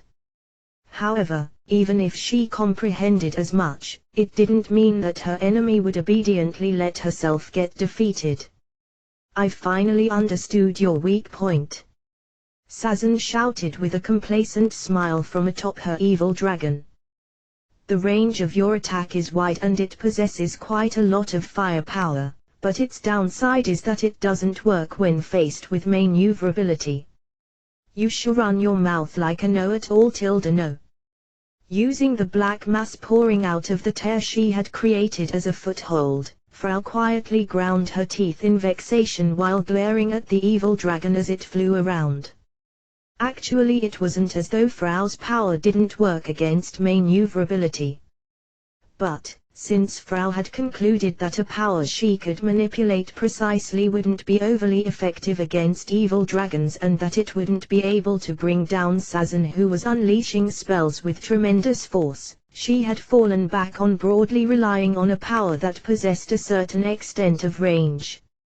And yet, that attack hadn't hit Sazan and her dragon even once so far as it got shredded and burned to smithereens in front of Sazan's spells. Frau had attempted to go with a saturation attack based on the idea of cutting off all escape routes by filling the airspace with the black mass, but Sazan had cut through that mass with her spells before it managed to completely blanket the whole area. Chantless and a spell ability enhancement, just these two are already a pain to deal with no. The manifold black arms chasing after the evil dragons were scorched by Sazan's lightning attacks and dispersed. Each time she set off the black mass with magic arts, a small, prickling pain assailed Frau. This pain only spurred Frau's irritation even further. Power that could be used on a wide range was evaded, and power that got narrowed down for precision got offset. And on top of that, Sazan used the time between both attacks for launching attacks at Frau. "Eat this. Flame Lance." Frau negated the roaring spear of burning mana by letting the black mass clash against it. Once more parts of the black mass were entirely erased, resulting in a pain running through Frau's head. Moreover, this time the atmosphere, which got heated up by the fire lance, fanned Frau's displeasure by blowing against her unhindered. "I'm far from done. Take this and this and this." Sazan began to try making her attacks somehow reach Frau by showering her with several dozen shots all at once she realized that one shot wouldn't get through Frau's defense. The thick, black mass warded off all of those attacks before they could get to Frau. But since the mass got chipped away each time it erased an enemy attack, Frau's irritation was continuously growing worse. On the other hand, it wasn't as if Sazan suffered any damage from having her spells negated. Furthermore, as befitting for a lost, the amount of her mana had apparently been adjusted, and thus she didn't show even the slightest signs of running out of it despite chantlessly firing quite powerful spells like a barrage. "Ha ha. You're only defending, aren't you? At this rate, I'll work my way through your defense and burn you to death. You're starting to piss me off no." A frustration that she couldn't attack as she wanted to, and an irritation that was getting unilaterally fanned. In addition, the slight feeling of impatience she could sense from Renu was also added to the mix, resulting in something deep black starting to churn within Frau's chest. In a fit of anger, she forced the black mass to make a slightly big move, but Sazan easily dodged it thanks to the mobility of her dragon. The countless flame lances fired at Frau in return scraped the black something off once again. "Come on, go, go. What's wrong? You're quite the slowpoke, aren't you?" Sazan had her dragon circle in front of Frau so as to provoke her, but once Frau moved a part of the black mass to capture the dragon, Sazan skillfully steered her dragon to nimbly evade. A barrage of spells rained down on the black mass as it cut through empty air. The black cluster, which got whittled down, gouged out and tattered, eventually faded away as if slowly melting into the atmosphere. "Look! Here I come again!" Once more countless flame lances headed for Frau. Frau was capable of evading those herself, but because she had unskillfully spread the black mass over a wide range, stray shots would always hit the mass, no matter how much Frau dodged the spells. "I see, so that black, nasty power is directly connected to you." Sazan realized that fact from Frau's face, which revealed how she was enduring the tingling pain. Once she comprehended this, Sazan saw no further need to aim at Frau in particular. After all, everything covering the vicinity was a part of Frau. "It's going to hurt a bit, okay?" Kua, Sazan didn't give Frau the time to draw back the domain of her black power, which she had spread out too far. At the same time as Sazan invested a huge amount of mana into a spell formula she had assembled on the spot, Frau guessed the true identity of that spell, looked up, and yelled, "Drakan! Evade no!" Drakan should be still flying without any obstructions above the black power expanded by Frau. Going by Frau's analysis, Sazan's spell was a combination of multiple instances of roaring lightning. Moreover, it wasn't kept at the scale of a light interception like until now, but used a power at the level of the one Renu had unleashed out of rage in a certain royal palace a while ago. From the very start, the option of dodging it didn't exist for Frau. If Frau were to dodge the spell through some kind of means, the spell, having lost its target, would directly impact on Jade's city below her. Therefore she couldn't allow for the black mass to be penetrated, and thus had no choice but to grit her teeth and weather through it. "Let me hear you scream nicely." A thunderous explosion that was quite capable of rupturing one's eardrums, and a light so dazzling that it pierced through the eyelids despite them being clamped down. Many pillars of lightning poured down towards the ground out of empty space, about to connect heaven and earth with their radiance. But as they ran into the black mass on their way, they got scattered in all directions. The black mass continued to diminish at a scale incomparable from before. Moreover, because the black mass was directly connected with Frau, the power of the spell hitting the mass was transmitted to her. The pain assailing Frau in response was something she had never felt before. With her bending backwards while screaming, not only pain, but also electric shocks tormented Frau. The backlash caused by the spell directly damaged Frau's body. Her flesh and skin was torn, and blood gushed out all over her body, but that blood turned into black smoke because of the heat triggered by the electric discharge crawling across her body, and evaporated. Her apron dress started to get scorched at various places with white smoke billowing. Her hair also got burned, beginning to stink. Nevertheless, Frau couldn't afford to run away from there. If she stopped taking the attack, this much force would rush down on the city controlled by Frau's master. If that happened, the city might get totally destroyed. This very thought let Frau devotedly focus on defense, enduring the pain assaulting her whole body. Yet Sazan broadly grinned at her. "You see, I've still got an evil dragon with me. Ga, Kua, the evil dragon serving as Sazan's mount opened its muzzle towards Frau, who couldn't move because of the damage to her body and her being continuously hit by the spell. Due to the flickering flames fleetingly visible deep inside the muzzle with its array of sharp fangs, Frau groaned through the gaps of her gritted teeth. A breath, at this point, just lightning would be lonesome, don't you think? Accept it gratefully since it's going to nicely warm you up. What a nasty personality you have, hag tilde nano. Blue veins surfaced on Sazan's forehead when she saw Frau laughing crookedly as she insulted her while bearing the pain. Apparently really pissed off, Sazan snarled orders at her dragon in such a rage that foam was sent flying from her mouth. Reduce that brat to ashes. When Sazan pointed a trembling finger, most likely quivering because of her overboarding anger at Frau, the evil dragon spat out the fire breath after amassing plenty of power. The line of fire, which assaulted Frau by tearing through the sky, was somewhat inferior to Sazan's flame lance, but it still possessed plenty of force. In response, Frau extended her palms towards that fire ray, seemingly trying to block it even while being tortured by the still ongoing lightning spell, and mumbled something under her breath. And then Frau got swallowed by the dragon's breath without anything happening. Watching Frau's small body disappearing within the raging torrent of fire, Sazan laughed out loudly.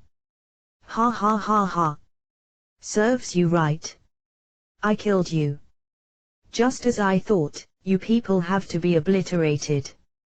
Back when Sazan joined the Demon King's side, she obtained magic art skills and parallel spell formula activation as blessings. Sazan had poured an amount of mana close to the limit she could use at once into the Roaring Lightning spell. In the midst of Frau being damaged by that spell, the full power breath of the evil dragon attacked her from the side. No matter how much out of any norm the opponent might be, Sazan couldn't imagine at all that Frau would come out unscathed when faced with this two-staged attack. And as a matter of fact, Frau was nowhere to be seen after the breath passed the spot she ought to be. Despite being a fairy, the opponent was still no more than a small girl. Sazan was sure that she must have burned down completely without even leaving embers behind. Now then, I got rid of that annoying fairy. Next is that harem bastard called Rinya or whatever. If Rinya himself had heard this, he'd deny it with all his might. While applying a nickname to Rinya which might have caused him to worry that it could actually be true, Sazan looked downwards at the city flying at a low altitude, or rather, sinking into the ground. The parts that had been initially hit by the evil dragon's breath attacks had their fires already extinguished. There existed holes at many places of the overgrowing trees, but it didn't appear to have had any effect on the city's flight itself. Sazan considered several fatal spells to be used against the city which continued to fly, albeit slowly. At its current altitude, it might not cause much of a damage, even if I were to break it to pieces. Still, well, as long as I can stop it from moving any further, His Majesty will probably come up with the next step. It might be a good idea to go with another shot of Roaring Lightning, Sazan assessed. If it's the spell which slaughtered that fairy, it should pierce through any potential defense measure the city has in place, and destroy it altogether. Having come to that conclusion, Sazan prepared her magic art, but then suddenly looked above her, frowning. The black mass, which had been summoned by Frau, was still lurking up there as if hanging like a shroud over Sazan. Probably because its manipulator, Frau, was gone, it had become very quiet as if its previous, vigorous movements had been a lie, and it loosely hung over Sazan like a jellyfish umbrella that had lost all its strength. It's a nuisance. It might pose no threat anymore, but maybe it's going to negatively affect my spell's power. Beginning to think that it might be smart to make it disperse with Flame Lance, or something else. Sazan looked up once more, as if suddenly having noticed something.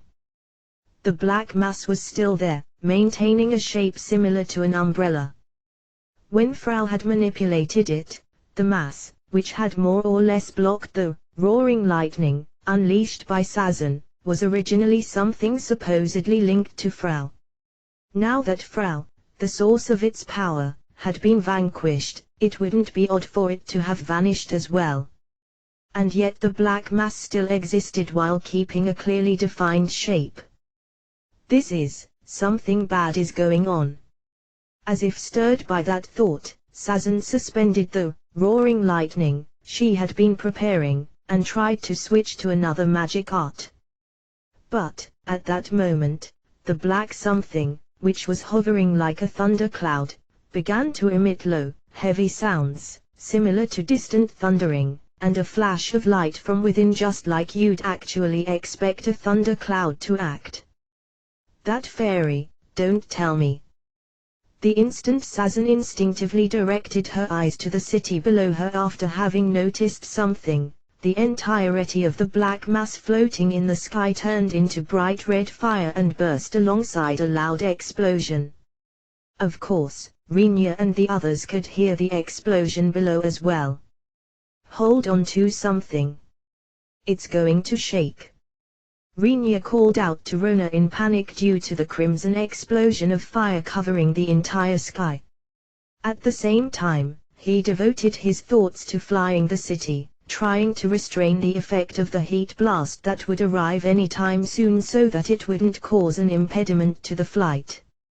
However, there was absolutely no sign of the blast that ought to have arrived by now. Realizing that no shaking, even not at the level of ripples, affected the city, Rinya quizzically looked up to the sky. Phew, that was a close one. No. Frau's voice suddenly came from beneath Rinya. Rona, who was clinging to Rinya's shoulder for some reason, and Rinya watched Frau coming out unhurt from Rinya's shadow as if crawling out of a hole.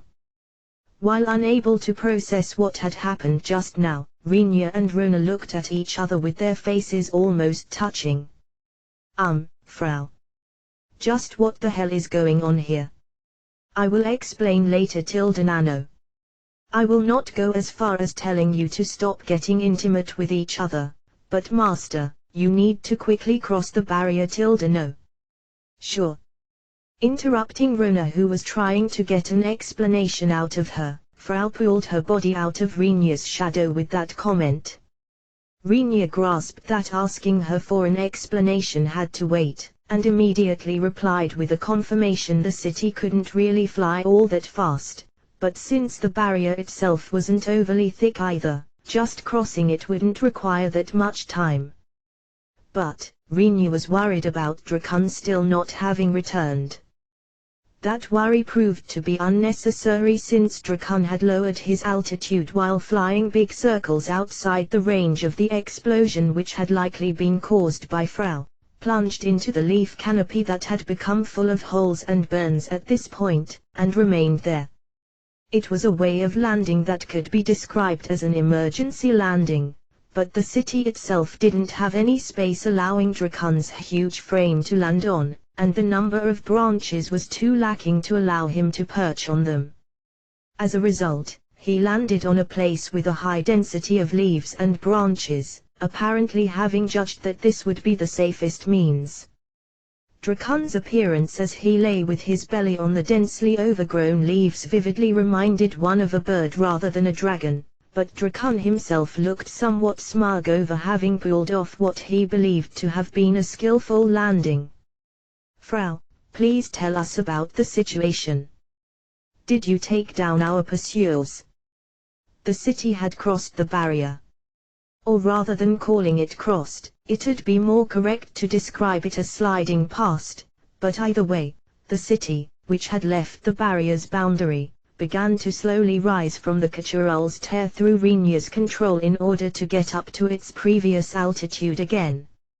It wasn't as though they could feel relieved just because they had crossed the barrier, but having repelled the first wave of pursuers, Rinya judged that the Demon King likely didn't have such ample military forces at hand that he could dispatch the next wave right away. If he had so many troops that he could dispatch them in waves, he should have sent them out much earlier to begin with. I don't know, no. Unlike usual, Frau's reply was rather evasive. There was some feedback, no. Since I surrounded them with a cluster of mana and decoys, they should have suffered injuries from the explosion that was directed inwards, no. But, if you're asking me whether it brought them down, I'm not confident, to be honest, no. For you, that's an unusual assessment, isn't it, Frau? Frau's face became grim upon Rona's question. I might have underestimated the power of the lost, no. Even more so than the ferocity of that woman's smell, she was quite powerful in regular combat, no. How strong would you estimate her? Rinya asked. Frau sat down on the ground, folded her arms, and pondered. Since she had been asked for a strength measurement, she needed something to compare her to, but despite having seen and fought various enemies so far, Frau still lacked samples. I think she's as strong as the Demon King clone I fought during Klinch's defense, no. Rona gasped at the conclusion Frau reached after thoroughly thinking it over for a while. According to what she had heard, the Demon King's clone obtained a draw in the battle against the clone operated by Frau, but if that was to be true, the capability of the Lost on the enemy's side wasn't anything they could deal with unless they threw a hero at her. I guess that's a problem then. Yes, it's a problem, nano. If things go badly, it's possible that someone like Albert could be done in by her with little effort, no. With Frau casually putting the name of the Dragonoid's hero on the table, Rinya sank into brooding while Rona's face cramped up. What's wrong, Rona Ainsummer, no. Are you telling us that a hero would lose against that Lost? Rona shook her head, finding the idea unbelievable. In the first place, heroes are regarded as the strongest combat forces of their respective race, capable of opposing the Demon King in this world. That doesn't mean that they are strong enough to fight the Demon King alone, but their strength isn't at a level that would let them lose against a clone of the Demon King either, Rona believed. However, Frau's evaluation of Albert was low. If it's Katskun or Leopard, I think they'd be even or stronger than that woman, no. Frau thinks that Albert falls somewhat behind them in raw power, nano. Do you share her view, Rinya? As far as Rona knew, no one was able to best Rinya when it came to combat. Once she asked for his opinion, Rinya remained silent for a short moment, before muttering a short answer. I think it's meaningless to discuss victory and defeat before the actual fight, you know. Ah, how very typical of you, Master no. Besides, if Albert had heard what you said just now, he'd feel offended. It's nothing you should blather out thoughtlessly. When chided by Rinya like this, Frau dropped her shoulders in dejection. Seeing her reaction, Rinya felt like he might have gone slightly too far, but he thought that she'd be very capable of spilling it at a time when he didn't pay attention to it, if he didn't nip it in the bud. Nevertheless, Rinya could also sympathize with Frau's evaluation of the heroes to a certain extent. It's only natural that Katz's combat ability is high as he's been created by Frau, and among the other heroes, Leopard would be the second strongest, Rinya assessed. Moreover, even Grun, who specialized in stealth operations, has high combat abilities. Compared to those three, Albert, who's being shunned by Frau, doesn't measure up to Katz in offensive range, to Leopard in destructive power, and to Grun in speed. Putting it nicely, he doesn't have any aspect he excels in, and if you're mean, you could say that he's got no ability worthy of mention. Of course, Rinya would never voice out his evaluation of Albert. Anyway, we're going to return to Clinch for the time being. Let's postpone the information exchange and meetings for counter plans since I want to quickly free myself from this burden. As long as he didn't land Jade's city somewhere, Rinya would be forced to continuously pour power into the spell formula. Furthermore, a part of his concentration would always remain occupied with controlling the city. Frau bobbed her head at Rinya's appeal. That makes sense, Master. You just need to hold out until we reach Clinch-Nano. Come to think of it, unless we decide on a location to land this thing, Rinya said up to this point, but then looked over his shoulder for some reason while continuing to control the city's slow ascent. Because the city was rising diagonally, the tear in the land, which the city had been passing through, had become visible. Ahead of Rinya's line of sight, countless tentacles were widely swaying to the left and right as if waving goodbye to Jade's city. Rinya guessed that they were seeing them off, but in the end, this whole scenery made him sick. Moreover, once they finished waving, the tentacles slithered back underground, slowly disappearing. That sight somehow reminded Rinya of earthworms, and he couldn't help but to feel dispirited. Well, it certainly saved us there. I must at least extend my thanks later on, don't I?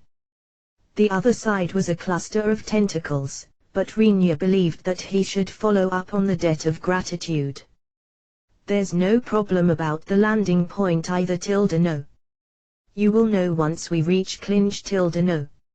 Frau assured Rinya, this time very confidently, but neither Rinya nor Rona believed that things would proceed so smoothly. After all, they were talking about a place to lower a city's amount of sand, stones, and soil. Furthermore, the mass of sand and earth with its unevenness seemed like it'd break down within moments together with the city on top of it, if you lowered it too roughly. Rinya had not the slightest idea how to bring the city down without any issues. He thought that he might need Jade and his people to accept a certain level of damage to the city in the worst case. As Frau was confidently insisting that it'd be all right despite all that, caused Rinya and Rona to feel somewhat bothered. Without thinking up any countermeasures, time trickled away as Rinya focused himself on keeping the city flying. After passing the barrier around the demon territory, and without any pursuer seemingly coming after them, Rinya kept flying the city at a good pace, and before long, they got close to Clinch's outskirts. What Rinya and Rona spotted there was the very reason why Frau had assured them so confidently about the landing point earlier. Those were noticeable enough to be seen from atop of Jade's city high up in the sky. They were right next to Rinya's city Clinch. In a place that used to be an empty plain as far as Rinya remembered, a huge amount of tentacles protruded out of the ground as if forming a forest. Clinch soldiers stood in the vicinity of those things, which would chip away the mental health of anyone looking at their wriggling, acting as guards so that no one would try to approach the tentacles. Yes, those Nano. Well, it sure looks like we can land the city as long as those are around. The plan Frau had come up with for a landing point was to have the Kachurul create a huge tear near Clinch, like it did at the barrier, and to completely insert Jade's city in that tear. However, given that simply inserting a city into a hole would be too unstable since the crust beneath the city would be loose and a big space would be left underneath, it came with the extra work of adding soil from the vicinity and burying any possible gaps with it after inserting the city. If you fly the city above the hole, Kachurul-san will handle the rest for us. You've definitely planned this out. Even while admiring Frau for being able to request something like this from a swarm of tentacles, which looked like it'd fly into rage over being told to do this, Rinya slowly steered the city above the tentacles. Jade and the city's residents had seen the tentacles when crossing the barrier, but maybe because it was their second time, they didn't suffer from any major side effects like fainting, albeit looking quite disgusted. Once the city arrived right above the tentacles, they stretched out and began to twine themselves around the city's foundation. "Master, I'd like you to release your control over the spell formula bit by bit. No. I guess you've got a point there. If the tentacles pulled the foundation downward while the city was kept afloat through the spell's power, the foundation would crumble apart in a power-tugging war between the spell trying to keep it afloat and the Kachural trying to pull it down. For the sake of avoiding this fate, Rinya, the one controlling the spell, had to slowly stop his control, but adjusting this was pretty complicated. If he released it too much, an excessive weight would press down on the tentacles, and the city would be in risk of having a part destroyed as it wouldn't be possible to fully support all of it anymore. On the other hand, if he was too slow in releasing his control, the city would break down in the power struggle between the tentacle and spell's forces. So as to not allow that to happen, Rinya carefully and very slowly stopped his control of the spell formula while keeping the state of the tentacles in sight. After some time, Rinya had stopped the control of the spell altogether, and the city had lost its buoyancy. Its huge mass had completely sunken into the tear while being supported by a huge amount of tentacles. "It's a success. No." Frau breathed out in relief. Rinya also flashed a smile, relieved over having skillfully landed the city, while wiping the sweat off his forehead. However, he couldn't remain in such a state indefinitely either. Suppressing the wish to rush back to his room, throw himself on his bed, and take a good, long rest, Rinya hurled out several orders in quick succession. "Jade, can I have you make sure that your residents understand the situation and don't cause any problems by mistake? Runa, ask Drakun to send a message that we arrived at Clinch, and to prepare a meeting after gathering the people of all offices. After all, a demon city has appeared next to Clinch. We must get the residents of Clinch to understand and make sure that no hot-blooded folk cause any trouble. Frau, find Krawa and ask her to widely spread the roots supporting the city into the ground to securely affix it on this land. Since they moved here alongside the whole city, the goods originally stored in the city were still there, and thus there should be no need to worry about the demons starving all of a sudden or some such.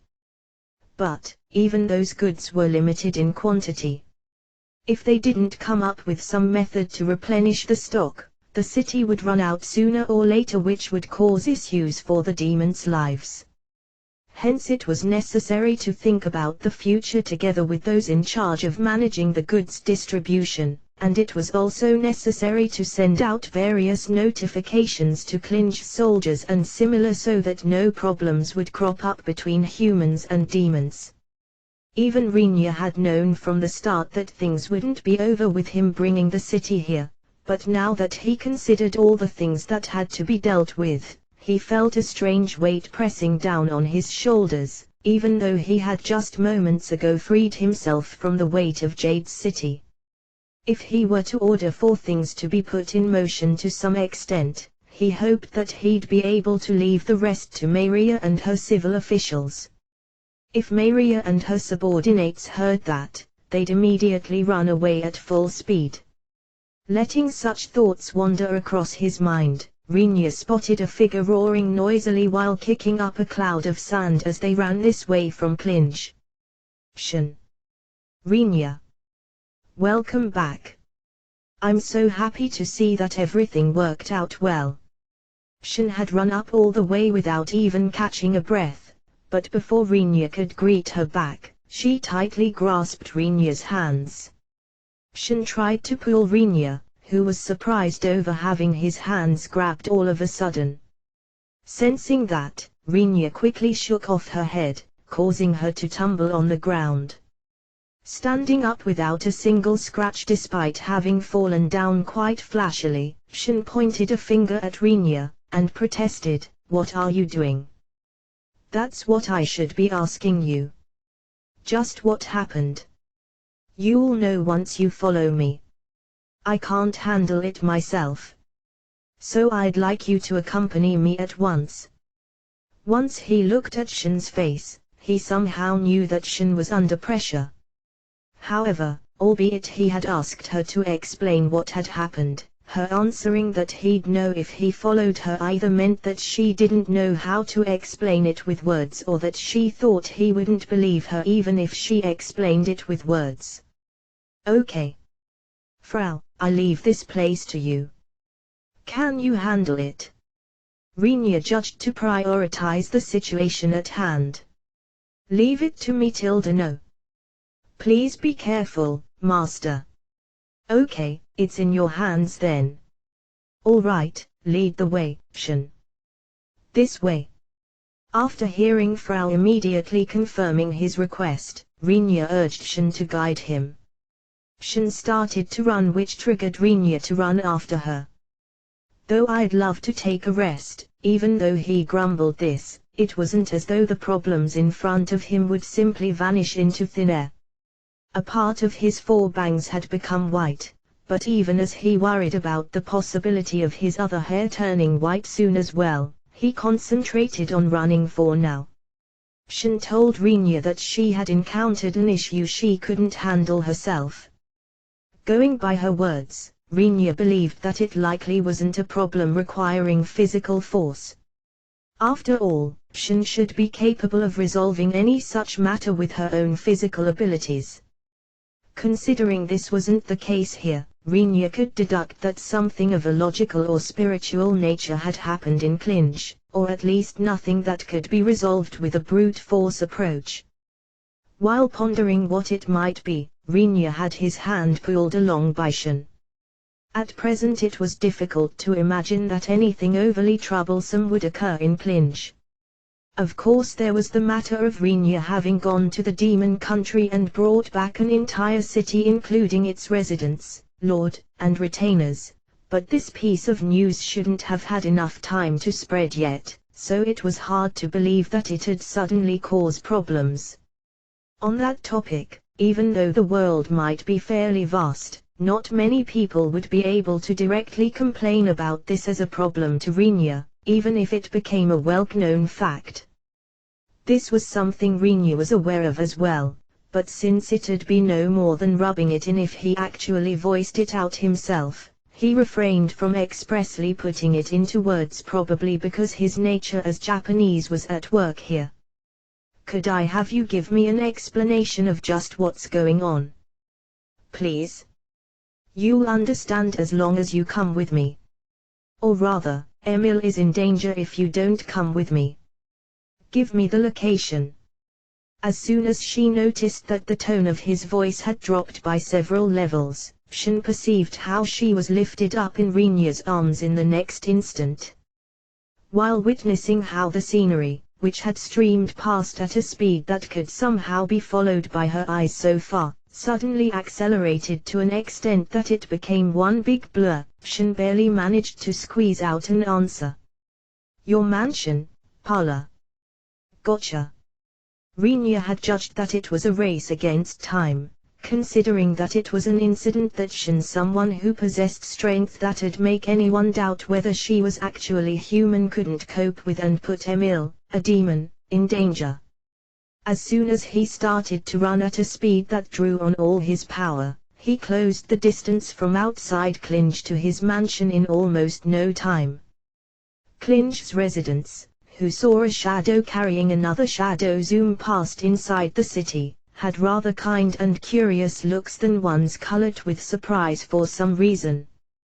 Though I had expected for them to make more of a racket, Renia muttered while looking back at the way they just passed through while lowering Shin to the ground. Despite having been transported at a fairly unreasonable speed, Shin followed behind Renia with a steady stride, showing no dizziness, and answered, just moments ago they witnessed a city flying through the air. Besides, they are residents of Clinch. Certainly, compared to a flying city, their lord passing through the city at a mad dash might be nothing noteworthy. Renia assessed, but then got caught on the latter part of Shin's comment. What do you mean? Since they're residents of Clinch, they're convinced of there being an explanation for everything occurring around them.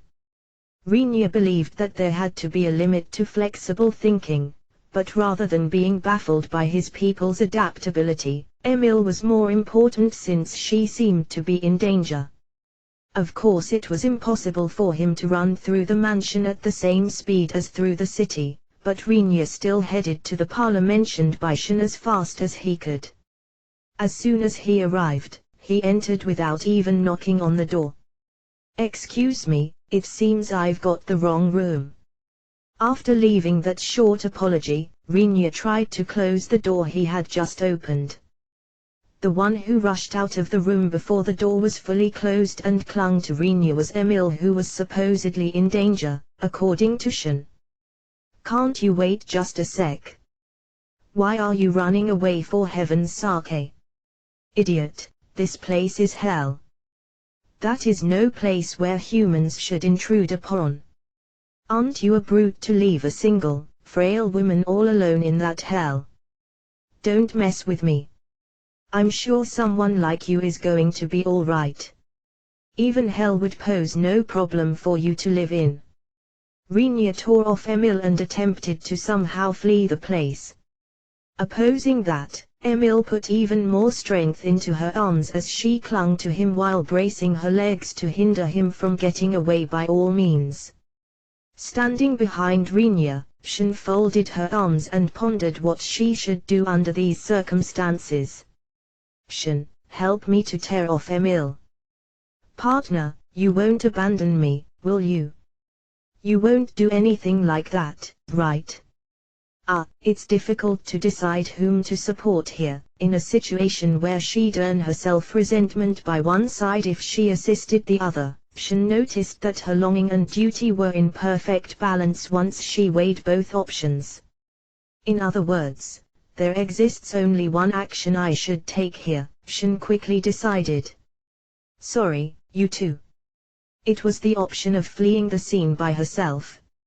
Shin had assessed that there was no other method to break the deadlock of being unable to help either side, but Rinya and Emil reacted faster than Shin could. You think I'll let you run away? If we're going to die anyway, we'll do so all together. Why are you two suddenly teaming up so smoothly? Rinya grabbed Shin's shoulder after she had turned around to escape while Emil's hand prevented Shin from leaving by grabbing her hand. Rinya was in the process of attempting to push aside Emil with one hand, whereas Emil hindered his movements by still clinging to his body with one hand, both using their other hands to hold back Shin. Astonished by their speed and skill, Shin couldn't help but to shout out. However, even Shin very much wanted to leave this place as fast as possible. It wasn't as though she could obediently accept being held captive just because they had grabbed onto her. She tried to somehow escape their hold by pushing Emil away with her left hand and Rinya with her right. Rinya, partner, please. Turn a blind eye on me. How annoying. You're kidding me if you believe that I'll let you alone leave. Partner, didn't you say that we'd be together at the time of our death? The power of trying to flee, the power of trying to push away, and the power of trying to hinder the other two meshed with each other in perfect harmony, resulting in the three having become unable to move from the spot altogether. A slow, female voice called out through the door, which Rinya didn't manage to completely close after opening it earlier, to the circle of three people which would likely collapse in an instant if just one of them were to disturb the balance. Shin-chan. Yes, mother. Partly in reflex, Shin withdrew her hands, which had been trying to push Emil and Rinya back, and stood on attention on the spot. Of course, situations where a balance of power broke apart had a tendency to mostly deteriorate in a bad direction, going by the common sense of the world. As a result, it led to a situation where all three of them tumbled inside the room together. What was even worse for Rinya was that the three fell in a way of Shin and Emil trapping him under them. Rinya swallowed the word he was about to unconsciously blurt out. Rinya, if you had voiced out what you were thinking just now, even I don't know how things would have turned out, okay? That's a taboo word, Rinya. Got it? I mean, I'm still a girl, just so you know. I know, so could you hurry up and get off me? Rinya blurted out with a sullen look while believing that it was inevitable for him to end up thinking so, seeing how he was taking on their full weight to begin with. In response, both girls slowly moved their bodies off Rinya. Oh my Rinya-san. Being pushed down by two beauties, what a lucky man you are. A slow, slurry voice that contained a smile. Rinya had an idea who the owner of that voice might be.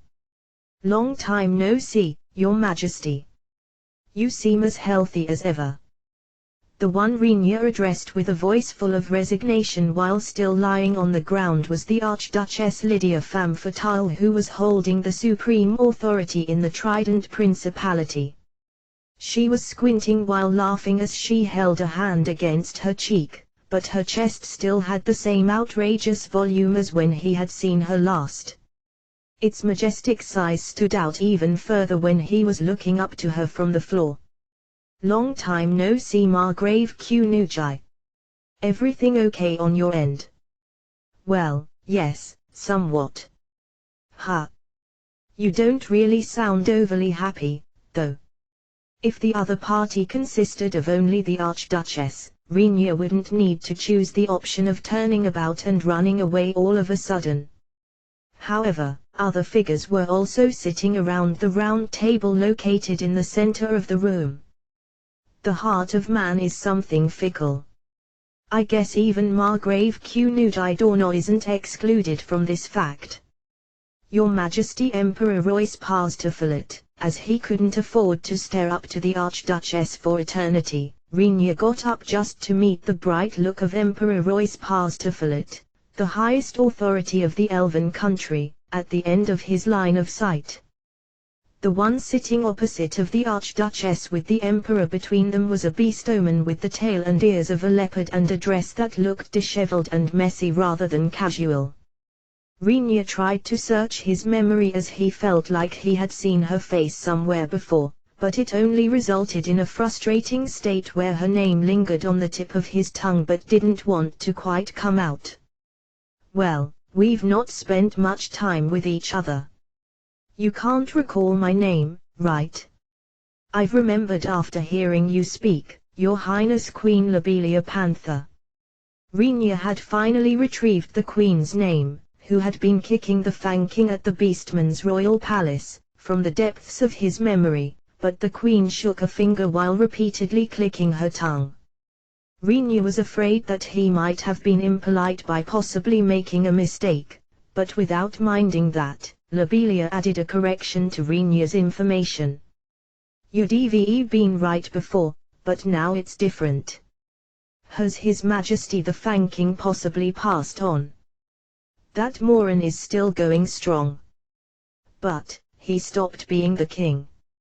Lobelia left her seat while saying so, and introduced herself while lightly bowing on the spot. Margrave Kunujai Dorno of the Trident Principality, I'm meeting you with this name for the first time.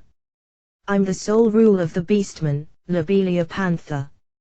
If you're going to address me, use Your Majesty the Queen, okay? If my memory doesn't betray me, the Beastman had 4 kings with each of them possessing influence. Or am I wrong? Going by Rinya's memory, the Beastman had a Fang King, High King, Black King, and Fist King. Each of them was supposed to reign over his own country while leading his own military forces. Hence, Lobelia naming herself the sole ruler meant, Rinya arrived at a single conclusion: did you slaughter all of them? Idiot. Even I wouldn't kill my brethren to obtain authority. But, you see, I did something similar to that. I simply subjugated all 4 kings, and unified the Beastmen under my banner. Rinya had evaluated Lobelia to be far stronger than the four kings ever since he had visited the Beastman country, but at long last she had put down the four kings, who kept fighting each other all the time, by herself, and unified the continent. Even Rinya was surprised by that fact. At the same time he thought that the same likely wouldn't work with the humans. You could say she was able to unify the continent by defeating the four kings herself exactly because Beastman solved every problem with nothing but simple physical strength. How nice a unified nation, huh? Should I try the same? Won't it work out just fine with the current Trident Principality? What do you think? Please do that somewhere where it doesn't affect me. It took Rinya all effort to answer this to the Archduchess, who said something tremendously dangerous like it was nothing with a tremendously slow voice. In reality, you could say that no country on the human continent currently possessed the power to oppose the combat forces under the Trident Principality's banner. For this reason, Lydia would be able to achieve a unification of the entire human continent into one nation for the very first time in history, if she felt like it. But then again, it'd lead to many pointless battles, even if they'd obviously be unwinnable for the enemies, since humans came up with troublesome ideas unlike Beastmen, which would then very likely result in losing a lot of good things that didn't need to be lost otherwise. The reason why Rinya chose to immediately flee after opening the parlor's room was because he had seen these three authorities, who ruled over roughly 60% of the world, having assembled inside the room. I see, I can fully understand that this is a dangerous situation where Shen wouldn't be able to do anything, and even Emil would be hard-pressed to avoid acting imprudently. However, you should have told me about this situation in advance. Rinya glared at Shen. Shen didn't know what Rinya was thinking, but it was a certain fact that he was glaring at her, and thus Shen averted eyes and entire face from Rinya in a hurry. Enough of that. So tell me, why are you three dignitaries holding a meeting in my territory? He spat out words no one would use on people above them, no matter how they evaluated those people. Rinya cast a glance at the three. At the very least, these three, who had apparently waited for Rinya, weren't the kind of people who would meet up without any reason at all, but Rinya had absolutely no clue as to why they could have gathered in clinch. Representing the three rulers, the Archduchess spoke up to Rinya, who embraced an even more dangerous thinking than the Archduchess, namely, that it'd be okay for him to go on a little rampage if it was for some silly reason. We came here together to consult and talk with you, Margrave Nidoume. Since the other two had been invited over by me, I'd be delighted if you could hear us out. Although her way of speaking was as slow as ever, it carried a very serious tone. And although she was smiling, her eyes were serious too. Guessing that they had gathered for a fairly important reason, Rinya crossed the option of going on a rampage out of his mind, and after making Shen and Emil sit down on the chairs next to his which had been prepared at the round table, he slowly sat down as well. First off, is there anything you think after seeing this lineup? The Archduchess started off after waiting for Rinya to sit down. As told, Rinya scrutinized the faces of the three authorities sitting opposite of him in order, and suddenly spoke up: breasts, horny pervert, and dumb musclehead who fails at educating her husband. His words were indifferent, carrying no emotions or passion whatsoever. After a moment of silence, the three rulers stood up all at once. Gotcha, you got yourself a fight, brat. Step outside. Beastoman, I shall assist you. Guards, you're up. Kill the Demon King. Wait a moment. As the three country leaders got all riled up, Shen loudly slammed her fist on the table. The table barely managed to endure the impact, but the intensity of the sound and impact caused the three people to reflexively fall silent, freezing on the spot. In the meantime, Emil grabbed Rinya's shoulder while sitting next to him, and shook him at full strength. "Tell me, Rinya, just why the hell would you suddenly start from a place that would buy you their animosity? How rude." "I just gave an honest answer after being asked what I thought. Look, if you really believe that always being honest is a virtue, you couldn't be any wronger." Rinya's reaction towards Emil, a hero and demon, jolting him with all her power while rebuking him with a strained voice, was merely limited to a worry that his clothes might tear. Ordinary clothes might have been ripped apart by now, exposing Rinya's upper body in the process, but the same couldn't be said about Frau's special clothes. By the way, the instant Emil admitted Rinya's words to be true, she clearly revealed that she had been thinking something along the line of Rinya's train of thought, and just didn't show it on her face. "Rinya, it's not like Mother and the others were asking you for such frank impressions. I think they just wanted to know whether you didn't think anything about the three having assembled here." Shin mediated with a somewhat soothing tone after having silenced the three most powerful authorities of their respective race by just hitting the table, but Shin also didn't realize that she had confessed of thinking something similar to Rinya by calling his impressions frank. While the expressions of the three authorities in question were gradually becoming more and more threatening, Rinya looked back at them completely undaunted, and then finally mentioned another thought occupying his thoughts. "I don't see the leader of the Dragonoids anywhere." Since only the Elven Emperor, the Beastman Queen, and a human Archduchess had gathered, it struck Rinya as odd for no one from the White Enajmo, the highest authority of the Dragonoids, to be in attendance. Rinya himself was quite aware that this was the matter the Archduchess probably wanted to touch upon, but he felt a pressing desire to drive in a witty retort before humoring her. Were they simply left out because of their exceedingly bad behavior? Rinya hadn't dealt with the Dragonoids for such an extended period of time, but he had amply learned that they were the kind of beings you couldn't get along with well. Although he didn't feel inclined to jump to the hasty conclusion that this experience also applied to others, he chose his words in a way making it obvious that he considered the possibility for this to be the issue as highly likely, but the Archduchess' response completely diverted from Rinya's expectations. "If that was all, it'd still be all right. What do you mean?" Rinya asked the Archduchess as her voice sounded somewhat dejected or tired. The Elven Emperor picked up the ball for the Archduchess, and explained to Rinya in her stead, "First off, Albert Dornot, the hero of the Dragonoids, has retired. You can actually retire from being a hero." Rinya had believed that being a hero was something you couldn't stop even if you wanted to, just like you couldn't become one even if you wanted to, but considering it logically, the only beings capable of opposing the combat abilities of heroes, under normal circumstances, were other heroes.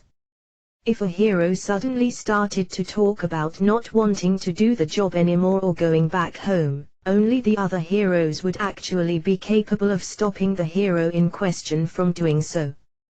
The faces of the other races' heroes, Kurtz, Leopard, and Grun, crossed Rinya's mind, but neither of them had the personality to forcibly hold back someone who wanted to quit.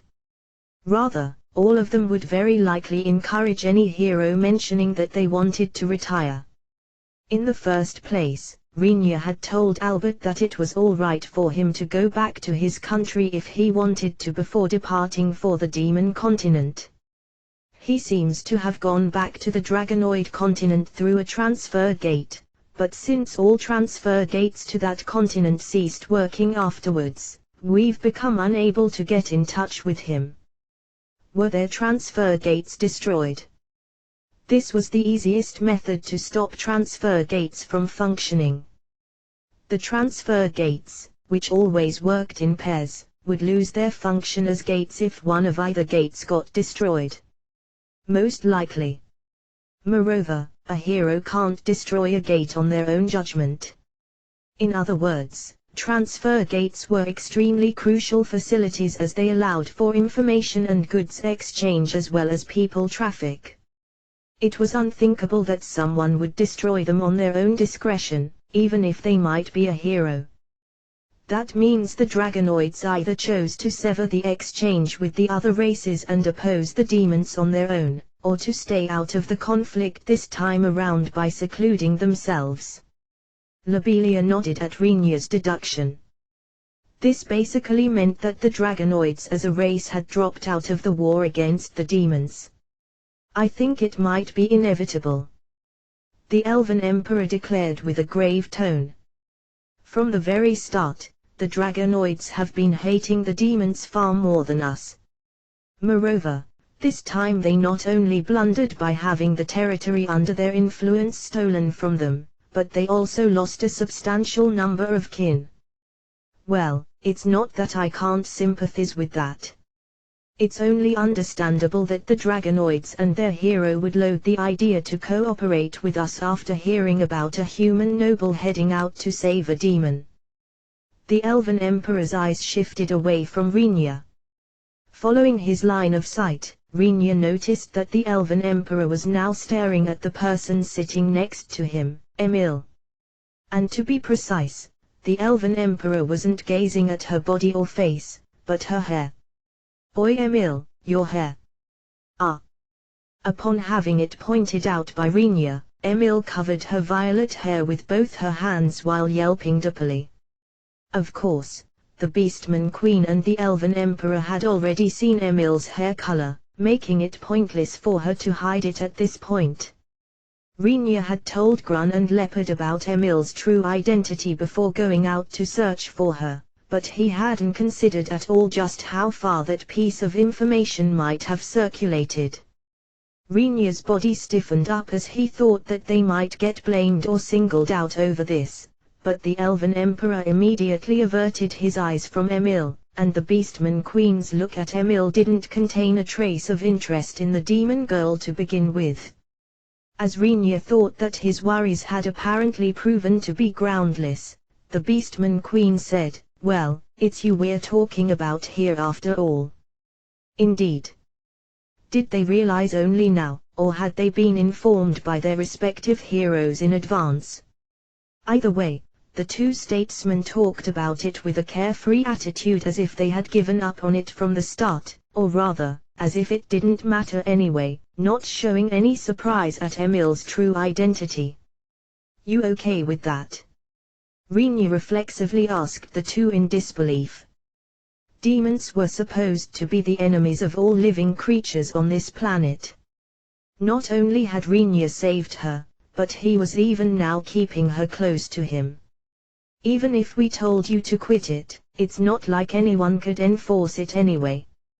In such a case, let's just say all is fine, and have Margrave Qnudidornor take responsibility for everything that follows. Honesty isn't always a virtue, really." Renia ended up glaring at them in reflex, but the Emperor and the Queen warded it off without any concern, showing that they didn't mind at all. "Leaving that aside, this comes with some problems," the Archduchess interjected, apparently having judged that Renia had now grasped the situation. "First off, a loss in combat power as one of the four heroes has dropped out. Although there was a difference in actual combat prowess, it had developed into a situation where they had to fight the Demon King with 75% of their combat power as one of the four heroes was now gone, if you made a simple calculation. This decrease in battle strength hurt. However, Renia immediately replied to the Archduchess, "It looks like Emil Raja over here is the demon hero. I believe she possesses more than ample ability to fill the hole opened up by Albert's retirement." Hearing the term demon hero, the three rulers simultaneously directed surprised looks at Emil. Going by their reaction, Renia could confirm his suspicion that the birth of a hero among demons wasn't common knowledge among the other races. A hero and demon. What kind of bullcrap is that supposed to be? No, wait, if I remember correctly, there were times in the past when heroes of unknown descent participated in the Demon King's subjugation. Assuming those were demon heroes, I could immediately agree with it as feasible. So, do you plan to cooperate with us, Emil-chan? Albeit lightly, Emil nodded at the Archduchess's question, who had probably thought that they should first confirm whether that demon hero would help with the Demon King's subjugation rather than being astonished at the fact of a demon hero's existence. You see, I've incurred a debt with Rinya, or I should rather say, with humanity. Besides, my partner is a human as well. On top of that, the Demon King has tried to kill my family and people. So it's become a tad difficult to choose the option of not assisting you guys. So roundabout. Isn't it fine to simply say that you're going to help out? Well, all things considered, I'm still a demon. That makes it quite tough to frankly declare that I'm gonna cooperate with you. Emil smiled wryly. Seeing that, all three rulers released a sigh of relief in their minds for the time being while making an effort to not show it on their faces. On top of managing to return to the same number of heroes before Albert quit, she was a hero whom Rinya approved of as capable to fill the hole left by Albert. With this I feel like at least one heavy weight has been lifted from my mind. Is there anything else? Rinya warily asked in response to the Emperor's muttering. The Beastman Queen shrugged her shoulders, and told Rinya, it just means that the heroes aren't our only problem. Normally, during the times of warring against the Demon King, the four races would unite, invade the demon territory, and the heroes would weave their way through the gaps in the demon's defenses to take the Demon King's head, but this method isn't possible this time. With the means to enter the Dragonoid country gone, the military forces of the Dragonoids, besides Albert, couldn't be counted on for the Demon King's subjugation. The traditional strategy of attacking the demon territory from four directions had become unavailable with the Dragonoids' dropout. That's not all. I'm sure you've already heard that us beastmen had some smaller domestic issues. Because of that, your military forces decreased, right? By how much? Soldiers would die during a civil war. This was very natural, and the beastmen were no exception to that rule. The casualties were rather low. But, as for the injured, I'd say we lost 10% and 30% are injured. Lobelia answered with a casual, light tone, but what she said was actually quite grave. If 10% among the beastmen who could fight had died and 30% got injured, effectively making it impossible for them to join a battle right away, it meant that the beastman army had lost 40% of its overall combat power. The elves are the race with the biggest population to begin with, so we'll be able to field almost all of our combat forces, despite having lost some of our brethren in smaller skirmishes. The humans, to be honest, are a nest full of troubles according to the Archduchess. The Holy Kingdom, which would usually become the leading power, was mostly devastated.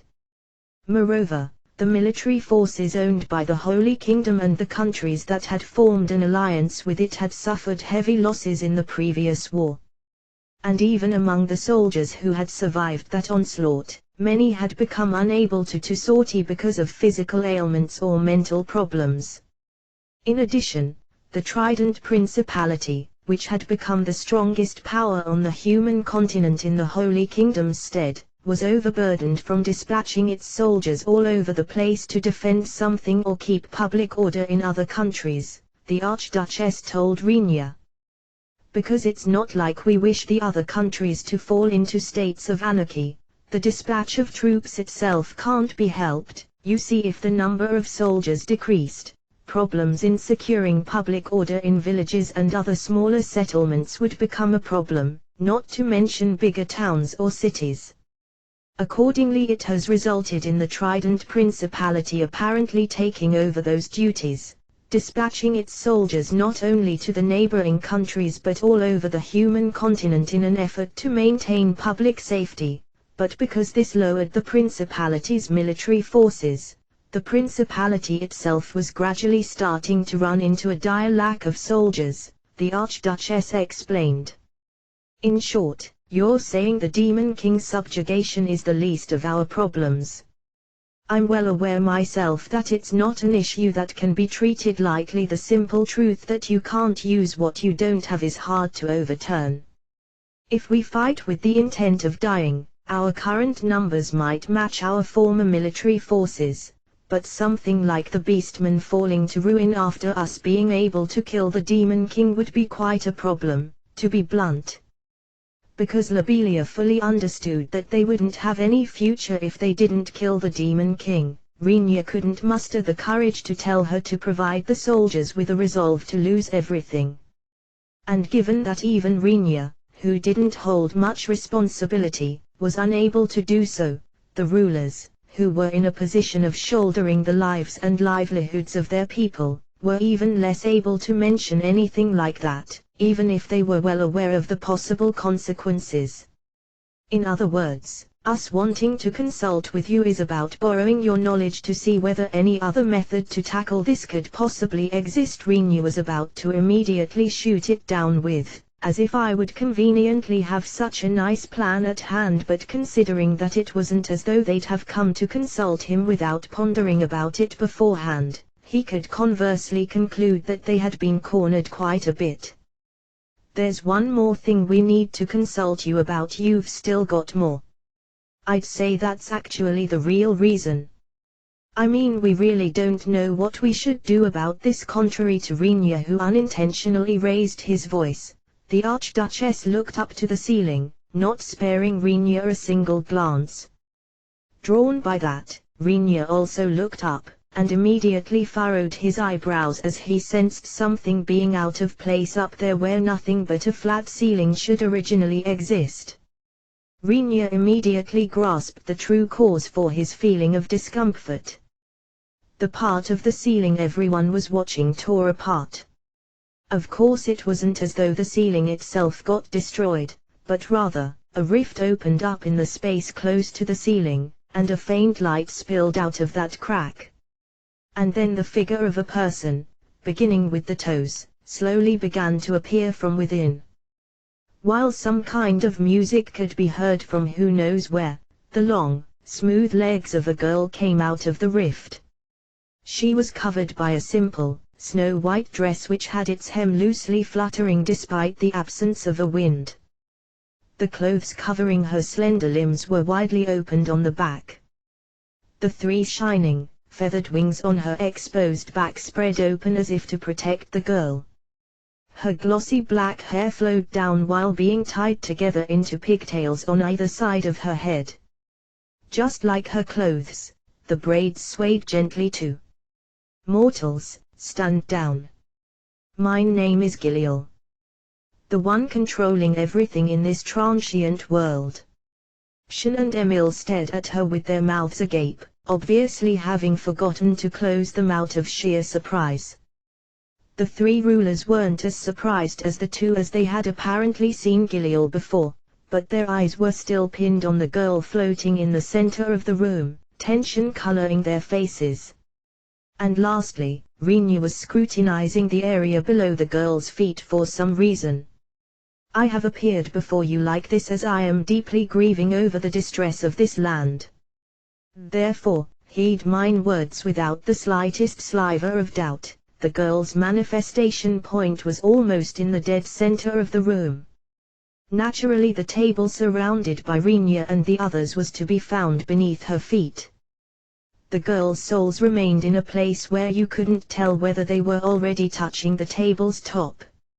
In short, the girl was floating in the air without being supported by anything. But Rhaenyra fixedly glared at the area around her toes with an expression that would make it hard for anyone seeing him to judge whether he had actually heard any of the girl's words.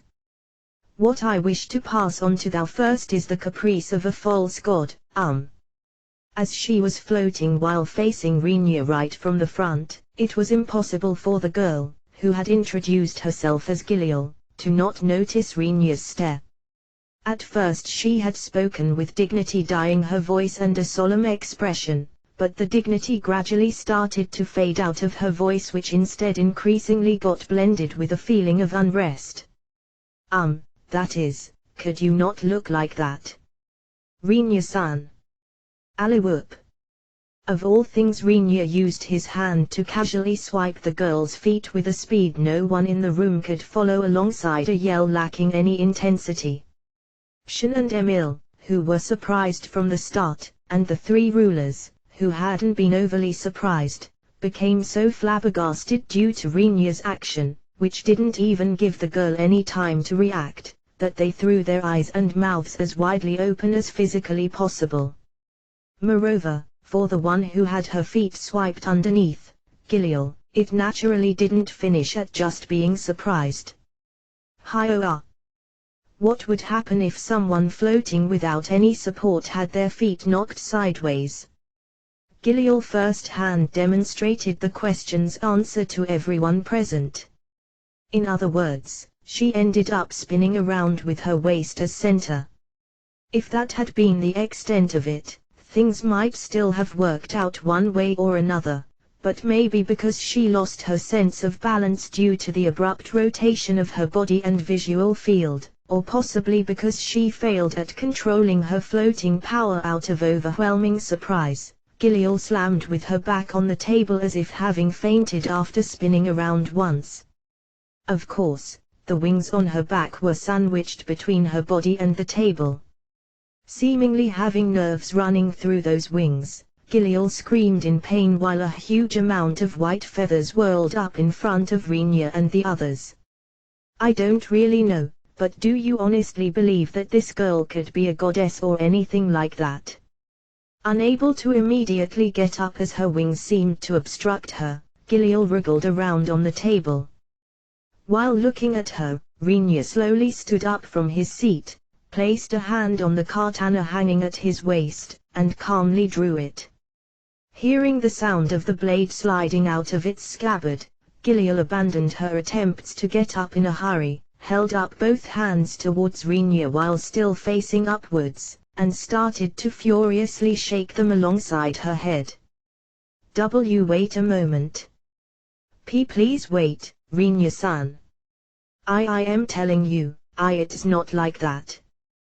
What had popped up in Giliel's mind at that moment was the idea that Rinya might possibly mistake her for one of the supervisors who had messed around with the world through their little game, as had been explained by the little girl goddess. Being mixed up with them and getting punished for it would be terribly cruel even for Giliel, and thus her voice was oozing with desperation to at least avoid such kind of fate. Now then, something like classifying yourself as a goddess doesn't mean shit to me. And since you've clearly introduced yourself as something like a goddess in front of me, you should know what's coming for you, right? Wait. I beg you, please put that away. If I'm cut by that thing, I'll probably die. I'm going to vanish from existence, for real. Or rather, didn't we talk as if you somehow understood the situation some time ago? Please wait, okay? Okay. Even Giliel couldn't help but panic after seeing Rinya draw his katana. After all, it was a weapon that was regarded as slightly dangerous even by the little girl goddess who was Giliel's mistress. If Giliel, who was no more than her subordinate, were to be slashed by it, she'd doubtlessly end up in a far more wretched state than the little girl goddess. I've got no clue what you're talking about. Either way, gods and their ilk register in my mind as nothing but annoying good-for-nothings. Let me fillet you properly while regretting that you nonchalantly entered the range of my hands. I don't wanna be filleted. I also refuse to be turned into chicken wings. Don't ready your katana while smiling cheerfully. Don't point its blade my way. Please give me some time to explain. I'm begging you here, Rinya-san. Giliel trashed around on the table. Naturally she'd start to look like a mess with her dress being turned over and rolled up at various places if she rampaged around like that while wearing such loose clothes, but Gilliel currently didn't have the leeway to worry about such issues. If she didn't manage to somehow stop Renia from getting violent to secure herself some time to explain herself, she'd very likely get cut up cleanly just like a farmer's chicken or filleted like a fish. The rulers, Shen, and Emil apparently got touched by Gilliel's frantic pleading. The two girls on either of Renia's sides restrained Renia's shoulders and hands, trying to prevent him from brandishing his katana. In the meantime, the three ruler helped up Gilliel, who couldn't do so out of her own power because of her wings. Gilliel-sama, was it? You're not injured or anything? Oh, how very considerate of you. Thank you for your timely help, and no, I am fine. Be careful, Gilliel-sama. That man isn't someone who doesn't understand words, but sometimes he'll act spontaneously without considering the consequences. If you agitate him imprudently, you might earn yourself a fatal injury, even if he might plan to gently stroke you. Yes, you are absolutely right. You have my gratitude for the kind warning. Things might have gone differently if you had appeared a bit more normally, but I suppose that's something like a god's pride you can't yield on, eh? I guess you are right. I should have entered through the door in a slightly more normal way. While nodding and answering each of the ruler's comments, Gilliel somehow managed to get off the table and stand on her own feet. As her wings seemed to be a hindrance after all, Gilliel folded them on her back the instant her feet touched the floor, and before anyone noticed, they had vanished altogether. Renia sheathed his drawn katana back into its scabbard while observing the scene that didn't appear like a chance meeting between goddess and man at all, no matter how you looked at it. Once he signaled Shen and Emil that they didn't have to hold him back any longer with his eyes, both exchanged a look, and then released their hold. Aren't you way too hasty, Renia? Well, you gotta know that I don't have an overly good image of beings calling themselves gods, really. From Renia's point of view, the beings with the label of gods only included the little goddess that had dropped him into this world, and the supervisors of this world who misunderstood the world itself as some kind of game board. He regarded all of them as extremely worthless and retarded beings, so anyone might be able to understand Renia's reaction if they knew about those circumstances, but neither Shen nor Emil happened to possess that information.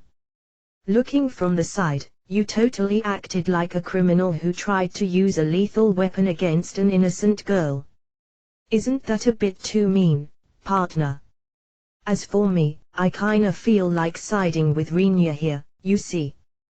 Taking his eyes off the two girls who were actively exchanging their respective opinions, Renia shifted his attention to Gilliel, who was still being soothed and consoled by the rulers around her. Noticing his look, Gilliel's body jumped with a twitch, and she moved several steps away from Renia. Without looking offended by Gilliel's reaction, Renia moved his eyes from Gilliel to the Archduchess next, and asked, "Is it fine for me to assume that this over there is what you wanted to consult me about?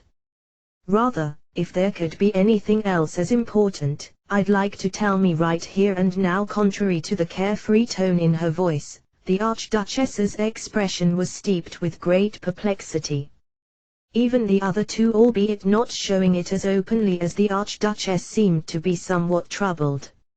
All of a sudden a girl calling herself goddess appeared, so I was wondering what we should do about this. Although Renia already had a reply ready, he pretended to ponder about it.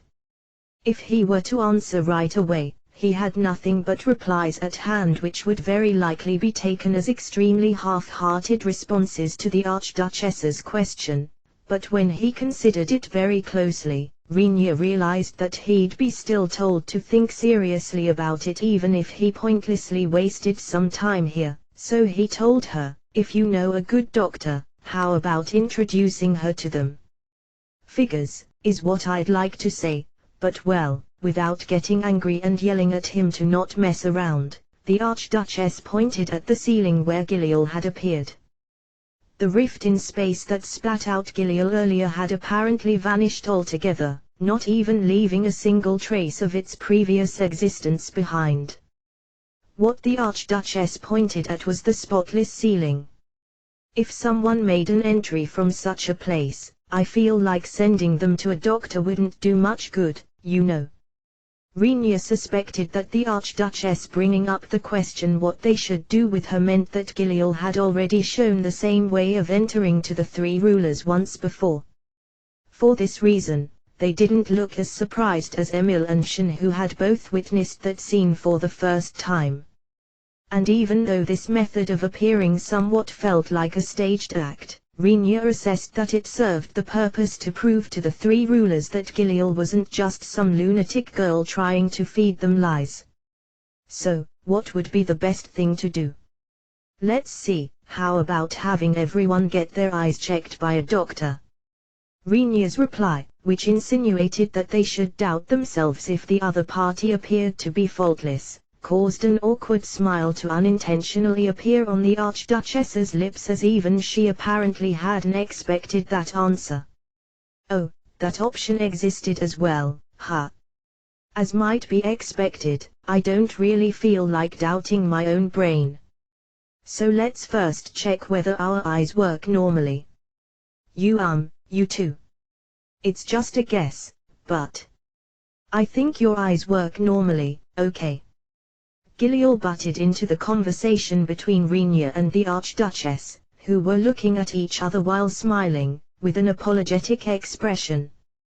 Both the Archduchess and Renia glared at Giliel as if asking her what she was blathering about. Overpowered by their looks, Giliel retreated once more, but then tightly clenched her fists as if to motivate herself, and spoke up once more, "Everyone, your eyes are working without any problems. It might be confusing due to the excessive suddenness, but my name is Giliel, the one currently managing this world and the one who was formerly in charge of protecting the lost Kunudai Renia-san." Oh, geez, Renia-san. Did you hit on such a cute girl before making a move on our Shin-chan? How about not slandering others? This has nothing to do with me. Why have things turned out like this?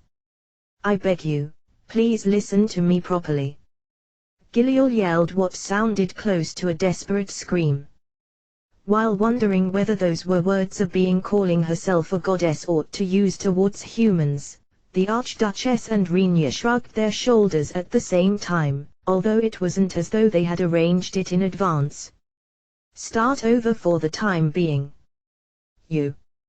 Renia had remained silent for a while, but, when he suddenly spoke up, he pointed at the room's entrance door. Being implicitly told to get out and then come back in, Giliel stared at Renia's face, screaming hysterically. "Redo it. Go and apologetically enter through the door." "Why? You really want to know?" Renia glared at Giliel, who couldn't come to terms with it, with a look that clearly belittled her.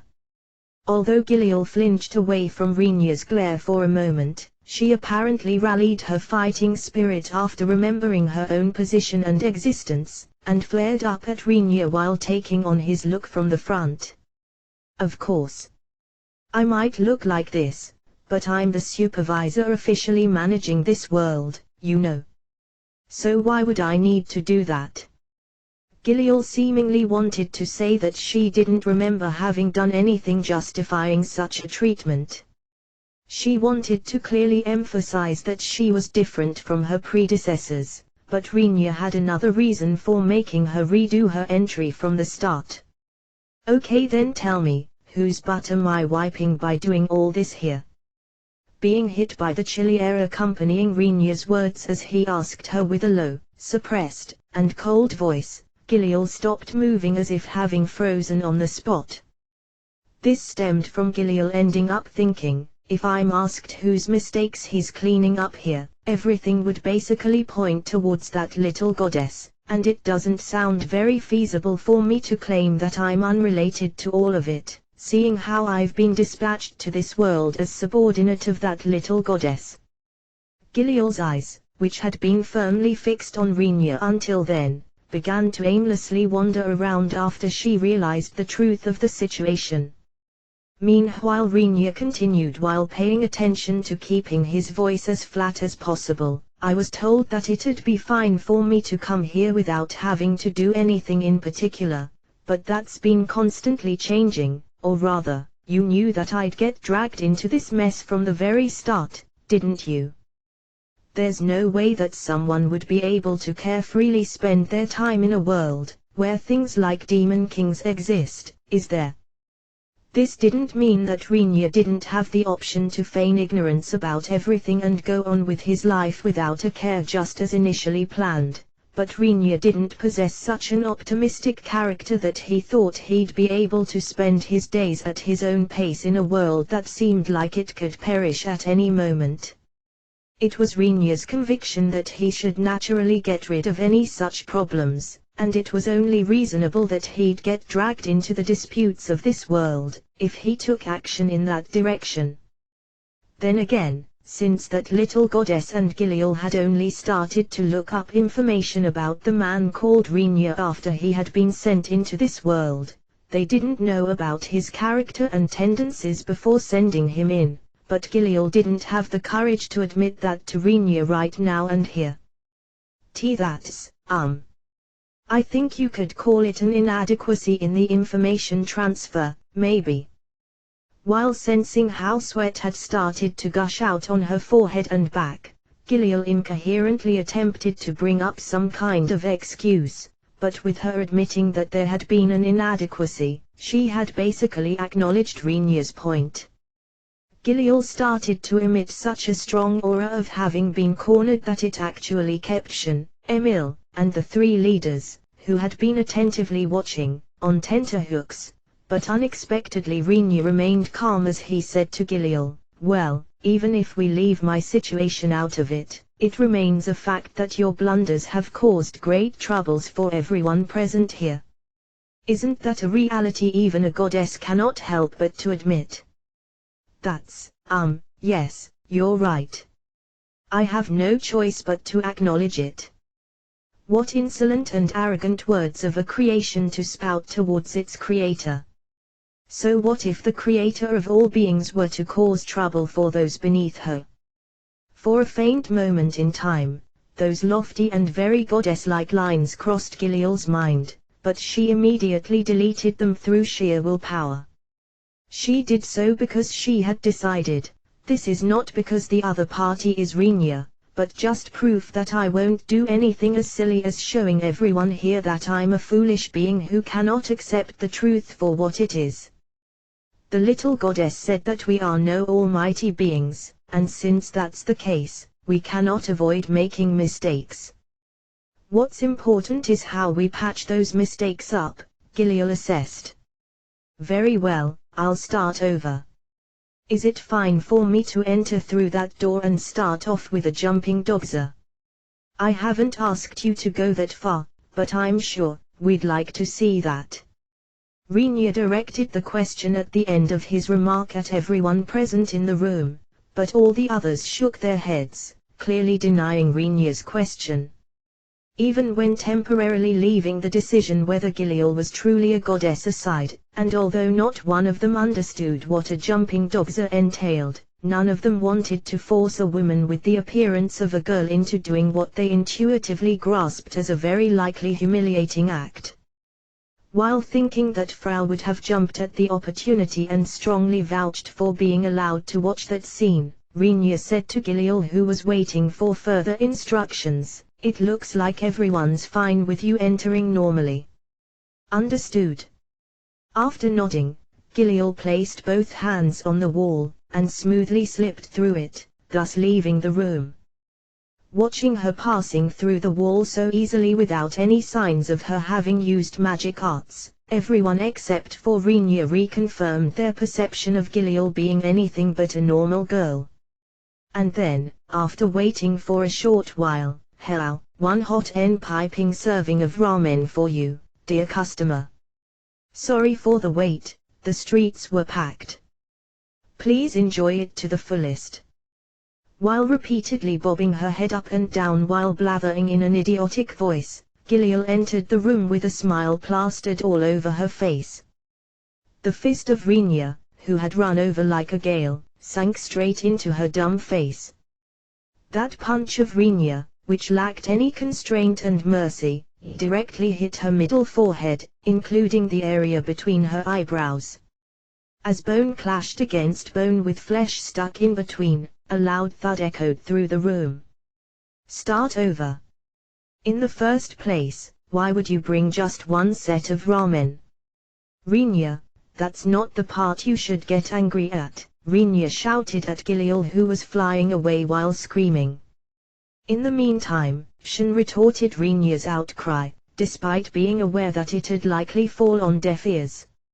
Oh, then she did clear the part about entering apologetically with this, huh? Partner, I think you're mistaking the part you're supposed to admire. Just when Shin made a retort towards Emil's remark, who was laughing while completely acting like a spectator, Gilliel showed up at the door once more while stroking her bright red face. In front of Renia, who had put himself on guard in preparation for whatever she was planning to pull off next, Gilliel breathed in very deeply, and jumped up with her legs pressed together. While drawing a beautiful arc as if just barely avoiding to graze the ceiling, she performed one spin in the air, soundlessly and magnificently landed atop the table in the room's center, folded her knees, and finished it off with a sliding dogza. I am terribly sorry for having caused thy fine people troubles on this occasion. I told you that a dogza isn't necessary, didn't I? Just as Gilliel finished apologizing while rubbing her forehead against the table's surface, Renia grabbed her head with an iron claw, and pulled it his way. Gilliel, who got dragged across the table with screeching sounds, didn't give up, and frantically appealed, repeatedly telling someone to not do something is a clear sign that it's expected to be done. What kind of actress are you trying to imitate here?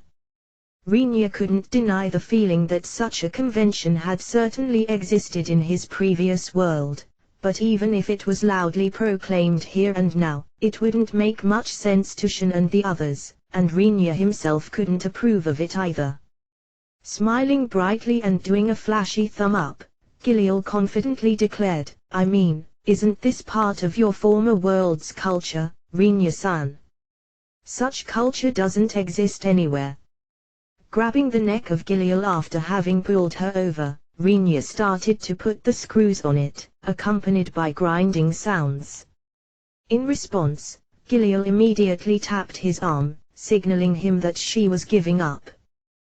The three rulers had been silently watching the antics of those two, but now they exchanged eye signals amongst each other, reaching some kind of understanding about their respective intentions. Stepping forward as their representative, the Elven Emperor spoke up. Goddess, you said you were called Gilliel-sama, right? If you trash around in such an outfit, your underwear becomes clearly visible to us. No doubt about it being a sight for sore eyes, but I think it might be better to act a bit more prudent here. The Elven Emperor mentioned something trivial with a dignified tone. While the Archduchess and the Queen simultaneously let their shoulders drop, Gilliel answered after gasping painfully, right now. I've got other problems. Renia-san, I give up. I give up. You're strangling me. Everyone except for Gilliel harbored doubts whether a being calling herself goddess would breathe normally and have blood circulate through her body. From what they could see, Gilliel's facial color turned red after blood rose to her head, and then turned blue as she couldn't breathe anymore, so it appeared as if her body had some human functions, but since it was also possible that her reactions were actually feigned, they couldn't make a final decision on whether Gilliel was suffering. Believing that she ought to step in despite that, the Archduchess intervened, Rinja-san, how about we leave the messing around at that? At this rate we won't get anywhere with our conversation. Seemingly considering it a valid argument, Rinja groaned shortly and released Giliel. Having been freed, Giliel went down from the table to the floor as if tumbling down, her face bright red, while distancing herself from Rinja, panting heavily. Watching that frantic escape of Giliel, the queen asked her with a tinge of tease in her voice, in the first place, would a goddess actually die from having her neck strangled? Yes, even gods can die, you know. While squatting on the ground with her back leaning against the wall, the voice leaving Giliel's mouth was cold, calm, and serious, as if everything up until now had been no more than horsing around. As of today, the Dragonoid and Elf supervisors, or what you'd call the gods of those two races, have been confirmed to be dead, or it's very likely that they died. What? The Elven Emperor, whose race had been mentioned here, was about to rise to his feet, but Rinja kept him in check with his eyes. It was impossible for him to stay calm when being told that the god of his own race had passed away, but even if he flew into rage and roared in anger, it wouldn't change reality in any way. Currently, this world is being managed and controlled by me, the former human supervisor, and the former beastman supervisor. We confirmed the death of the Dragonoid supervisor. As for the elf supervisor, we haven't visually confirmed his death, but going by the fact that we couldn't find him even after using this much time to look for him, he's been deemed to be likewise dead. What problems does that trigger? Even after being told that gods had died, Rinja didn't show a single hint of his heart or mind being shaken by that piece of news. Although Rinja harbored doubts whether gods really died, he didn't have the slightest interest in exploring philosophical issues. Since Giliel, whom Rinja believed to have been dispatched by the general manager of all those gods, declared the two dead, he simply accepted that to be a fact. Rather than their deaths, Rinja found it far more important to worry about the possibility of their deaths having some kind of influence on the world they were currently living on. None in particular, as of now. It's become necessary to invest more effort into the management compared to the past. The former human supervisor and the former beastman supervisor, whom I had take over the duties of those two supervisors, experienced an increase in their workload. That's the extent of it. Usually, Giliel should have been included in the duty to manage the world, but while she remained in the lower world as support for Rinja, the majority of her consciousness was preoccupied with things over here. Given that she had only left behind a part of her consciousness to monitor the supervisor domain, Giliel herself had managed to escape from all the troublesome procedures to control the world. Of course, there was no guarantee that the two former supervisors, who were in charge of the actual work, wouldn't take advantage of Giliel not really being present to pull off some conspiracy, but in such a case Giliel intended to beat the shit out of them until they would completely vanish without leaving a single fragment of their existence behind. I'm kinda worried that the demon supervisor hasn't appeared in your story so far. Emil butted into the conversation between Rinja and Giliel with a sharpness and smoothness as quickly stabbing a needle into it. Just as she said, Giliel's story so far had only mentioned 4 supervisors without touching upon the demons who were one of the 5 races living on this planet. Is there possibly no god for us demons? While catching sight of the self-deprecating smile revealing itself on Emil's lips, Giliel clearly shook her head. That's wrong. The demons also have a supervisor who's in charge of them. What's the story with that supervisor then? I had planned to tell you about that from now on. Giliel stood up from crouching on the floor, pulled over one of the seats around the table, and surveyed everyone else in the room while sitting down on it. Not a fragment of her earlier relaxed attitude was visible on her face anymore. I think it's going to become a rather nasty story, so are you sure you want to hear it? It won't offend you as long as you don't know about it. Not a single person tried to leave the room when confronted with Giliel's question, which gave them the free choice. Is it actually okay for someone like me to participate in this conversation? Shen raised her hand timidly. Leaving aside the Elven Emperor, the Human Archduchess, and the Beastman Queen, all leaders representing their respective races, it wasn't as if Shen herself held any position in particular, except maybe that of being the Archduchess's daughter. Hearing her question, Emil shrugged her shoulders. Wouldn't it be kinda questionable for me to sit in on this as well, if we follow that train of thought? If you start saying that, you could also claim that someone like me is just an ordinary swordsman, right? Though I seem to be a noble for whatever it's worth. When Renia brought this up with a tone as if asking the two what they were talking about now of all times, the eyes of everyone present in the room focused on him, and those still seated stood up at once. You need to stay, Renia. Sure. Renia got totally overpowered by them retorting in beautiful harmony.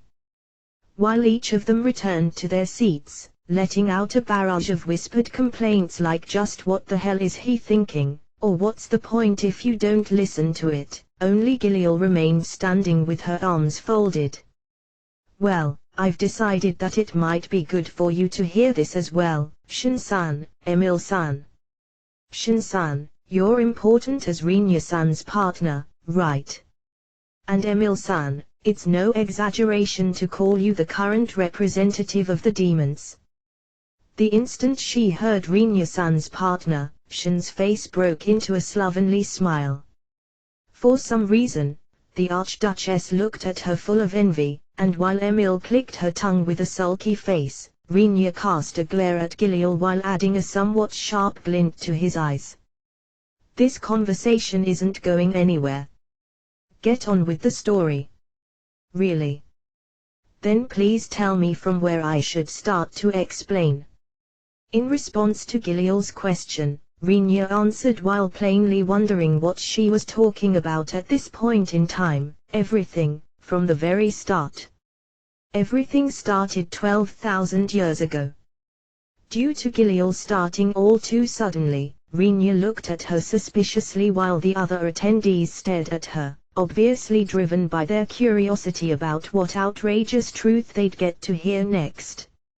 Only something similar to space existed back then. It was a world with no sky or earth, and even time, life, and death didn't exist. Wait, is she really going to start to explain from all the way back when heaven and earth were created? It sounds interesting, so let's listen for a bit. You don't often get to hear the story about the world's creation explained by a goddess, do you? Shin soothed Renia, who was about to strike Giliel with the mouth of his katana's sheath. Seemingly afraid of Renia's katana, Giliel repeatedly glanced at the weapon, but even so, she didn't stop talking. 36,000 years ago, no, was it 14,000 years ago? Oh well, whatever. For me it's just like yesterday, but for you people, is it just my imagination, or are the numbers somehow not matching up here? Everyone except for Giliel quietly nodded when the Elven Emperor asked this while tilting his head in confusion. More or less perceiving that everyone shared the opinion that it'd be pointless to retort on that part, the Elven Emperor apparently decided to avoid questioning Giliel about this any further, and let her go on with her story. Our Lord visited that world and first created heaven and earth. The ground having ended up completely flat was for her own amusement. I wonder whether you can really explain that away with nothing but amusement. It was a justified question, but even the Beastman Queen's words were flat out ignored, leaving them hanging unanswered. But, since she couldn't think of any reason speaking against making the planet flat, she didn't try to dig any deeper into it. and yet, only Rinya alone frowned. Rinya thought that this might be the reason why the climate never changed, with the weather being almost always the same on this world, but he lacked the words and the motivation to properly explain the underlying principle of this to everyone present. Seeing how the world she had created missed colors, our Lord created plants, and filled the world with water to allow those plants to grow. Since she also wanted something to move around on the world, she created elves, humans, beastmen, dragonoids, and demons. Then she created animals, and because she felt like trying it out, she also added monsters. This is also the reason why the ecosystem of monsters remains half-assed and irrational to this very day. Giliel laughed, but for the inhabitants of this world, who were being pushed around by monsters because their creator felt like trying it out, it was not all that funny. Although it didn't seem to be the responsibility of the goddess who was laughing in front of them, the piety of everyone except for Rinya took a rapid nosedive. Only Rinya muttered in admiration, "So she's doing some good things every once in a while, that little girl." "Rinya, how is that any good?" Shen asked wearily. Rinya casually answered, "Thanks to monsters acting as common enemies, no big wars among the races have occurred so far in this world, right?" The leaders groaned at Rinya's comment as they couldn't find any counter-arguments. Just as Rinya had said, no big wars within the races took place throughout the history of this world. The Beastmen's civil war was a conflict to decide the strongest ruler among the Beastmen and to see whether that ruler could unify the race, and thus it was somewhat different from war in its truest sense. And exactly because of that difference, it quickly came to an end as soon as the queen was the last one standing among all rulers. The exception was the war against the Holy Kingdom, which took place because of the dispute between Rinya and the hero. But since one could adopt the viewpoint that the threat of Rinya was far bigger than that of the monsters, the reasoning that it was a blessing to have monsters in this world probably wasn't affected by it. If one considered things like that, the idea that no big wars took place thanks to the existence of monsters could be regarded as reasonable, but the leaders hesitated a bit to honestly admit it. Anyway, after my mistress had created the world in such a way, she finished her work by breathing her power into this world in order to make it move. We call this power, resources. Rinya softly breathed out as the story seemed to finally get closer to the core of the matter. After all, he didn't know whether her story would have ended before all of them died of old age, if Giliel had added digression upon digression by carefully expanding on the concepts of life, death, and time. I'll omit an explanation about resources. As they don't concern you, you wouldn't really understand it either way, so it won't pose any problem if you consider resources to be a super awesome power. Personally, that's the part I'd like to have an explanation about, though. Rinya had received a simple explanation before coming to this world, but since this brief summary could never replace a detailed explanation, he didn't manage to quite grasp the true nature of what he had been burdened with. He believed that it'd be a huge help if he could get a full explanation, since it was a great opportunity. In response, Giliel answered his request with a very serious expression. "Seriously, it's a super-duper awesome power. I'm going to cut you." Striking at her with the mouth of his katana's sheath as he understandably felt offended by her irresponsible answer, Giliel waved her hands at Rinya in panic while quickly rattling down, "It's a power absolutely necessary to keep preserving the existence of the things existing from the boundary area to the physical world, and it's also a power to determine the rank of an existence. At the same time, it's a power that's capable of transforming into all kinds of other powers, but as it's normal for the aggregate amount of resources in a single world to remain pretty much unchanged, that aggregate amount also serves as a barometer to measure whether a world is still doing fine. In other words, It's a super awesome power. This time Rinya didn't place his hand on his katana. Giliel's explanation, which sounded somewhat comprehensible and incomprehensible at the same time, had left the inhabitants of this world completely out of the loop, and even Rinya could only understand it indistinctly. If he had to explain resources himself with this kind of vague understanding, he'd likely have no other choice but to call them some kind of amazing power as well. Are you fine with that? You are, right? I'll simply pretend you are. Well then, about those resources, if you leave them to their own devices, they tend to become lopsided in their distribution, and thus my mistress assigned 5 supervisors to this world. Supervisors, you say, but weren't they the supervisors of the world or the races? The way Giliel had phrased it just now made it sound as if the resources were the main reason for the installment of the supervisors.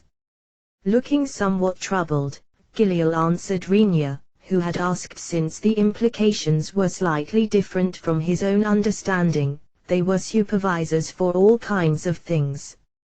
It's difficult to explain their scope of duties by pointing each and every aspect out, though it might have sounded like that due to the current flow of the story. Is it fine to understand those 5 supervisors as the gods of the 5 races?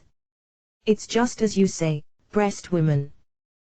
Being flatly and clearly called like that by Giliel, the Archduchess glared at her, but probably because she was a person with a far too soft look to begin with, her glare didn't even possess the coercive power of a cat's menace. From now on I'm going to talk about the reason behind the current uproar.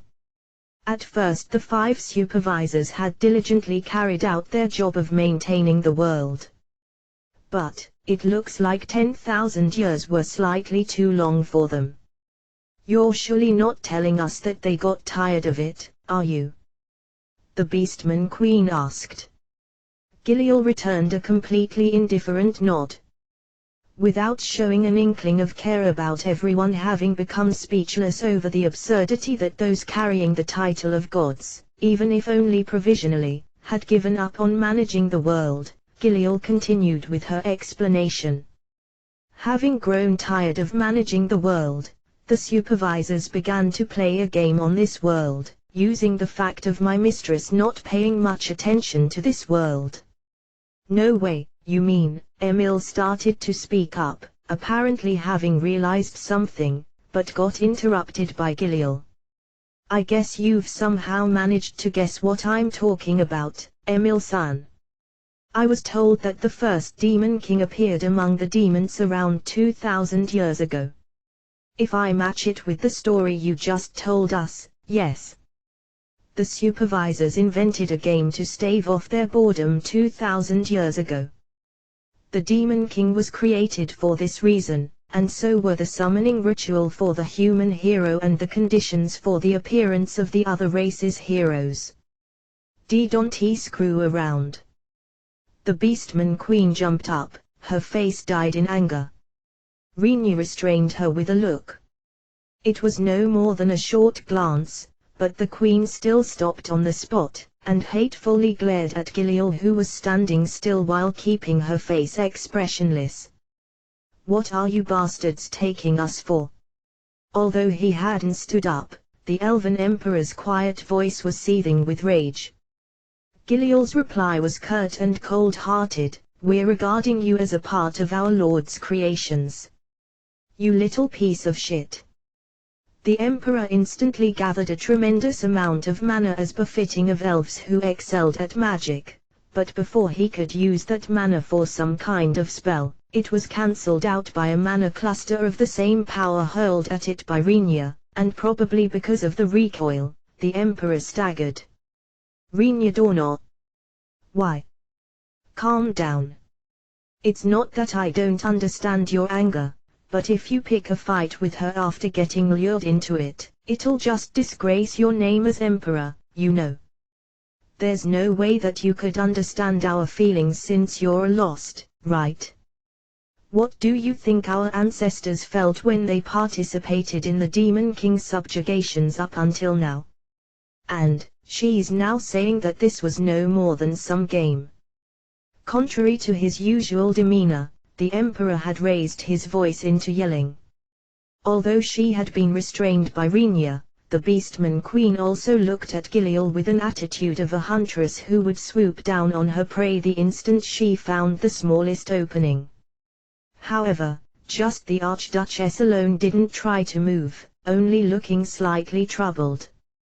I won't say that I understand your feelings, but Giliel, who you're trying to attack here, came to this world to punish the folks who played that game.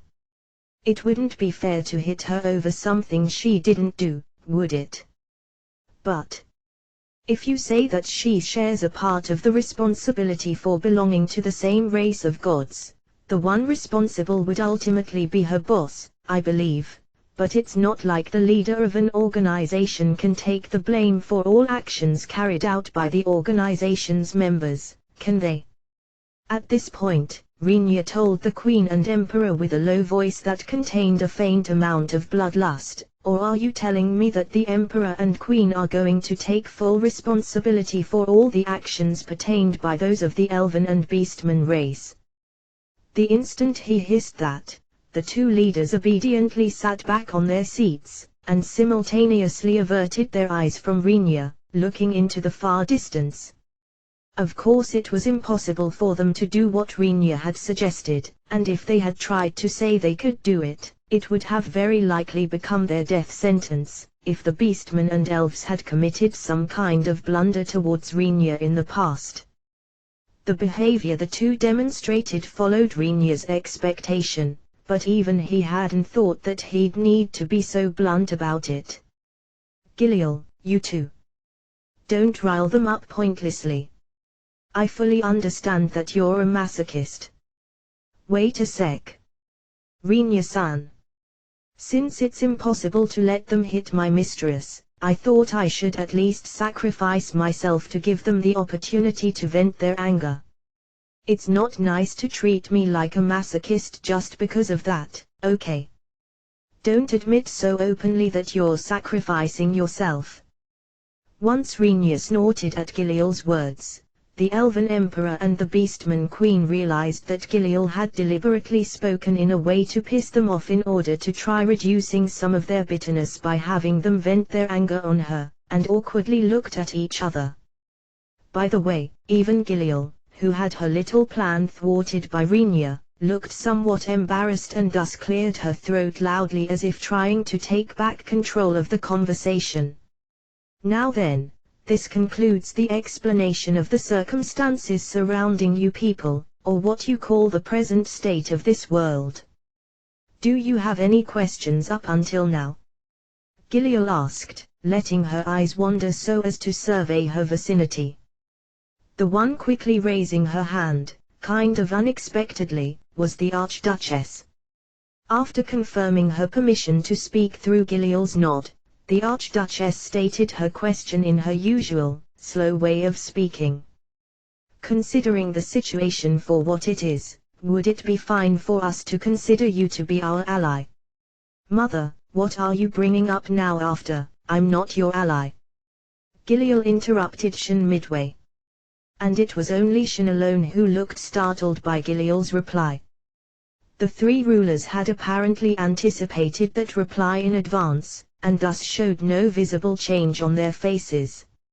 Emil's reaction was limited to a thin smile, and although Renia lightly sighed, not a sliver of surprise could be found on his face. Huh? Am I the only one surprised by this? Shen demonstrated even further surprise over discovering herself to be the only one startled by this. It looks like it. For some reason, I feel like thanking you for your honest reaction. Apparently having hoped for a completely different kind of reaction, Giliel appeared to be unhappy that the others didn't show any of it. She lightly bowed at Shen, who was the only person in the room who had reacted just as Giliel had expected. It doesn't really feel like praise. Because it's not. Shen, we're talking about this shining rooster, you know. Rinya stated while pointing a finger at Giliel, causing Giliel to immediately complain about the term used for her. Rooster. Why? In addition to annoyingly cock-a-doodle-doing around, you've got white feathers. That defines a rooster, no? When you think of white, noisy birds, most of the times roosters would come up. I am not cock-a-doodle-doing around. Well, chickens lay eggs, so they're actually more capable. So I just need to show how I lay an egg, right? Look, I'll produce a magnificent egg. Before Giliel could do anything after quickly climbing atop the table, she got pushed off the table by Rinya, and fell on the ground. While watching her tumble down in amazement, Rinya said to Shin, "This thing that failed to become a chicken is ultimately acting as the supervisor of this world, and thus won't be our ally. She's probably believing that all will be fine as long as she gets us to somehow do something about the mastermind behind all of this, but that doesn't mean that she's going to actively lend us her assistance. No way. I mean, won't things become dangerous in various ways if that mastermind isn't handled one way or another?" Shin asked Giliel, who was in the process of standing up while stroking her hips and butt as she had apparently taken a blow to those parts when she fell on the ground. Giliel wiped her eyes, which had become teary from the pain, and strangely looked at Shin. "It's dangerous, but at the same time it's a danger for you people as inhabitants of this world. I'm in no danger whatsoever." "Just a sec, goddess. The gods say that they'll save those who help themselves first, while actually meaning that they fully intend to remain spectators," Emil blurted out, obviously being somewhat provocative. However, no conspicuous change was visible on Giliel's face when confronted with those words. "Everyone, I don't know what you think of me, but the only one whose safety I must take into consideration in this place is Rinya-san." The eyes of everyone present focused on Rinya. Getting stuck with having all attention drawn on himself, Rinya shifted around a bit, feeling somehow uncomfortable, but without paying any attention to Rinya's unease. Giliel continued, "Going by how you perceive him, Rinya-san is what you call a lost in this world. You might consider him like that, but it's actually wrong. Rinya-san is someone who came to this world over here in response to my mistresses and my insistent request. Is it fine for you to talk about that here?" Rinya asked while observing how the faces of everyone except for himself and Giliel got clearly colored by surprise. Giliel spread her hands and shrugged her shoulders. "It's not like it's a secret or anything." "Does that mean Rinya-san has been a divine messenger?" the Elven Emperor asked, apparently trembling in fear. Giliel and Rinya looked both at him at the same time and said while shaking their heads, "No, not really." "Am I wrong then? It's not like I'm serving the gods. We don't remember having given Rinya-san any orders either." "Then, goddess or whatever you are, what for did you ask Rinya to come to this world?" Emil's question was most reasonable. Giliel curtly answered, "For no particular reason." "Like going for a pleasure trip then?" "Correct. Our side wanted to stop and somehow alleviate the state of this world losing its aggregate amount of resources, which I explained earlier, for various reasons. As such, we infused Rinya-san with those resources and had him enter this world. That's the full scope of what we did in regards to Rinya-san. If that's the case, I can consider all of Rinya's actions up until now as unrelated to the gods, right?" Shin asked with a serious look. Wondering why she was so curious about it, Giliel, not grasping the true intent behind the question, nodded. "Then it was mere coincidence for Rinya to have met Rona and me in that forest. That part, sorry, but things related to that part are for someone at my level outside jurisdiction, since everything that has to do with this particular matter was under the control of my master.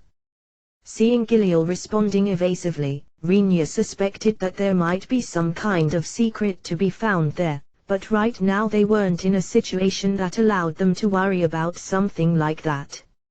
Even if there was more to it, it hadn't caused any particular problems up until today, so he decided to set it aside for the moment, as it wasn't anything overly worrisome either. I see. Assuming this had been a divine guidance, it'd have boosted my piety by leaps and bounds, however. What a cheap piety you have. For the time being, my evaluation of you has risen by just having sent Rinya into this world.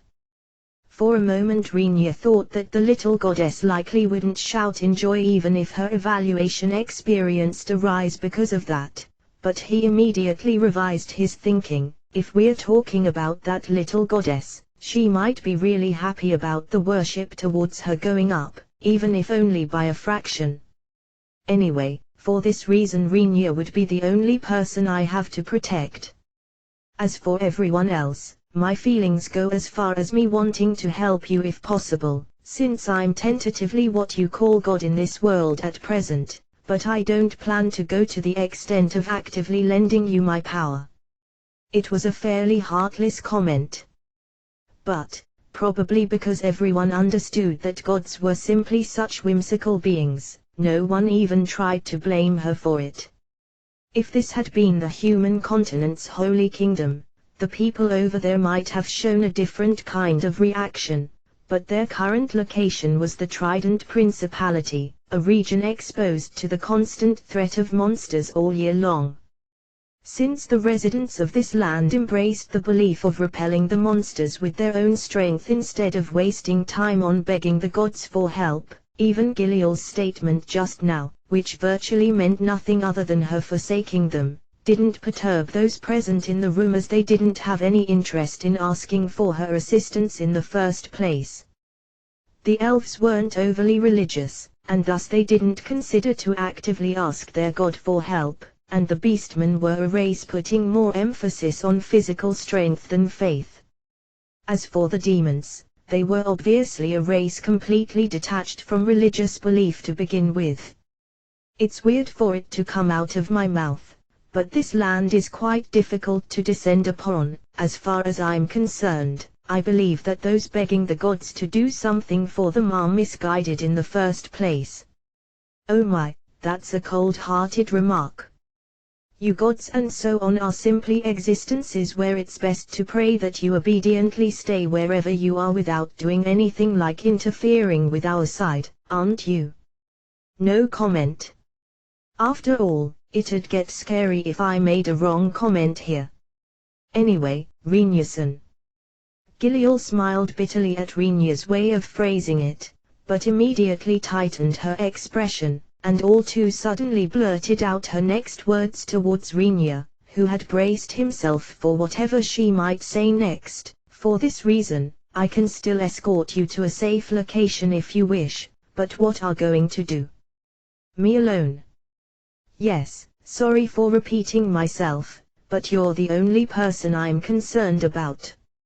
For a short moment Rinya put on a troubled expression while scratching his cheek after having been confronted with Giliel's clear and blunt proposal. If I'm gone, what's going to happen afterwards? Shin looked startled by Rinya's question. Emil revealed a similar expression, as if having been lured into it by Shin.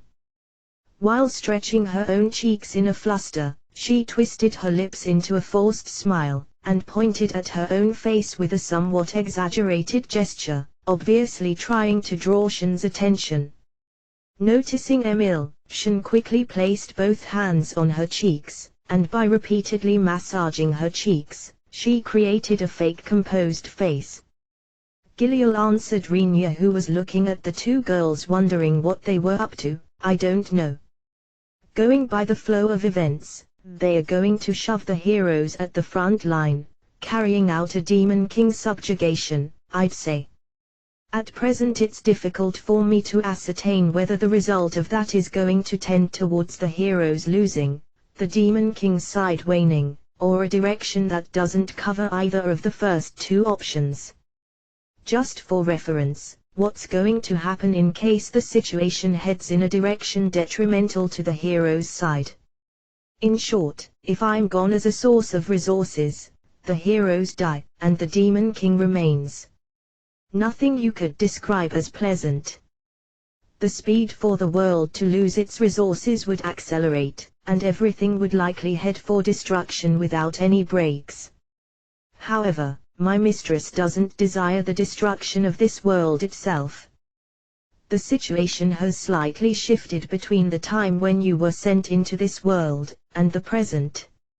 As a result of that, it's become slightly easier for my mistress to directly intervene with this world, so in the end my mistress will probably start to genuinely intervene at a level that doesn't pay any heed to the things in this world.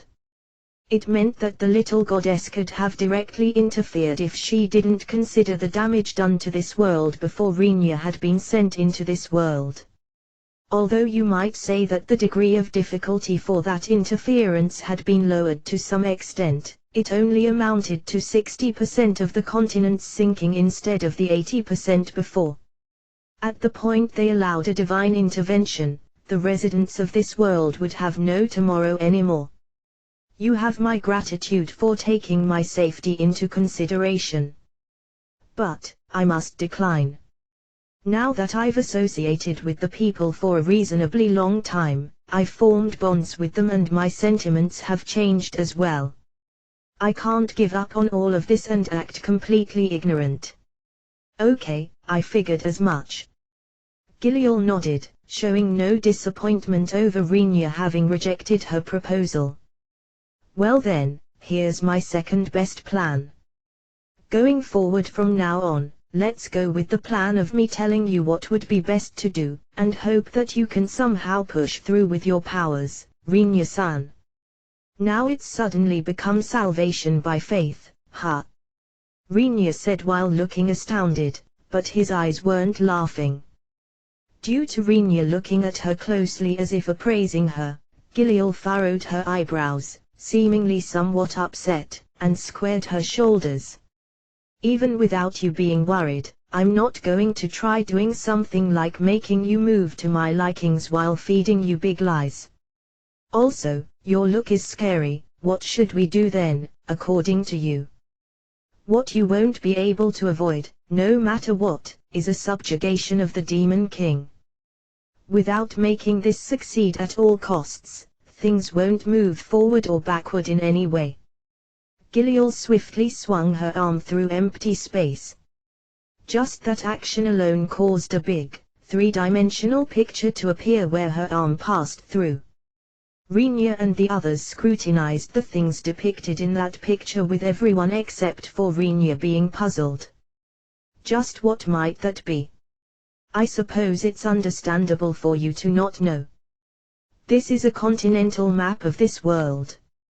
Renya was able to immediately identify it because he had seen the same map at the place where he met the little goddess before coming to this world. Even if they might have seen maps depicting the areas where they lived, the Archduchess and the others had apparently never caught a glimpse of a global map. It seemed as if curious people, who would go as far as traveling to other continents to draw maps of the other races' continents, didn't exist in this world at all. There's no indication of the Demon King leaving his own castle.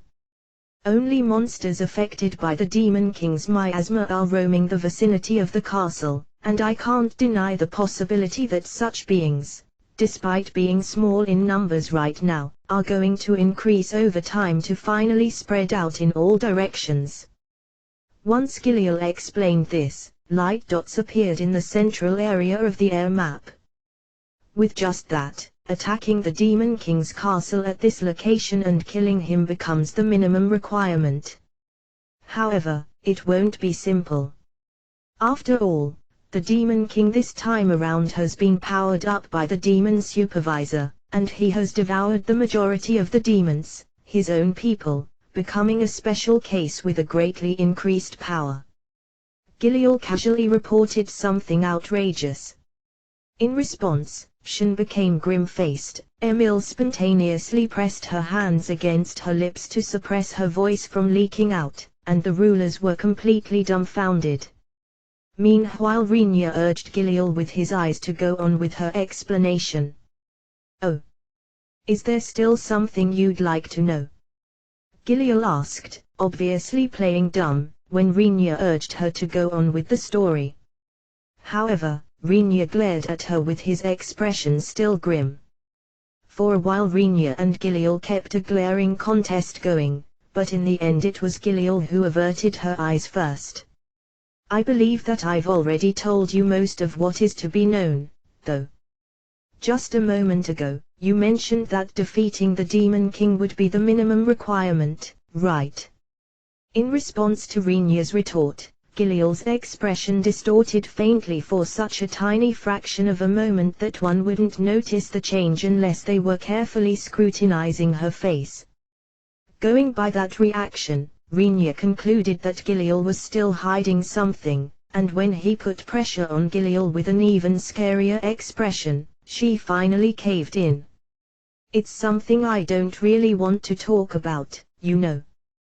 Just get on with it and spit out everything. That way should still be much better than us not having heard about it later on. Does the sight of a beautiful girl puking turn you on, Rinya-san?" Giliel revealed a nasty grin. Hearing the metallic clicking of the mouth of Rinya's katana, which he silently pulled out alongside the scabbard in a deliberately obvious way, Giliel waved her hands in panic and shook her head to hold back Rinya. "I'll talk. I'll tell you everything, so calm down, okay? Listen girl, if you don't limit your jokes, I'll really turn you into a fillet." Rinya snarled while pushing the katana's blade back into its scabbard. Giliel answered him with an insincere smile. The sight of a being that could be described as a goddess being threatened by a human wasn't anything you'd be usually able to witness even if you wished for it, and thus the faces of everyone else present cramped up as they wondered whether it was really fine for them to watch this. But, considering it from the fact that they wanted to extract as much information out of Giliel as possible under the current circumstances, all of them didn't comment on it while pushing everything on Rinya and resigning themselves to his ways as they didn't have any other means but leaving it to him. "I'll tell you, but don't you already have a rough idea anyway?" Giliel chose the method of answering a question with a question. Rinya limited his response to a short snort.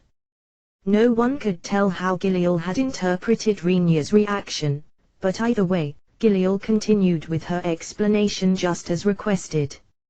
"It's no lie that you need to defeat the Demon King at the very least, but that doesn't mean that everything will be over with just that. Are you saying there's still something else we'd need to do?" Giliel nodded at the Archduchess's question. "I let it peek through in what I've told you so far, but there's a mastermind behind all the current troubles." "No way, I hope you as our goddess are not telling us to kill a god by ourselves, are you?" Due to the fearful words of the Elven Emperor, Giliel remained silent for a bit to sort her thoughts. "Well, to be precise, he's the supervisor of the demons. But for you people it might be no more than a difference in naming. Killing a god." Those 3 words cast gloom on the faces of everyone other than Rinya. Killing the Demon King was still fine. Until now, Demon Kings had appeared and got killed in this world many times across history. Heroes also existed for that very reason. But, things changed completely when it came to killing a god. In the first place, records of a god having been killed didn't exist anywhere on this world, and thus they didn't have any information how to actually kill a god and where to find them. The feelings of the inhabitants of this world on this matter could be summed up with them being at a complete loss, even when told to kill an opponent who was so powerful that it remained unclear whether the hero's powers would actually work on such an opponent. Then again, I intend to somehow handle the supervisor from my side. Giliel added in this gloomy atmosphere while scratching her head.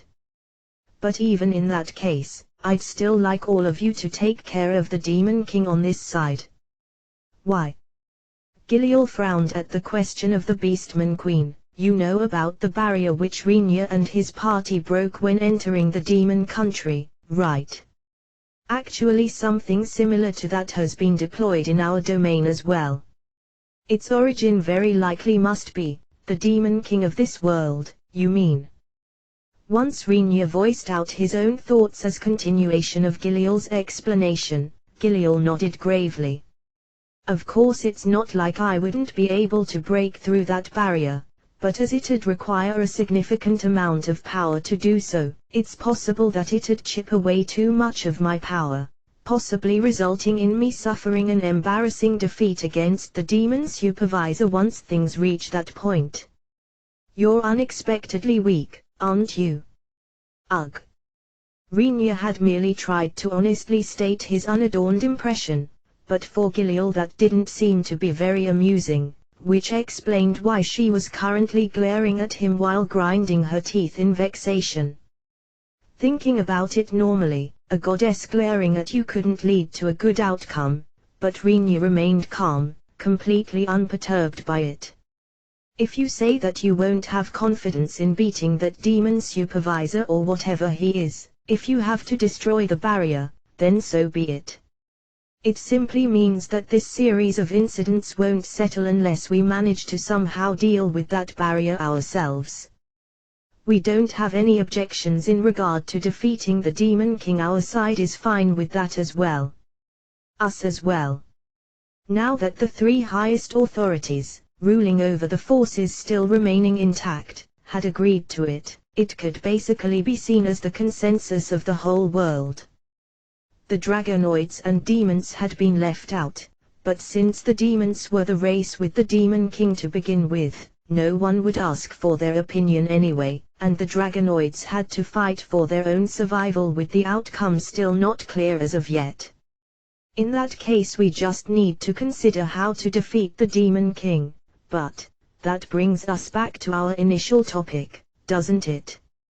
Rinya had completely forgotten about it because of Giliel's appearance, but one of the matters the three rulers had brought up with him was the current world's military forces being somewhat too lacking to actually defeat the Demon King.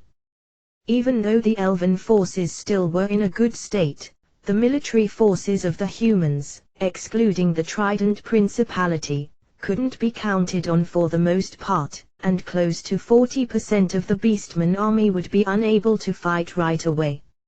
On top of that, the contact to the dragonoids had broken off altogether. In short, the total available military forces had been reduced by far more than half, compared to the past military forces that had carried out the Demon King's subjugation. The number of heroes had luckily remained at 4 thanks to Emil's appearance, but it was hard to believe that all of this would be enough for them to pass through the miasma forest and defeat the Demon King. It's not like people are growing on fields either. Even if you make them, they require almost 2 decades to become usable. The Elven Emperor responded to the remark Rinya had spat out with a sigh. Everyone's gaze is colored with criticism because of the inhumanity of his statement focused on the Emperor, but the Elven Emperor himself nonchalantly warded those looks off, barking, "I'm just stating the truth here." In a rather blunt way, though. Even Rinya couldn't bring himself to outright deny the Emperor's point. Considering it rationally, while excluding the emotional side, this reality was indeed a problem standing in their way. A method to replenish the greatly decreased numbers of soldiers within a brief interval of time wasn't available. If this was a game, you could have replenished the soldiers out of thin air by merely paying money though. Reality remains just that, reality. Please spare us the absurd ideas. Giliel was the only one reacting to Rhaenyr's grumbling. An option like filling the ranks with homunculi that went through a growth boost is unrealistic as well, I suppose. Emil suddenly came up with a rather disturbing suggestion. Everyone stared at her with startled looks due to the very demonic idea. Noticing that, Emil shook her head with a bitter smile. Even then we'd still need a cultivation plant for them. It'd also require a considerable amount of time, and we'd need to procure the necessary materials. Would it be all right for me to ask what materials you're talking about here, just for reference? That's, let's see. 35 liters of water, 20 kilograms carbon, it's fine. No need to go on as it completely smells of danger anyway. After stopping Emil, who had started to list the materials constituting a human body with a serious face, in the middle, Rhaenyr pondered. No matter how I think about it, it's going to be impossible to get the missing military forces from somewhere. However, given that we won't be able to reach the Demon King's place without getting those military forces, it means the Demon King's subjugation will remain a pipe dream. Isn't that a checkmate then? I'd love to see you handle it one way or another, Rhaenyr-san. How about you fight the Demon King by yourself, or something like that? Don't be unreasonable. Rhaenyr's reply seemed to be quite unexpected to her, seeing how the Archduchess yelped reflexively with a flabbergasted expression. Maybe because they weren't the ones who had mentioned that proposal, the Emperor and Queen hadn't been driven into a situation where they'd raise such a strange voice, but as they were apparently surprised by that revelation just as much, both fixedly stared at Rhaenyr's face. The opponent is a Demon King, okay. A Demon King. There's no way I could somehow handle him by myself, is there?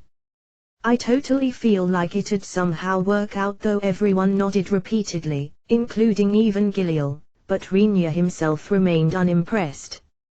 Even if we assume that I could somehow handle him myself, I'm not really willing to do so. Could you tell us why? The Demon King is a being of this world, and the heroes exist in order to defeat him, right? As an outsider, I don't feel like intervening in a situation where the roles are clearly set. If I kill the Demon King myself, I'll steal the role of the heroes who were supposed to do it originally. If it looks like the damage is going to spread to my direct vicinity, I won't hesitate to get rid of all the sparks, but things should follow their intended procedures while being handled by those who are tasked with it. Those were Rhaenyr's thoughts on the matter. In short, you're telling us that we must plan a way to somehow drop the Demon King's main body right in front of your nose, Rhaenyr Dornot. If you do that, he'll perish alongside you and the Elven country. Though I believe the damage will only magnify with you being like that, Rhaenyr-san, as we're already in a situation where we lack military forces anyway. It's not like I'm saying I won't help you at all. If you can't get it done yourself, no matter what, I'll lend you a hand. But, asking me to do something about it from the very start is unreasonable and misdirected, don't you think? In the eyes of this world, the human called Rhaenyr was an outsider. No matter how much power that outsider might possess. And even if he were able to defeat the Demon King while keeping the damage as low as possible, if he did it while using that power, wouldn't even the heroes lose their place in such a case? Rhaenyr argued that the chosen ones would lose face if they became useless because they got an outsider to defeat a Demon King, despite them having been appointed as heroes to defeat the Demon King. The people of this world placed many hopes and wishes on the title of hero. Thus Rhaenyr didn't think that they'd readily accept to transfer those hopes and wishes to someone else just because another being that seemed to be more powerful existed. First, have the heroes depart and fight the Demon King. That's the order of things, right? That's Certainly not wrong, kinda like a sound argument that doesn't allow any objection. LNAudioBooks, your opinion is very reasonable. It looks like we have taken things too lightly. The race's leaders voiced their opinions, but among them, the Emperor immediately asked LNAudioBooks, "But Margrave, could we have you cooperate with the Demon King's subjugation as one of the inhabitants living on this world? How about it if you look at it like that?" "Of course. I'm going to cooperate. Even I'd be troubled if the Demon King were to throw his weight around any longer." LNAudioBooks answered the Emperor while he felt like an alarm bell began to ring in a corner of his mind. Among the three leaders present here, LNAudioBooks was the most wary of the Elven Emperor. On top of not quite knowing what that man was thinking, LNAudioBooks regarded his cunning as being on a completely different level, incomparable to the other two, probably because he had spent extremely many years reigning as emperor. When that very emperor immediately retorted after LNAudioBooks had shown his acknowledgement, LNAudioBooks judged that he likely hadn't been wrong in remaining vigilant of him. What would that cooperation entail? You surely won't say that you hate getting your hands dirty while coercing us into bleeding ourselves out, right? What is it you want to say? LNAudioBooks tried to find out the Emperor's aim before the situation could take a weird turn. Nothing special. Even if we continue talking any longer in this place, it's not like some good ideas will appear right away. Therefore, us three, as rulers entrusted with many lives, must need a plan to somehow get the heroes to the Demon King's castle. Well, that makes sense, but what about it? Don't you think it's only natural that we will form our plan while keeping your cooperation in mind to add it to our planning? LNAudioBooks judged that the Emperor hadn't said anything odd as of yet. No matter what thoughts LNAudioBooks might harbor about the idea of him fighting the Demon King, the fact of LNAudioBooks possessing a tremendous amount of mana and means of attack that would likely work against anything was something he couldn't deny. Of course their planning would completely change depending on the presence or absence of LNAudioBooks' cooperation. This line of reasoning made sense to LNAudioBooks. However, if we form a plan and announce it publicly, just to have you reject it, it'd make the whole planning meaningless. Therefore I thought we should ascertain your level of cooperation here and now, but, would it be fine for me to assume that you'd lend us your full assistance, except for fighting the Demon King personally? The first question coming to LNAudioBooks was what the Emperor intended to make him do. To all appearances the Emperor was obviously plotting to have LNAudioBooks do something specific. But, even if I directly ask him about his aim, he'll very likely repel it by answering that they are going to think about it from now on, LNAudioBooks assessed. Hence he considered whether he should deny cooperation altogether, but even LNAudioBooks was doubtlessly on the side of those opposing the Demon King. If he were to reject the Emperor's words at this point, he'd likely lose all justification to complain if the others accused him of colluding with the Demon King. If it's within range of what I can handle. In the end, after having thought it over, LNAudioBooks limited it to a reply that seemed to be the safest of all available options. It was a reply that also implied that it'd trouble LNAudioBooks if they asked him to do something impossible, but in response the Elven Emperor became all smiles. LNAudioBooks started to immediately feel regret that he might have failed in handling it smartly, but now that he had said it out loud, he couldn't take it back, leaving LNAudioBooks with nothing but a bad premonition. Well then, we shall consider our plan from now on. Could we have everyone else step outside for the time being? I'll return to my domain. Please contact me through LNAudioBooks if you have any business with me. Giliel left those words and immediately vanished in a flash of light. Taking Shan and Emil with him while thinking that he was no messenger boy and wondering what to think about a goddess who would come at one's beck and call in regards to religious matters, LNAudioBooks tried to leave the room, but was called out by the Elven Emperor from behind. "Make sure to not forget your previous answer, okay?" Rhaenyra felt a strong desire to hide himself somewhere until everything was over due to his bad premonition, which just got much worse. Emil Raja was a demon. According to herself, she wasn't all that eccentric as a demon, even if she hesitated to call herself very decent, and although she admitted to having some issues, she didn't see herself as such an oddball that it'd allow denying her identity as a demon in itself. And, if one were to ask Rhaenyra and the others, they'd describe her as very demonic without any leeway to call her being a demon into question.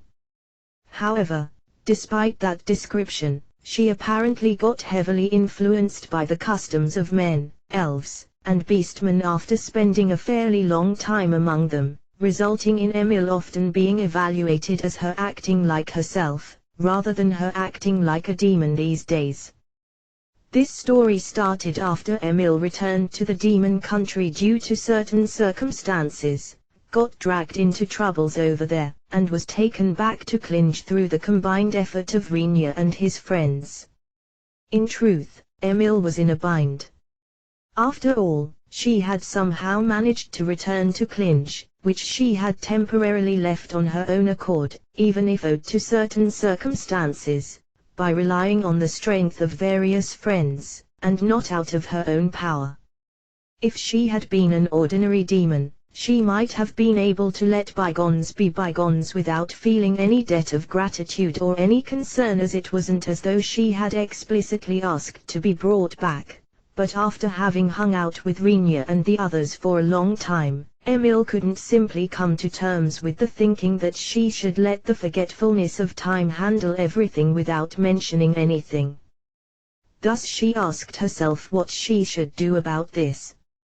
Confronted with this question, Emil used quite a lot of time to think it through, just to reach a single conclusion at the end of her pondering. Namely, that she ought to thank them.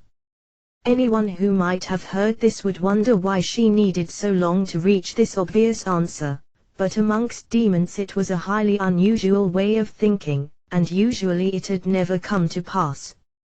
If the demons were capable of something as normal as thanking someone for saving them, they might have never become the black sheep of this world. When it comes to thanking, Rhaenyra deserves it the most, Emil assessed. At the very least he always kept quiet about me being a demon, and he's the highest authority of Clinge. Moreover, he's also the person who's taken over the leadership for my rescue mission. If I consider past incidents and what's to come yet, I must thank him first and foremost. After having thought that far, Emil decided to head out in search of Rhaenyra. Having said that, even though she'd usually be able to somehow spot Rhaenyra, she couldn't quite find him on this day. Easily finding something you aren't even looking for and not being able to find it as soon as you decide to search for it might be a universal law applying to all people and things. While walking around Clinge with those thoughts in mind, Emil spotted Keith, who was the commander of the soldiers entrusted with maintaining Clinge's public order and Rhaenyra's subordinate. Coming across him unexpectedly just as he was patrolling the city with his men, Emil called him to stop, albeit feeling somewhat bad about interrupting him in the middle of work. "Sorry about this, Keith-kun, but there's a little something I'd like to ask you." "What might that be?" Keith replied with a polite manner, partly owed to him dealing with a demon. However, before the matter with her being a demon and so on, it also stemmed from Emil having been his boss's friend, and moreover her having saved quite a few of his soldiers with her medicines so far. Some of those soldiers even had their lives saved by her. Considering all that, it'd be impossible for Keith to treat Emil rudely. "You see, I just thought you might know. Do you have a clue where I can find Rhaenyra?" "His Excellency the Margrave?" Keith asked with a pensive look forming on his face. After staying like that for a short while, he politely bowed at Emil. "I am terribly sorry. Unfortunately, I have not heard anything about His Excellency's current whereabouts. I see, then it can't be helped. Sorry for getting in the way of your work, okay? No, do not worry about it. Please excuse us then. Keith bowed, and then left while hurrying his men. Having closely watched Keith's behavior, Emil had noticed one thing. It was just a vague feeling, but somehow Keith's attempt to leave appeared more fidgety than usual to her. She believed that she might read too much into it, but on the other hand, now that this worry had struck her, those thoughts wouldn't simply vanish from her mind. Even the appearance of Keith and his men, who kept marching away after bidding farewell to her, completely looked as though they were running away without even looking back at all. For a while Emil pondered whether it might have been her imagination or not. When considering what to do in order to clarify such a problem, you look at several cases and check whether they share a common trait. I guess I've got no choice but to go with a scientific approach here, Emil assessed. In that case, I have to decide who I'm going to confront next. Assuming Keith quickly fled the scene because he had something to hide, it's very likely that the same information has reached someone with a position higher than that of Keith. However, Klinge is a city thriving with many quirky people. On top of that, news spread surprisingly fast in this city. If I don't tread carefully, it's quite possible I might end up poking a hornet's nest, resulting in those concerned adopting measures to not be found out by me. Thus it's necessary to choose wisely. The one Emil contacted first was Leopard, who was becoming an old-timer in Klinge, even among the heroes. As the hero of the beastmen who put battle over everything, Leopard was training at the usual training ground of the soldiers most of the time. When Emil headed towards that training ground, suspecting that she could find him there today as well, she certainly spotted him training hard by himself. No other soldiers were to be found anywhere. Even if they were forced by Leopard to take part in his training if they weren't careful, the soldiers of Klinge were abnormal enough that they could keep up with his pace, and thus they were occasionally even recruited to join Leopard's combat training as a hero to take advantage of the opportunity. The soldiers of Klinge managed to keep up with that reasonably well too, but none of them was so weird that they'd go along with Leopard, who was famous for being a stamina monster, by choice. As such, it had become a custom among the soldiers to train by themselves outside the city until Keed, the beastman priestess, would pick up Leopard. Yo, Leopard. You sure are working hard today. What did you come here for, lass? I've just got a little something I'd like to ask you. I see. Great, you've come here at the perfect time. Once Emil tilted her head, confused about what he meant, Leopard stood up after having done calisthenics in the center of the training ground, and slowly readied himself while beckoning Emil over. What does it mean? I'm bored as well. If there's anything you wanna know from me, how about you keep me company in my trainin' for a little bit? This way is much easier than drawing out information through talking, don't you think? Emil comprehended that Leopard was apparently telling her that she should ask his body if there was something she'd like to know. She took a slight distance from Leopard while hugging herself with both her arms. Doing something like that, against my will, that's not what I'm talking about, you know. What do you intend to do to a frail maiden? Where do you see a frail maiden? I can't spot any round here. Emil smiled sweetly in front of Leopard, who shaded his forehead with a hand and looked all over the place in an unnatural manner. In the next instant, Leopard's body slid across the ground with a grand cloud of dust rising in his trail, just to crash into the wall after being blown away for several dozen meters. Having created a big spider web-shaped cracking on the wall, Leopard's consciousness was on the verge of fading out after suffering the triple damage of being blown away, sliding across the ground, and getting hit.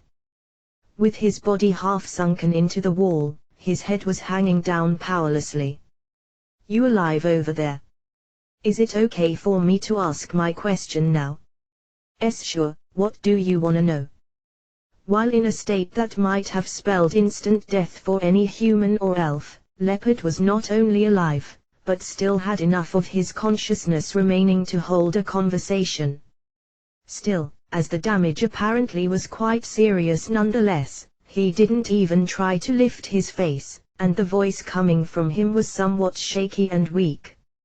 Although she reflected about possibly having put a little bit too much power into her attack, Emil also believed that he only reaped what he had sown for having such a big mouth.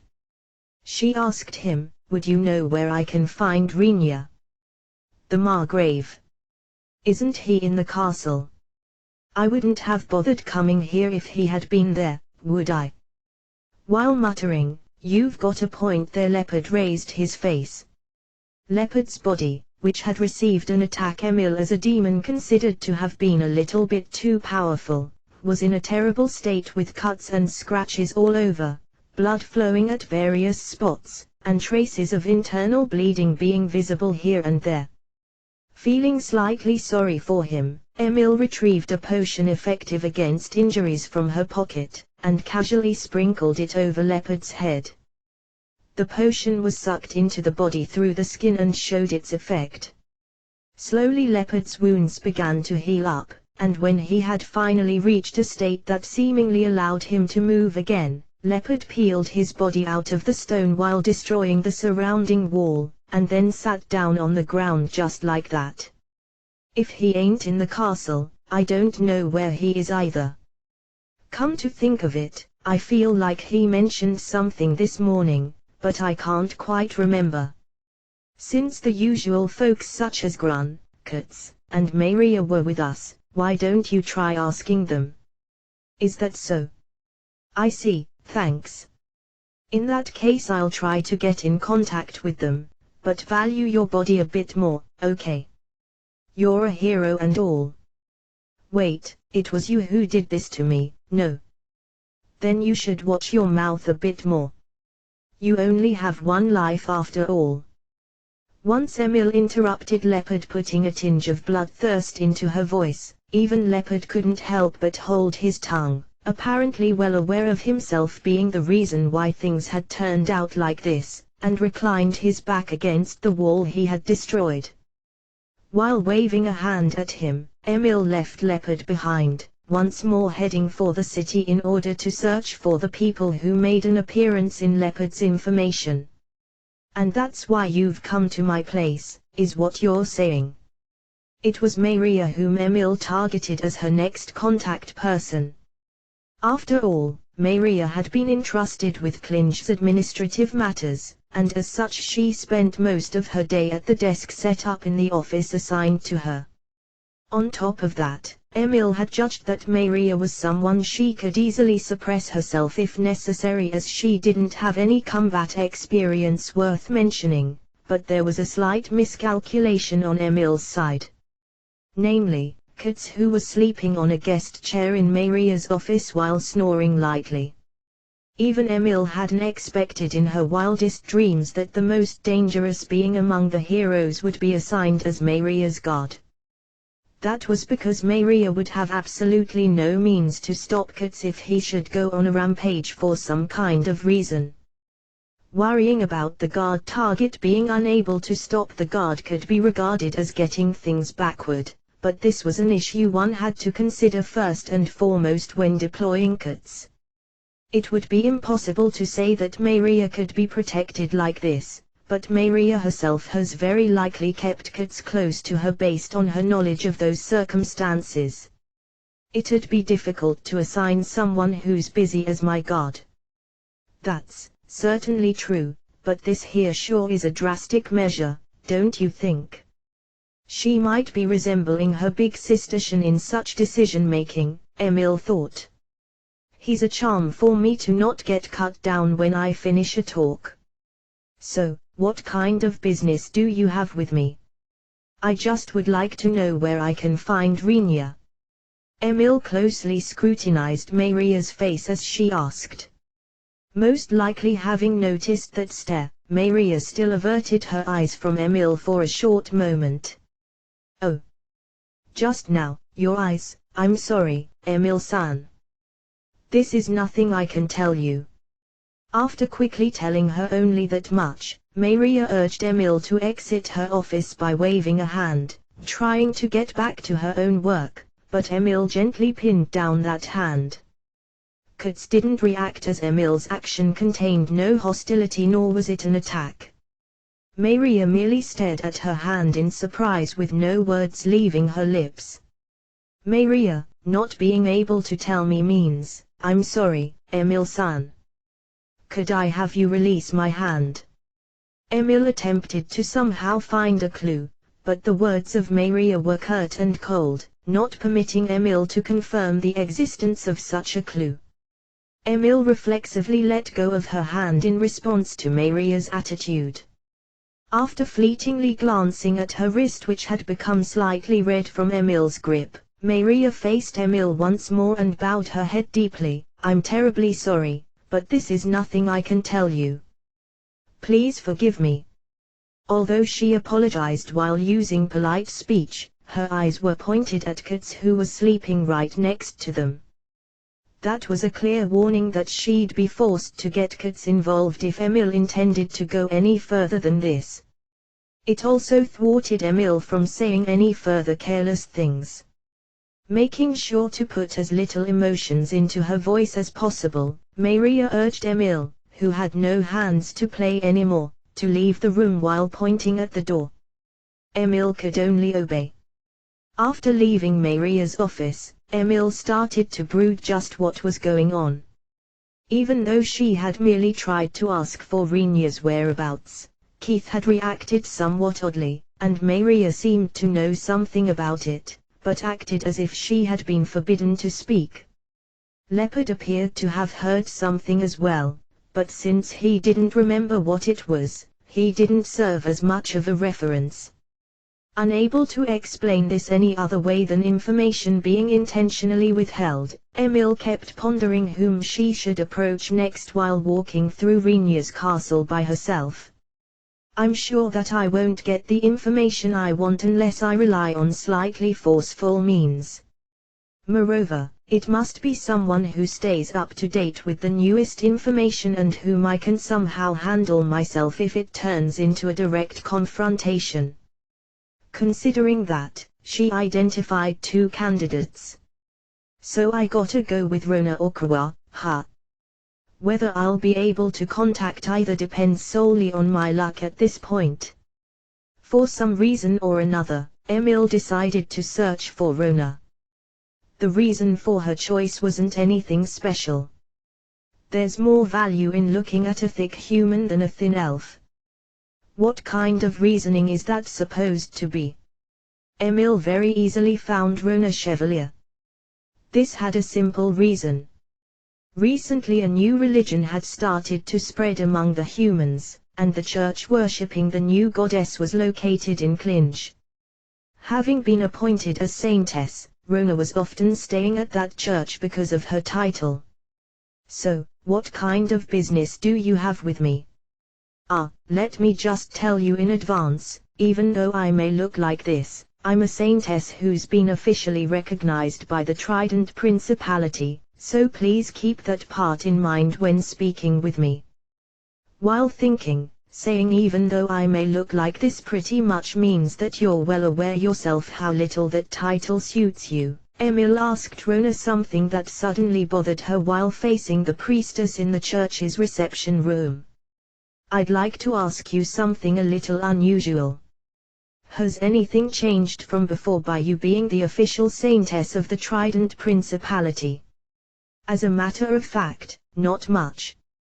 Rona admitted something that ought to make her disappointed without any hesitation, but in reality there didn't seem to be any special changes in the environment around Rona, just as she had said herself. The worship of a nameless human god as it had been practiced until now had been replaced with a new god having taken that position, or rather, a worship of a goddess with 6 wings and twin tails. The clergy, which had served the previous god, had been mostly purged, and the clergy, which served the new god, had taken over the management of the church. That in itself was a big change, but Rona had nothing to do with such miscellaneous matters, or rather, she wasn't allowed to concern herself with them. Even Rona herself apparently understood the reasoning only vaguely. It makes sense, in one way or another. Generally a being holding the title of saint leads a life detached from secularity, so it might be quite normal for such a person to have absolutely no clue about matters of the organization and power distribution within the organization, Emil assessed. But, Rona placed a hand on her cheek, and nodded lightly while sighing feebly. Even I got a considerable network for gathering information. As a saintess. Yes. Anything wrong with that? Emil ended up wondering what she should think about a saintess who maneuvered around in various ways while gathering information and making her subordinate infiltrate secularity. Not thinking anything about worldly matters while staying in some place completely detached from reality, and light-heartedly thinking about stuff like faith or justice without being able to do anything in particular about things that might upset you. Isn't that what a saint usually does? Somehow you seem to be thinking extremely rude things about saints, aren't you? Isn't that just your imagination? Emil answered with a barefaced lie while averting her eyes to look in the far distance. In response, Rona spat out a deep sigh. So, what is your business with me? Somewhat perceiving that it'd be pointless to press the matter, Rona confronted Emil with that question once more. Ah, right. Do you know where I can find Rinya? Once Emil attempted to confront Rona in an awfully straight manner, Rona's response was extremely simple. I don't. See you tomorrow. Rona directed her gaze to the church's door as if informing Emil that this was the way out. Emil almost ended up going back after reflexively going along with Rona's awfully plain acting and wording, but she immediately pulled herself together, hanging on without giving up. Please wait a moment. Isn't it kinda illogical for you to not know Rinya's whereabouts, Rona? But, I really don't know where he is. It's not like you don't have absolutely any idea where he could be, right?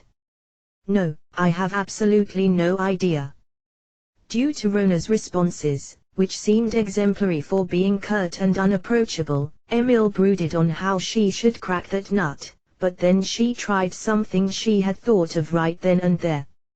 In that case, do you know where I can find my partner, Shen? Rona was at a loss for words, obviously having been hit where she hadn't expected it. Rona was a woman who currently served the new goddess as saintess, but originally she descended from knighthood and used to be Shen's god. It wasn't as if she'd been dismissed from that post, and although things might have changed in name, that duty of hers should still be valid at present. As such, it'd be absurdly weird if Rona didn't possess any information about Shen. However, there was a reason why Rona couldn't speak about Shen's location. I'm pretty sure that my partner knows where I can find Rinya. Maybe Rinya is actually with her as well.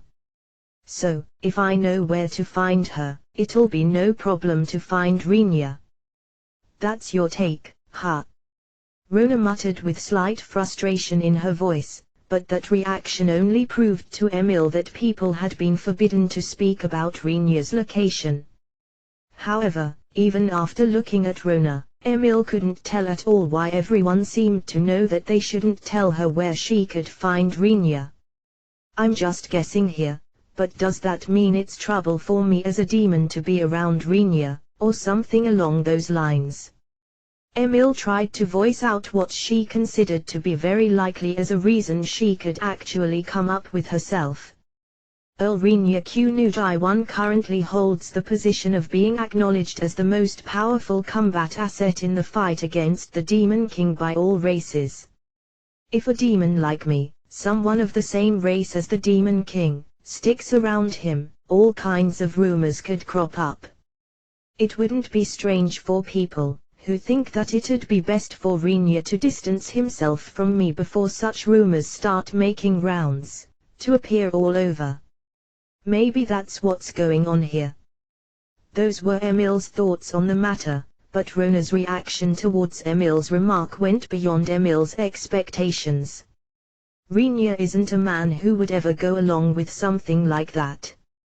If some ideas like that started to gain popularity, he'd immediately and without hesitation turn his back on the Trident Principality.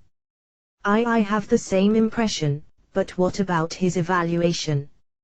Even while becoming overwhelmed by Rona suddenly raising her voice, Emil objected that it'd damage Renya's reputation terribly, but Rona didn't let that count. Besides, if any country suggested doing something like that, that country would be gone from the map by tomorrow. That's why it's impossible for that to happen. So you're saying it wouldn't be an evaluation on a personal level, right? A nation vanishing in a day usually sounded like a joke, but when Renya was involved, it quickly changed into a realistic story. On top of Rona believing that Renya himself would be somehow able to pull it off, the nations created by humans, elves, or beastmen would likely vanish within a night if Renya borrowed a bit of assistance from the dragons. After all, Renya and the dragons shared a relationship that would allow him to do just that. Anyway, please stop with that negative thinking. If the others heard that I made you misunderstand things with what I said, I don't know what they'd do to me. Okay, can't you tell me what's going on then? I'll keep you as a source secret. I can't do that. Then I'll run around all the time sobbing while telling everyone that I got tricked by you and was told that it'd be repulsive for demons to approach the human heroes. Aren't you just boldly threatening her with false rumors that would damage you the most? Feeling a sharp impact against the back of her head, Emil pitched forward. Apparently she had been struck by someone from behind. Once she looked back while rubbing the sore place, the person she'd been looking for was silently standing there with a sour look. Renya, I received a report that you headed over to Rona's place, so when I came here myself, thinking that things would definitely turn out like this, I had to witness my intuition being spot on, unfortunately. Emil had somewhat trouble speaking up properly upon the arrival of Renya as she somehow felt like she hadn't seen his face for quite a while, but the eyes of Renya clearly showed him being fed up as he looked at her. On the other hand, Rona felt relieved about Renya having come over to get things under control. Renya, you being here means that the preparations are done. Preparations? Well, I received news that Emil had started to snoop around all over the place. Frau pushed the preparations to get them done in a hurry as it's not just one night we're talking about here, and so I visited to invite the main guest. Main guest? Speaking of the main guest, are you going to have her loosen her hair and wear a dress again? No, it's fine for her to go as she is. Rather, no one would be able to tell that it's Emil with the appearance from back then. Excuse me, but could I get some kind of explanation here? Emil wanted to stop them from advancing the talks she couldn't follow in a direction she couldn't understand, but Renya grabbed her hand, and left the church while dragging her along while she remained dumbstruck. We'll head that way later. Wait a sec. Just what is going on here? Give me an explanation. Renya kept pulling Emil along while ignoring her protests. He had learned from Shin that it was important to not give Emil any time to think when it came to handling her. After dragging her across the city for a while, they arrived at a house at long last. Emil had clearly expected that she'd be dragged all the way to Rinya's castle, but when they entered the grounds through the gate and opened the house's entrance door, she unintentionally gasped due to the scene in front of her. Several maids seemed to busily keep going back and forth within the decorated house. Quickly skirling around between them, Frau hectically hurled all kinds of instructions. Passing the entrance area, Emil was led into a saloon by Rinya. What awaited her there were narrow tables crammed full with all kinds of drinks and dishes. That feast could only be described as luxurious, even for Klinge, which was recently being called as superior to all other existing cities when it came to abundance of food. Standing between the tables were people acquainted with Emil. Did you distribute the drinks evenly? No. Is there enough food? No. Hey, you. Yes, you, Miss Maid. Aren't they bouncing way too much? No. Do you want to earn yourself Crowain Summer's resentment? No. Me. Frau put the screws on a well-endowed maid, though it was unclear how serious she was. Meanwhile Crowa was about to strangle Frau from behind. Keith and Maria looked somewhat embarrassed. Keith was trying to remonstrate Leopard, who said that it didn't matter if they kicked up some fuss near Katz, who was looking sleepy. And Grun was keeping them company while smiling bitterly at it all. Rinya, what's this? Once Emil asked Rinya, trying to confirm her own suspicions. Rinya snorted lightly, it hasn't been my idea. This time I actually want to remain a spectator, if I have a choice. The one who proposed all this was the basically simple, muscle-ahead girl. That's a terrible way of calling me, you know. Shin had approached with a bitter smile after hearing Rinya say that. She held a cup filled with some kind of liquid in each hand, and held out one of them towards Emil, who still hadn't caught up with what was going around her. Welcome home, partner. If I could have you not vanish on us without saying anything next time, it'd spare me having to persuade Rinya. I'm back, partner. This is, I won't poke my nose too deeply into it since you probably had your own reasons, but keep it in mid for the time being, okay?